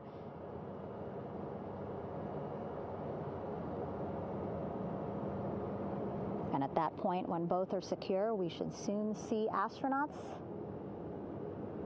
come out of Orion.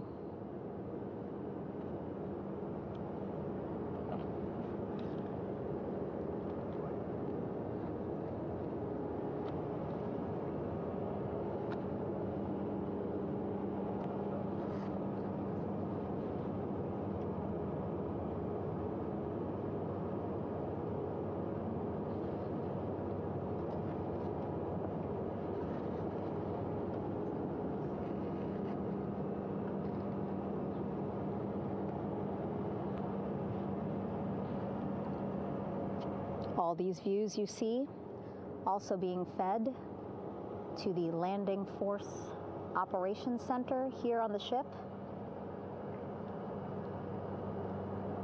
Of course, it is very important for our recovery teams leading the mission to have all the views that you're seeing as well. Again, listening to their communication loop here on the ship. Very quiet, which is a good thing. It means things are going pretty nominally, meaning as expected.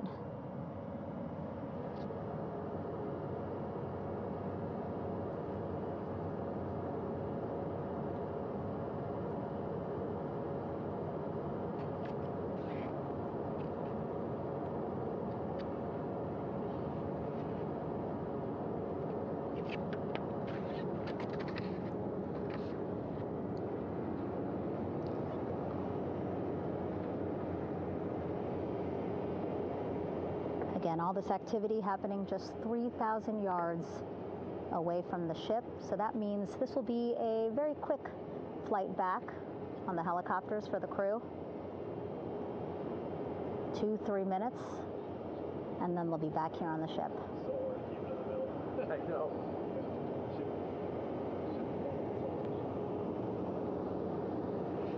Okay, saw a thumbs up from one of the personnel on the front porch. It looks like they are now getting ready to deploy what they call the Air Rescue Vest, ARV.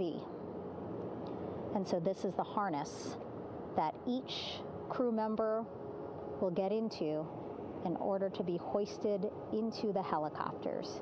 Again, those helicopters hovering just about 40 feet above the front porch when they're ready to pick up each crew member.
This is Mission Control Houston.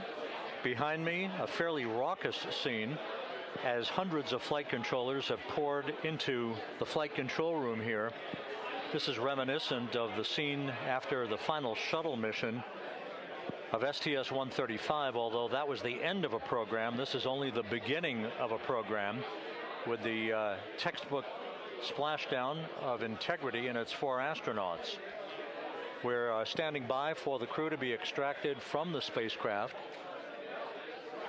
Entry Flight Director Rick Henfling invited all of these flight controllers who have contributed to this mission to enter the flight control room to have an opportunity to receive well wishes and to share the mutual glow that exists in the wake of a textbook mission for Integrity. On the front screen here in Mission Control, a sign that says "Welcome Home, Integrity," taking humanity back to the moon, going further, and returning safely to Earth.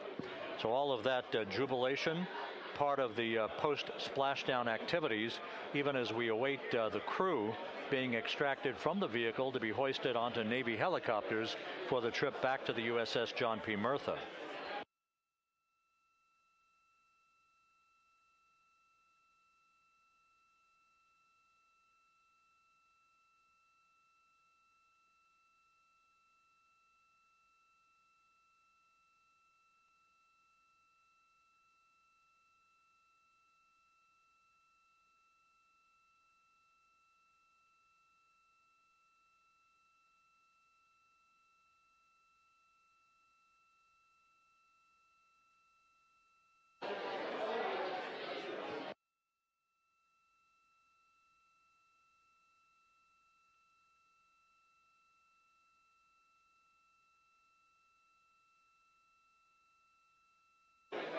Once again here in Mission Control, this view of the Artemis flight control room, known as the White Flight Control Room. This is the old shuttle flight control room, and now is the home of Artemis missions to the moon and beyond.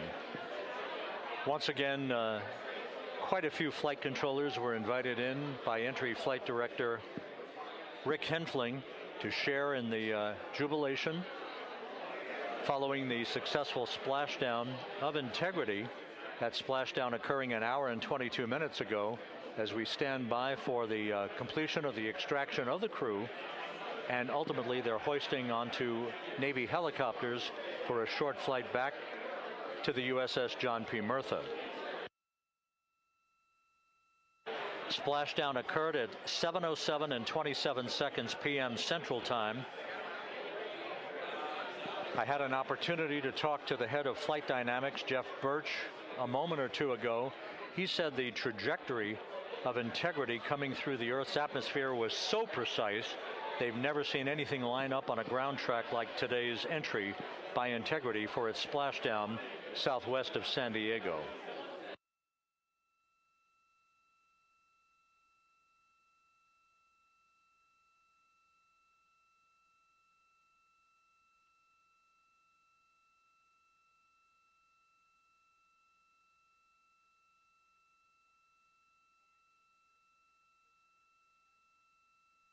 And the initial, you can hear it.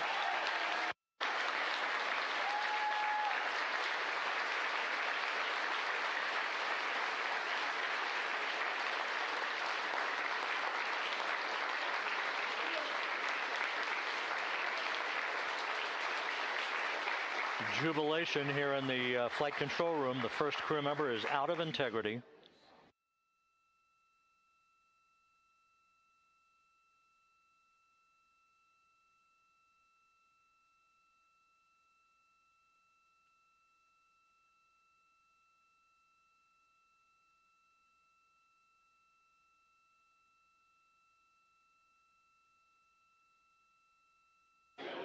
We are expecting the other crew members momentarily to be extracted.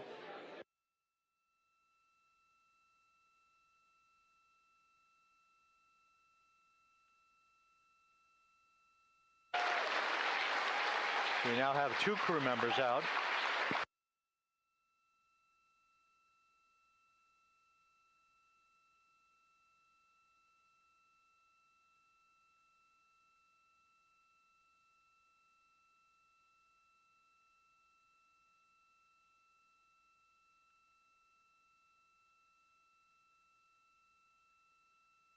Two crew members out, 2 to go.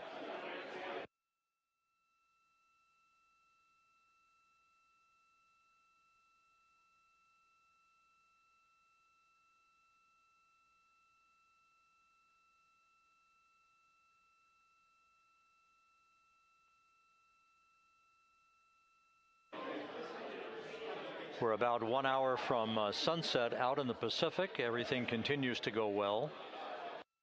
Integrity's systems function perfectly during its entry back to Earth. And Reid Wiseman, the commander who will be last out of the vehicle, reported that all the crew members were feeling very well.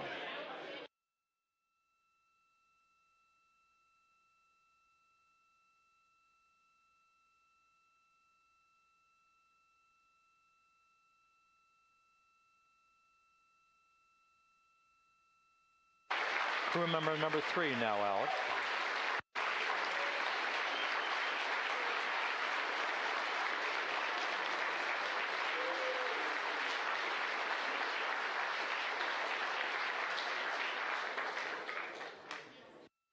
And now standing by for the commander, Reid Wiseman, who will be last out of his ship.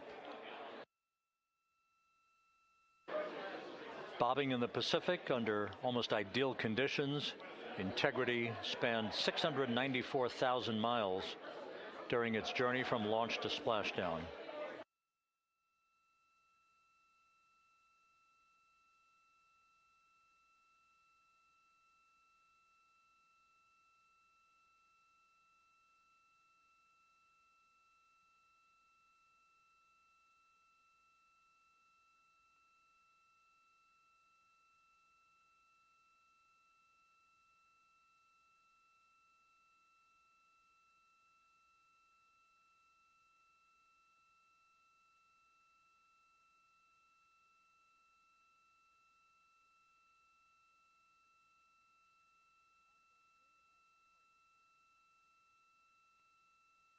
And we now have Reid Wiseman out of the vehicle. All 4 crew members now out of Integrity.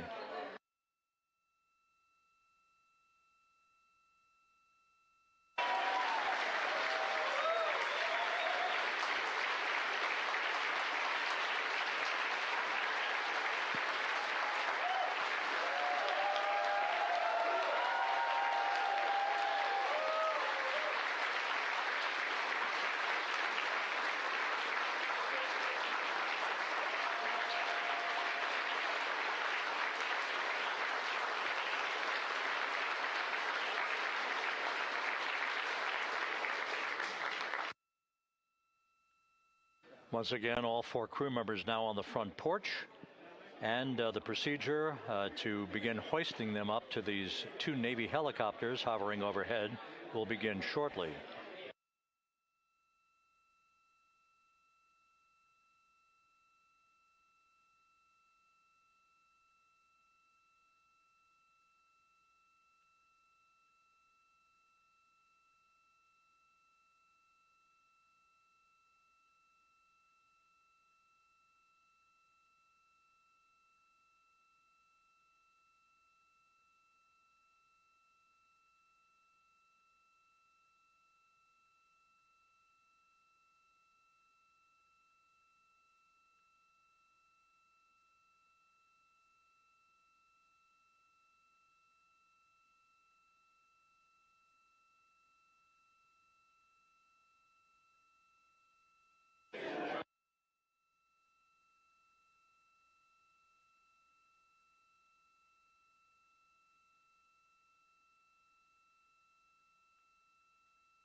This is Mission Control Houston. The mission is over, but the melody lingers on as jubilation continues here in the flight control room. We should be expecting NASA's Associate Administrator, Amit Kshatriya, to be joining us shortly for a short interview while the recovery operations continue out in the Pacific. So we'll stand by for that. And then we'll turn it back over to Megan Cruz aboard the USS John P. Murtha.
This is Mission Control Houston here in the Artemis flight control room. A number of flight controllers basking in the glory of the successful end of this mission that carried 4 astronauts around the moon on a lunar flyby, and the first test flight of Orion with crew members on board. Splashdown occurring an hour and 32 minutes ago after a flawless descent back into the Earth's atmosphere for the vehicle.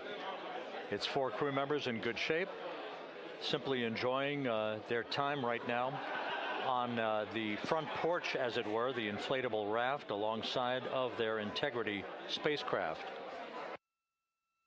We're expecting Amit Kshatriya, the NASA Associate Administrator, to join us here momentarily for a brief interview before we turn it back over to Megan Cruz aboard the USS John P. Murtha, the recovery ship.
This is Mission Control Houston. We're about an hour and 34 minutes since the textbook splashdown of integrity in the Pacific to bring home our astronauts. And with us now is Amit Kshatriya, the NASA Associate Administrator. Amit, a little bit of history made tonight, a little bit of history made over the past few weeks. Your thoughts as this team here basks in the glow of what they just accomplished? Yeah, Rob, we're here in the control center, and it's kind of overrun with jubilant folks in the Mission Control Houston, as well as engineering, and folks that just want to be here, part of it, as we watch our crew get extracted from the vehicle. And you know, my thought is always about these teams. The team that's in the water right now, pulling the crew out. The team here in Houston that worked so hard over the last 10 days, no sleep to get this done.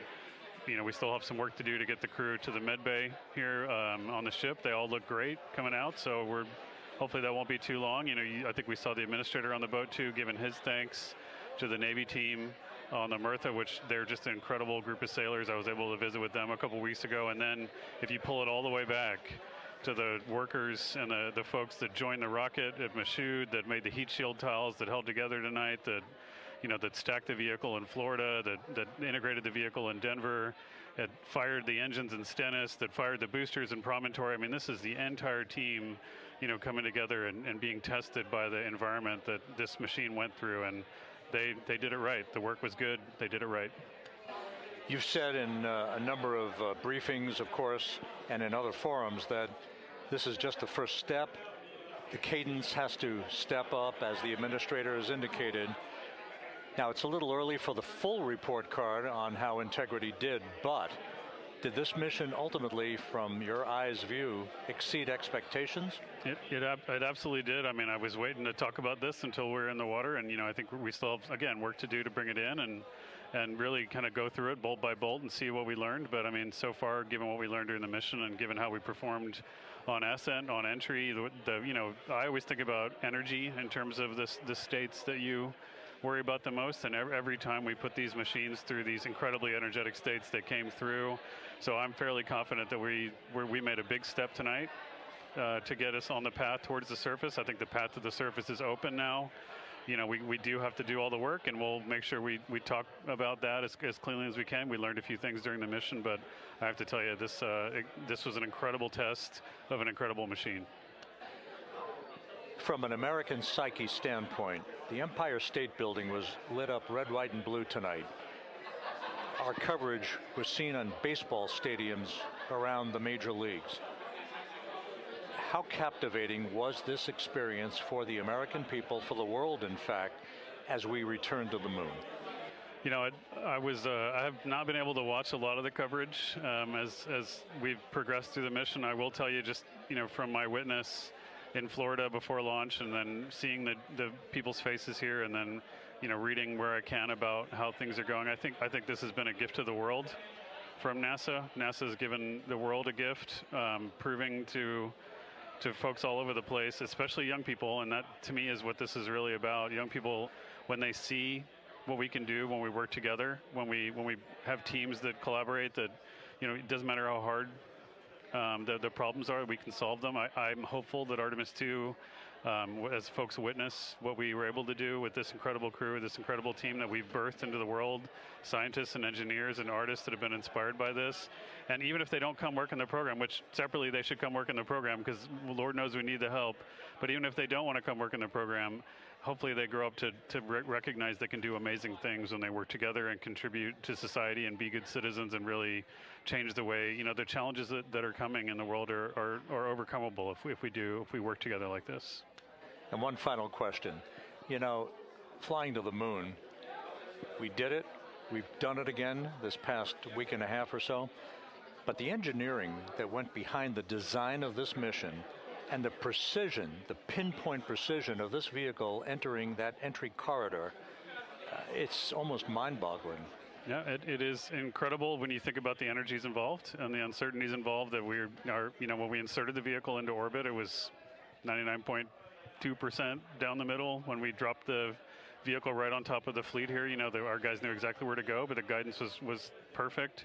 You know, and it's interesting. I've got this question a lot over the last few weeks about, you know, we did this before 53 years ago, and you know that.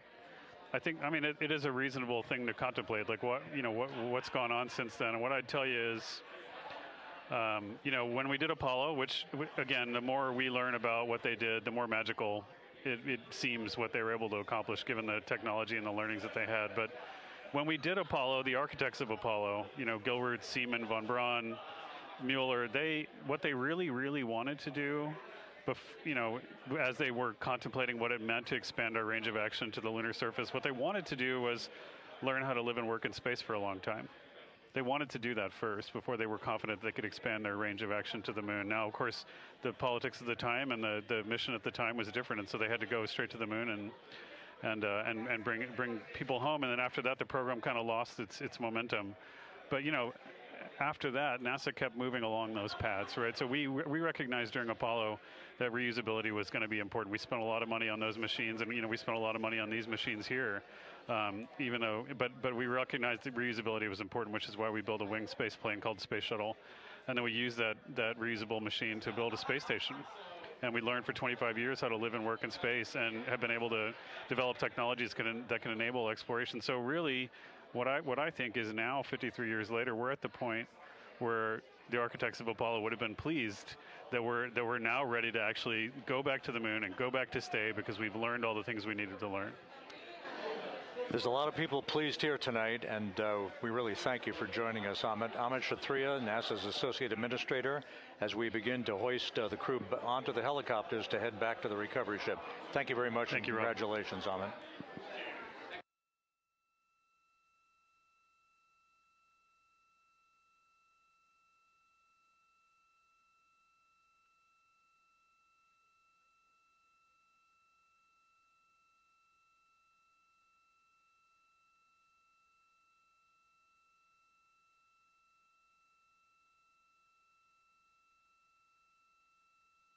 This is Mission Control Houston, with the crew members now beginning to be hoisted aboard the Navy helicopters.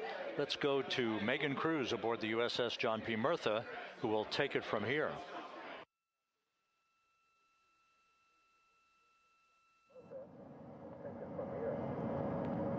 Hey, Rob. Yeah, back on the bow of the ship here, we are seeing the helicopters circling Orion. The first one there, having just completed picking up the first astronaut. Helo 2 now, hovering just 40 feet above the front porch, lowering a recovery specialist out of the helicopter. That person will touch down in the front porch just there.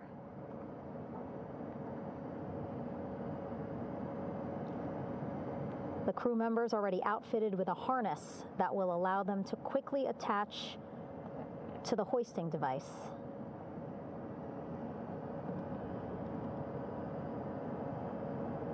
Look at the power of those blades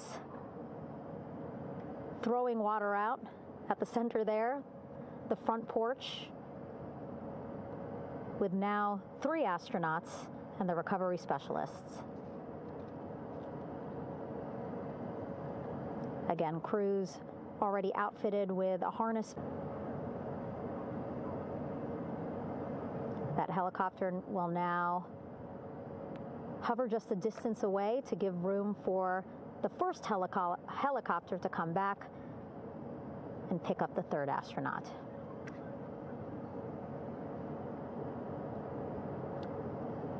As we wait for that helicopter to come back, make its way back around, just want to mention that the President of the United States called our NASA administrator today while he was on the ship, just minutes after we interviewed him live on our coverage, and congratulated him and NASA on this history-making moment tonight. Helicopter 1 again hovering 40 feet over the front porch. We will soon see another recovery specialist getting lowered onto the front porch.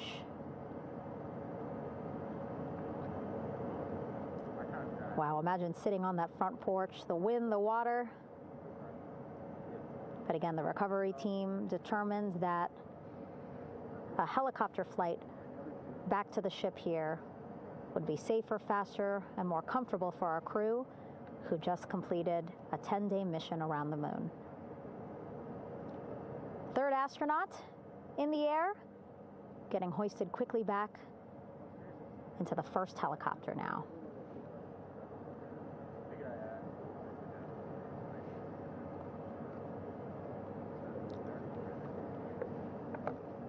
That first helicopter now on its way back to the ship here. We will soon see it land in just a few minutes.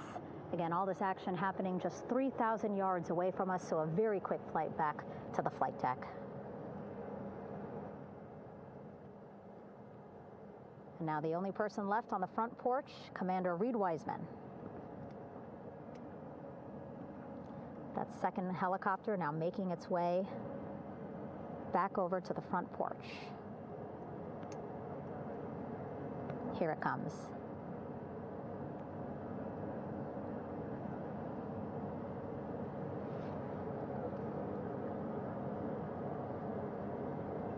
Making its final approach here.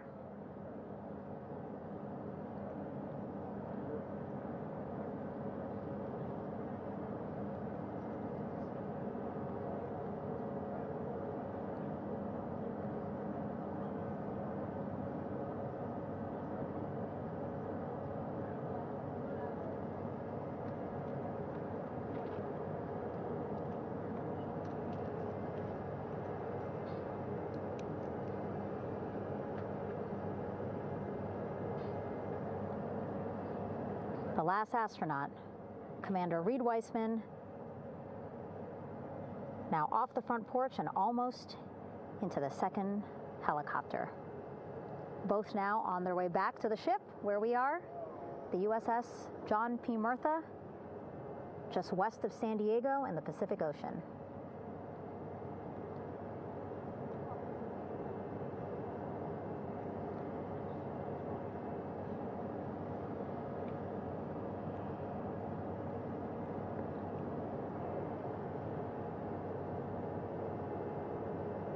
Exciting to see our 4 crew members minutes away from landing on the flight deck here on the recovery ship.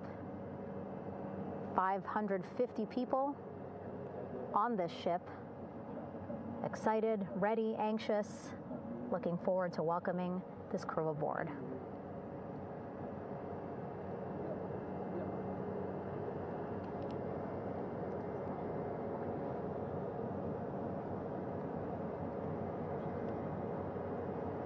Watching them now with our own eyes. Close to the ship here. Hearing them begin to hover on the flight deck, which is just across from us, here on the bow.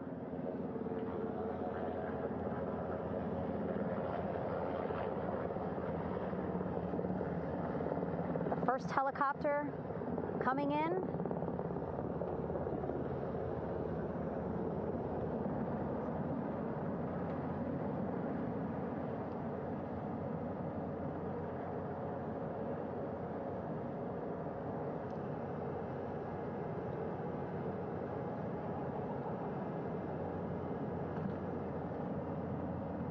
And wheels down.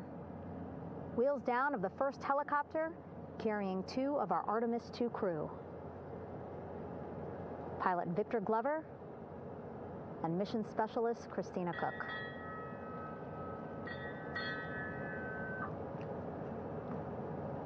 Kilo 1 on deck reported on the recovery loop. Again, the mission audio loops that the recovery team are using here to communicate with one another. And an announcement just made on the ship, integrity incoming. 2 more helicopters on their way to the flight deck, one carrying the crew, the other, one of our imagery helicopters. Again, kudos to our imagery and aerial teams for giving us these beautiful views of history in the making. Set amid a gorgeous, soon-to-be sunset here in the Pacific Ocean.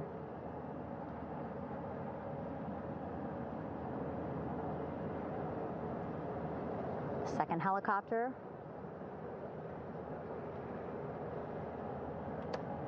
Making its approach of the flight deck.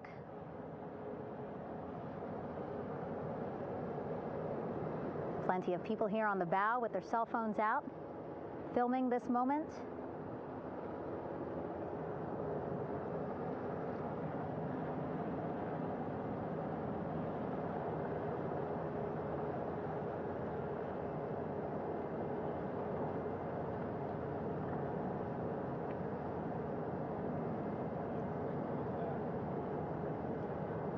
Some impressive flying here by the Navy, as we are seconds away from wheels down. And there you go. We now have all 4 Artemis II crew members on the USS John P. Murtha.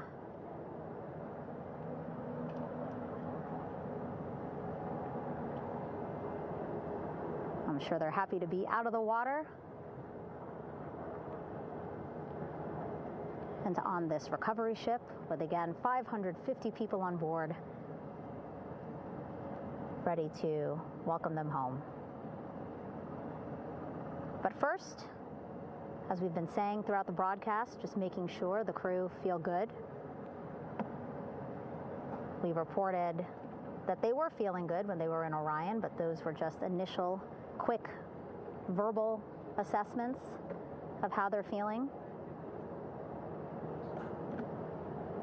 Their destination tonight, the medical bay here on the ship, right after we power down the helicopters here.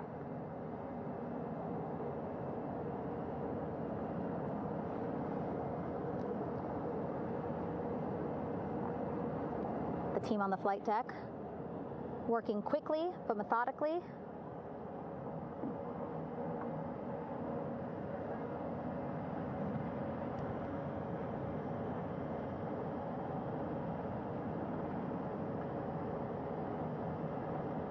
Waiting for just one more helicopter to touch down.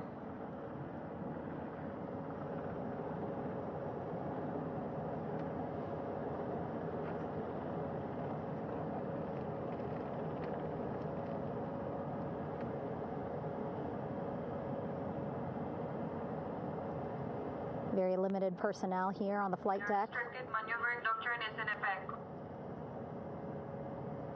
As that third helicopter touches down.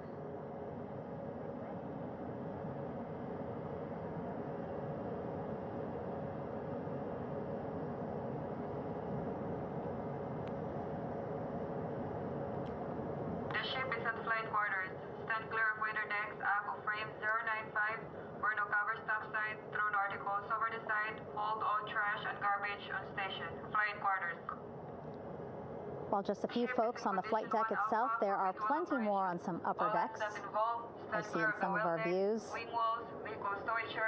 a very packed crowd overhead. Announcements being made over the ship's loudspeaker system, reminding folks to stay clear of operational areas like the flight deck, so that teams can work quickly to get the crew off of the helicopters and into the medical bay.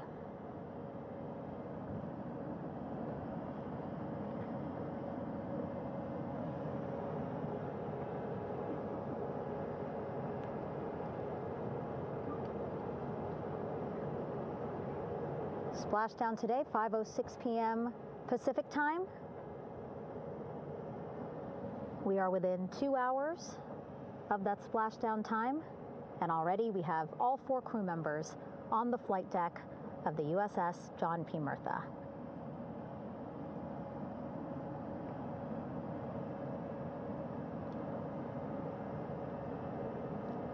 Again, crew waiting before getting out for the helicopters to completely shut down.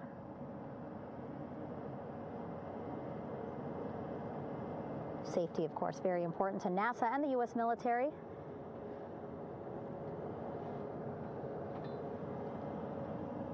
So we'll wait just a couple of minutes here before we start seeing crew members walk off the helicopters one by one.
All right, and now here we see pilot Victor Glover and mission specialist Christina Koch sitting on the edge of one of the helicopters, looking in great spirits. That familiar smile and laugh from Victor, I can see it from here. Christina, I'm sure, feeling the same way, just blocked a little bit by our camera here, but we'll see her here shortly. A photographer taking their pictures. Victor saluting folks on the flight deck. They look like they're in great spirits. Happy to be home, I'm sure.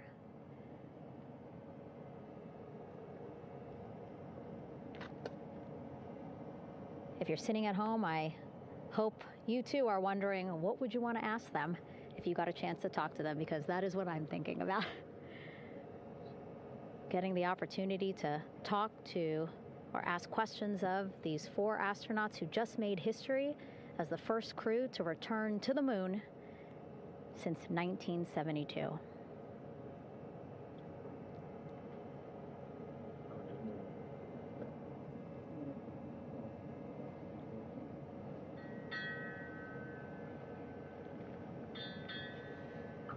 Oh, there we see Christina there, also smiling, finally peering out, waving at the cameras.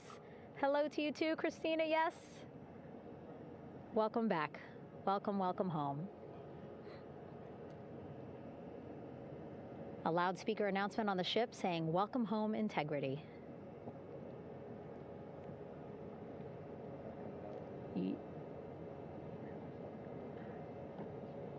Victor in great spirits.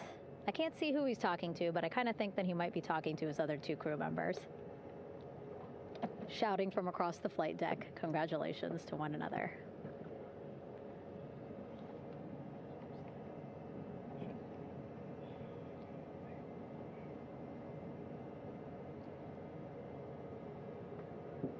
And so now we see some Navy personnel walking up to the helicopter. This is again the first helicopter carrying pilot Victor Glover and mission specialist Christina Koch. Both have taken off their helmets now.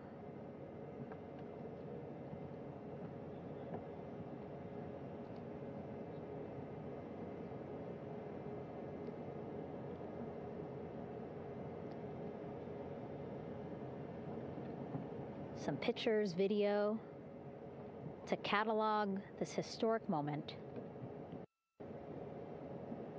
A beautiful sunset just behind them here in the Pacific Ocean. Golden hour. These pictures will be beautiful.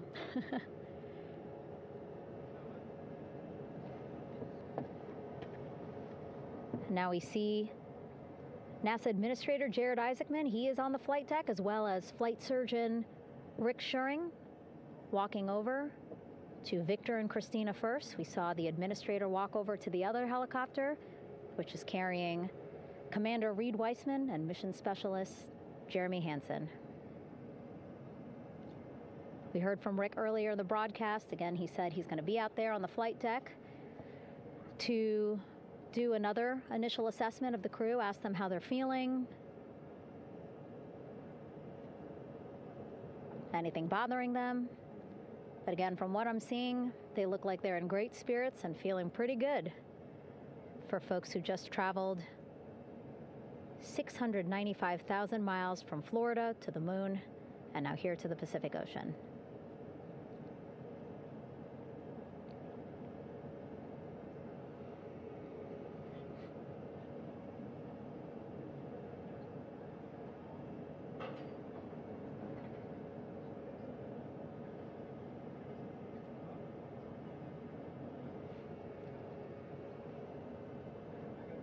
We're now seeing NASA Administrator Jared Isaacman walking across the flight deck. He had been talking to Reid and Jeremy, now approaching Victor and Christina. A hug from Victor, a hug from Christina. What a moment that we're getting to experience together.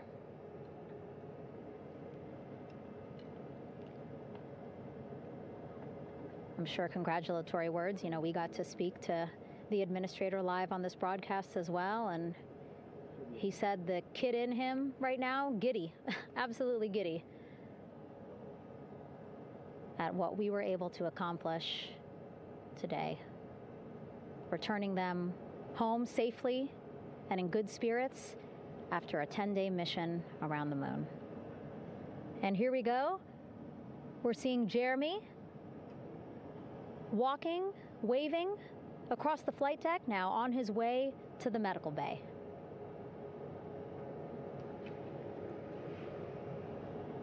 It's a short walk, less than a minute. Again, that's why the recovery team decided to use helicopters to get them on the flight deck for that short walk to medical bay. And now on the flight deck, we see the chief of the astronaut office, Scott Tingle. Rick Schuring switching places. He's going over to the other helicopter. Big hugs from Victor, Christina to Scott. Again, a gorgeous sunset setting the stage for this recovery tonight.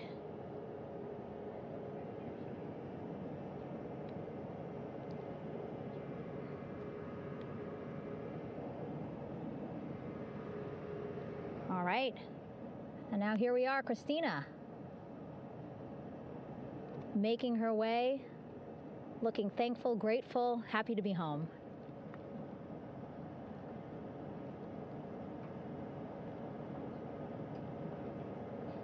You can see she's looking up. Again, lots of people, just a few levels up off the flight deck, welcoming her home.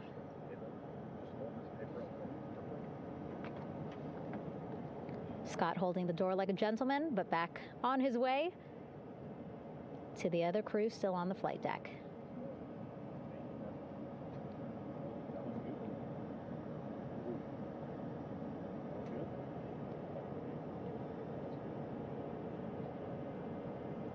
So still on the flight deck, Victor Glover and Reid Wiseman. It looks like Victor will be the next one headed to medical bay. More hugs, more hugs. He's a hugger.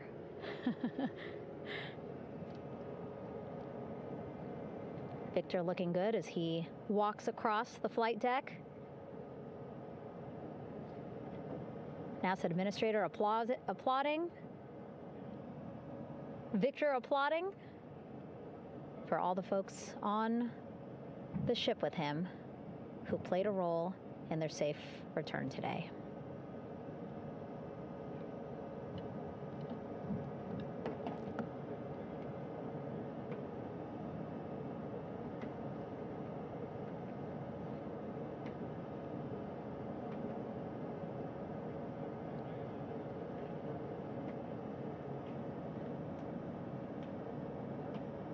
And finally, just one Artemis II crew member left on the flight deck, Commander Reid Wiseman.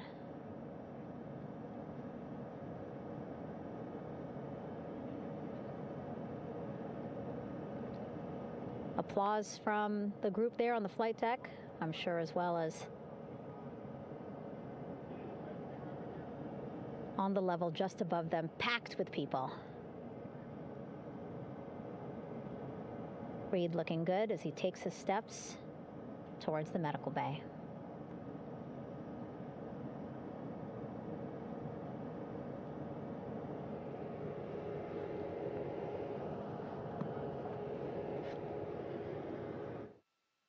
See our 4 Artemis II crew members back on the ship. Again, now they will head into medical bay, where they will be assessed by flight surgeons from both NASA as well as the Canadian Space Agency. A more in-depth assessment. When they get to medical bay, they will each have their own nurse. They will be helped out of their suits. And then again, we'll check to see that they're feeling good. Make sure it's not just adrenaline, but that they are feeling good from their long journey back from the moon. Beautiful shot of that sunset. illuminating our flight deck.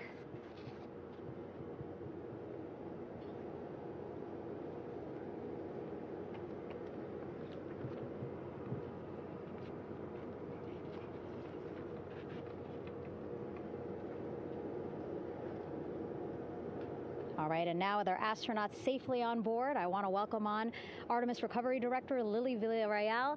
Lily, I don't know how you must be feeling right now. Ecstatic, relieved? So ecstatic, relieved. Of course, we still have to bring the capsule into the well deck of the ship, but this is a major milestone to have the crew here on the ship and in medbay. You know, our team has been preparing and working really hard, and I'm just so proud of them all.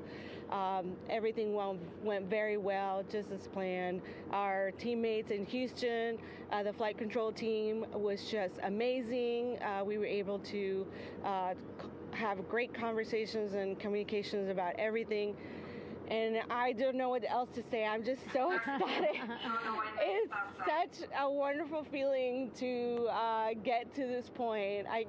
Again, we still have to get the capsule, but this is huge for all of us in landing recovery. And I couldn't do this without my team, and of course the full support of the U.S. military.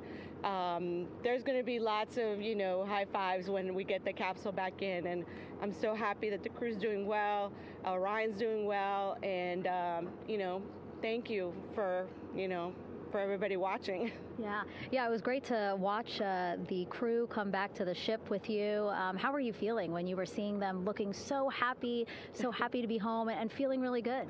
The funny thing is that we had video of them from inside the Orion vehicle. They were like that from the beginning. When we opened the hatch, they were already out of their seats, having a good time, waiting for us to open the hatch. And they opened the hatch, and of course we did the first medical assessment. Everybody was doing very well, and they were just having such a great time with the medical team that was inside the capsule.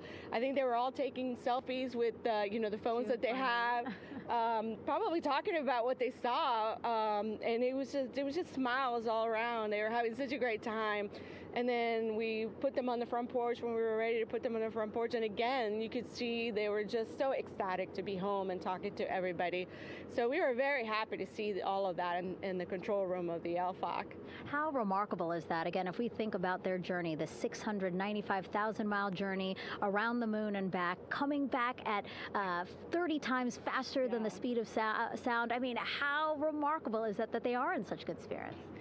I mean, this is an amazing crew. I think you guys have seen it for the past 10 days. They're wonderful people, and we're so happy that they brought us along on that ride. And I can't wait to see all the additional videos and pictures that they have that, we'll get a hold of now that they're back on the ground. And I can't wait to hear how, a little more than what we saw on the press briefings from the crew about what they saw. It's just fantastic. Some of my favorite people around this 10 days was the science team and how excited they were. And so this is exactly how we feel in the landing recovery team when the science team went, oh my goodness, when they heard all the discussions about the moon. This is exactly how we feel now in the landing recovery team. We're so ecstatic. Yeah. Again, we have to recover the capsule. I want to make sure we don't forget about our Orion. Lily's all about business. She's thinking about what's next. But yeah, speaking of these 10 days, I mean, we have been along for the journey with them, live with them 24/7 for 10 days, and just really seeing the engagement that we've gotten from around the world. What do you hope people take away from this mission? I think that's fantastic. So, my story was that I went to the Kennedy Space Center. I was born in Colombia. I was 10 years old when we moved to the United States, but when I was 7, my family took me to the visitor center, and that's when I learned about Apollo. And we went to the moon, and I learned about astronauts, and that story was what really fueled me to want to do STEM and want to be an astronaut. And I think that this Artemis program is going to do exactly what what girls, my age back then is 7, young people right now, girls and even like young men, obviously. But we want to empower people to know that you can do this, right? If you want to come and work for NASA, if I did it, they can do it. And Artemis program is just going to inspire everybody, and I'm so happy about that. Yeah. Like Apollo inspired me. Thank you so much, Lily. Really appreciate you being here. As you said, still a lot of work to do, 5 to 6 more hours to recover Orion that's still out in the water. So I'll let you get back to it. But you had beautiful words to say again. We hope that this inspires people. We hope that you come and join us at NASA and accomplish great things with us in the future. Back to you, Rob. Thank you, Megan, and safe sailing out there in the Pacific. Here in Mission Control, it is now all quiet.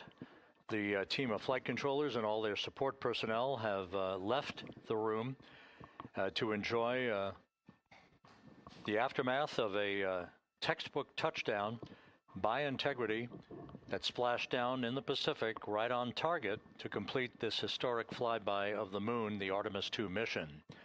With that, we'll wrap up our coverage for the night and point you to a post-splashdown news conference in 15 minutes at 9:35 p.m. Central Time, 10:35 p.m. Eastern Time, where managers will discuss the return of the Integrity spacecraft and the completion of the Artemis II mission. With that, we'll wrap up our coverage for this evening and historic mission in the history books. This is Mission Control Houston.